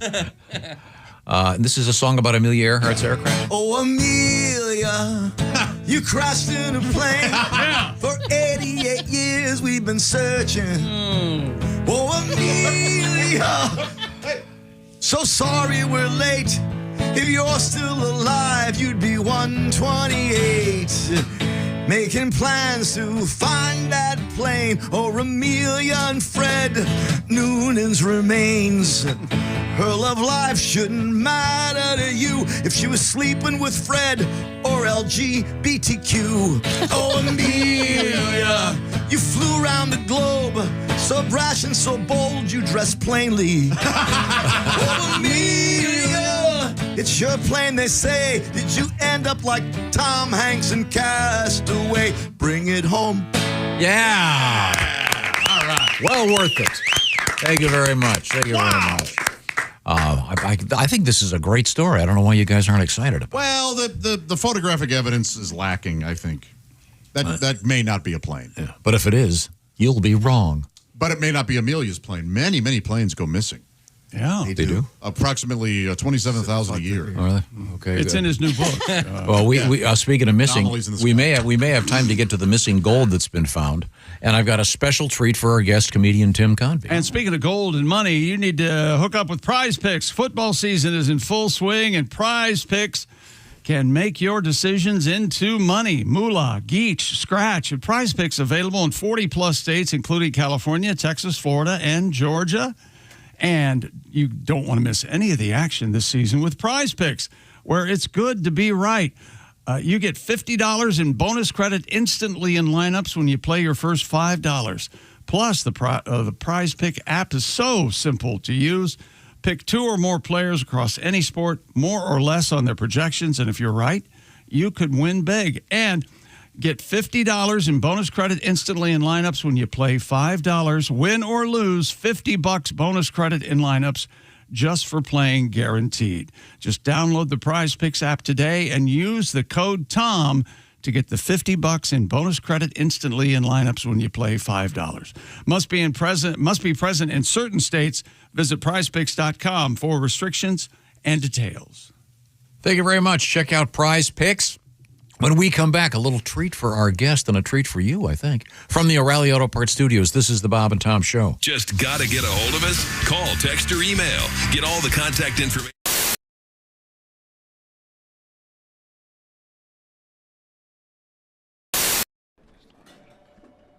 Hey, chick, what are you doing? Working on radio stuff. Oh, well, you missed the meeting. Oh, yeah? What'd I miss? Actually, some pretty cool stuff about Silac. Get this. All right. If people have a 401k from a former job, right, they may be able to roll it over into a Silac annuity and get a 20% bonus bump. Nah. Yeah, huh? Let me run some numbers. So I've got a $100,000 401k, and I switch it over. $100,000 becomes $120,000? Yes. And $200,000 becomes a $240,000 Silac annuity? That's right, but chick, you know you have a calculator on your phone, right? Oh, I prefer this one because I like big buttons and I cannot lie. Get your butt over to SilacINS.com for more info on the 20% Silac annuity bonus.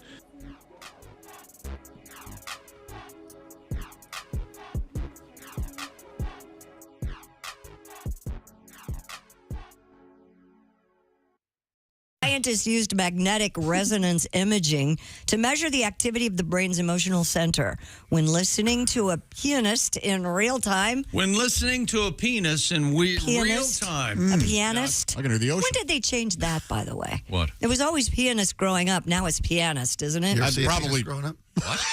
Oh, never mind.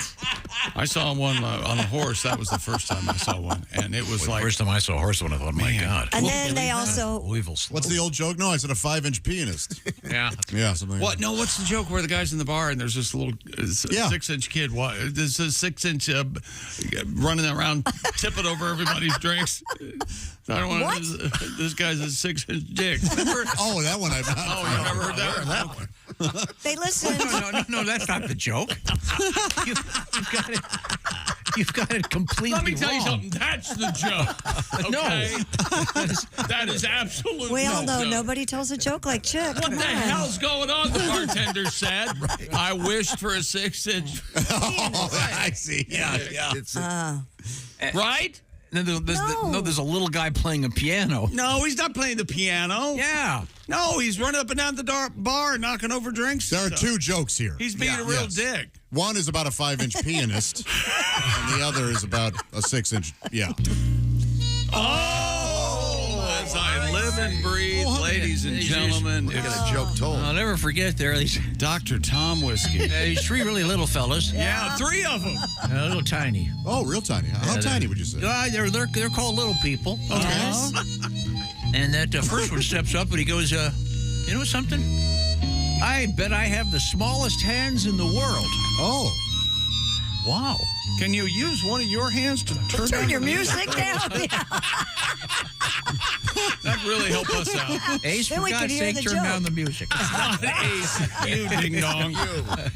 And so he sends it off to the Guinness Book of World Records people. Uh-huh. And he gets back a letter saying, "You, sir, have the smallest hands in the world." It's official.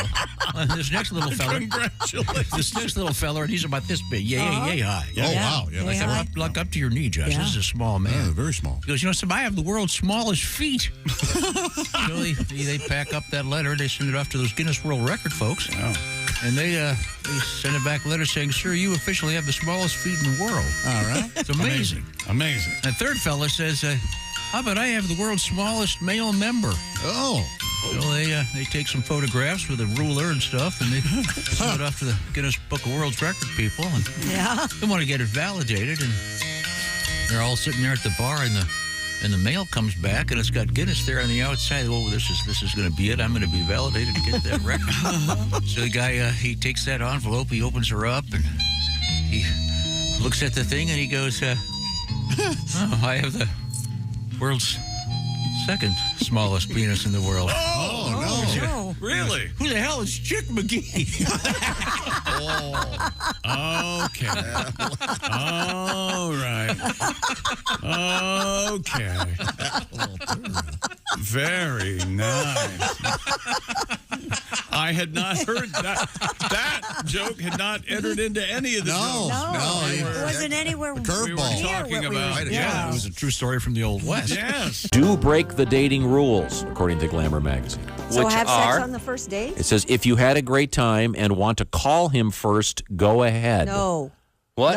No. I disagree with that. Okay.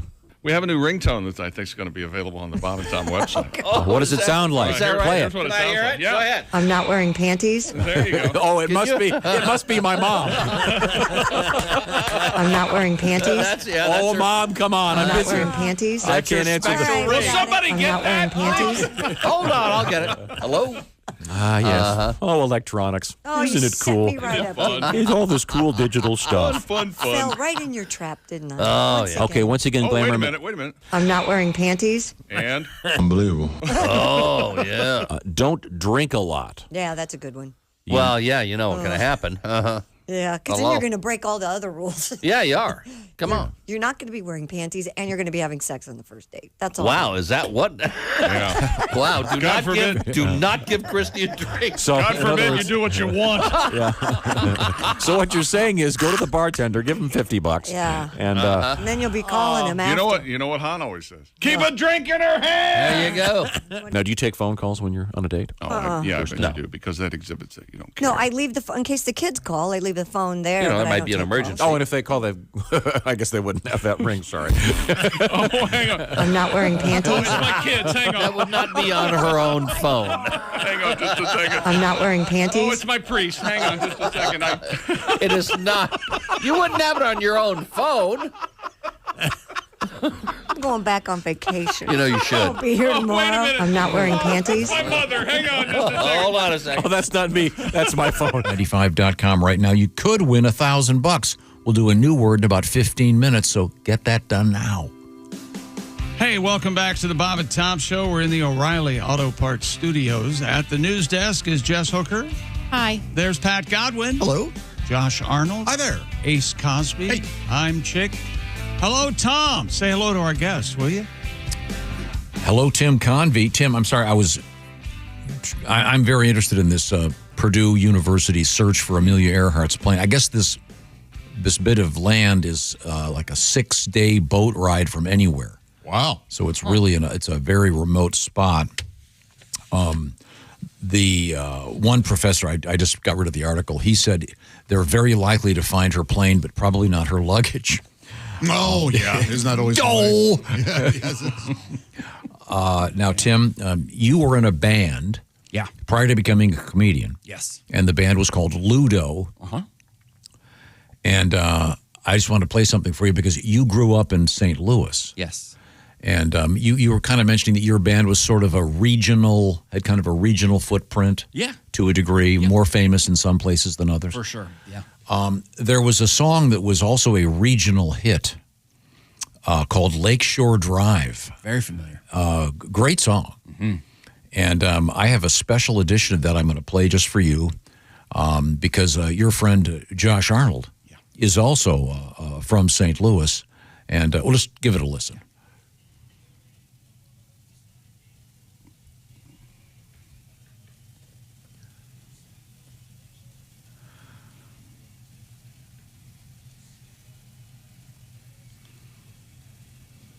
So you got the real version there, huh? That's the real song. Yeah. Now there's a Josh Arnold version of that song. That's we had it custom done. It was done custom made for Josh by the gentleman who sang the original. Is that right? Yes. I don't remember if it was Eliota, Haynes, or Jeremiah. I think Haynes. Yeah.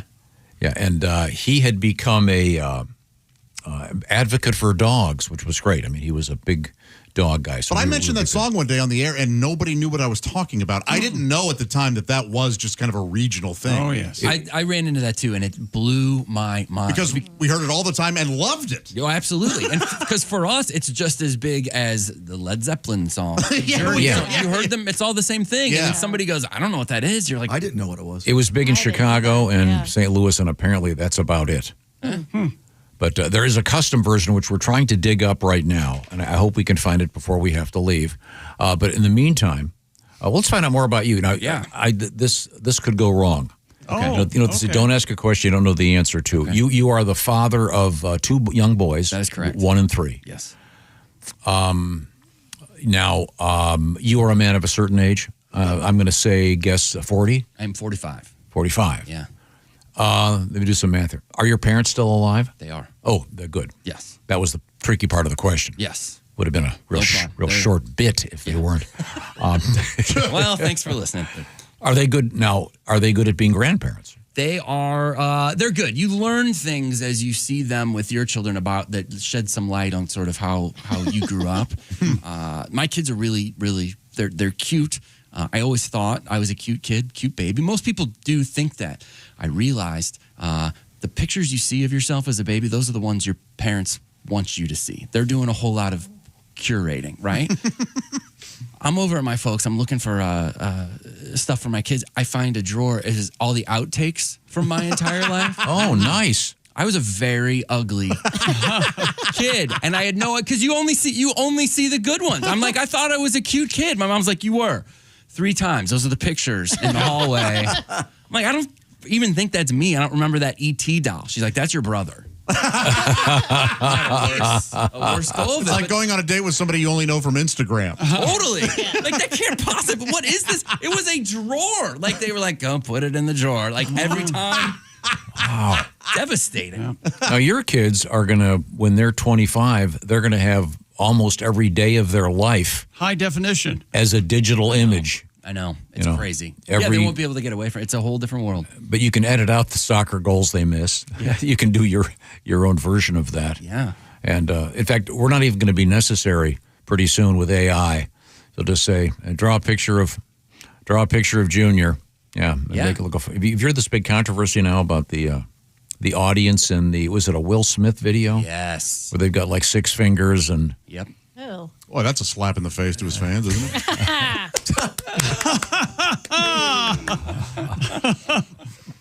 Yeah. It's doctored. They added people to it, and because you can see people are holding up signs, and the signs don't make any sense, and they faked it. But I heard an interview with a guy saying in a year from now they'll all be perfect. Mm-hmm. Yeah, it's going to be impossible to tell what's real and what's fake. Oh, look, I'm getting phone calls. So thank you very much. Once again, can you imagine if that would happen to any of us? He'd be mad until Tuesday. I have well, then his phone goes off. I have a technical question. You get a lot of these spam calls. Then you have the option. You hit a thing. It says report spam. Report, delete. Yeah, delete and report junk. Yeah. Is that real? Because I keep getting them. I don't think it's working. Well, I think there are so many. That's your problem. And are there time constraints on when they're allowed to do that? Because I got one at 9:30 the other night. Ooh. Are there? Can they do that? I think it's a free for all. It's a wild, wild west. Maybe out they were there. trying to sell sleeping pills. It's already a scam, so they're not like paying attention to like, oh, but we do abide by the hour. We follow the scam rules. Yeah, they're trying to steal our money. They're like, we want to steal your credit card, but we can't call you after 10. Yeah, I know, we know that. put me on the jury where they catch one of these guys. Oh, yeah. Well, the jury found him guilty. We'd like him burned at the stake on a Friday night on television. I'd like to meet the congressman whose palms are.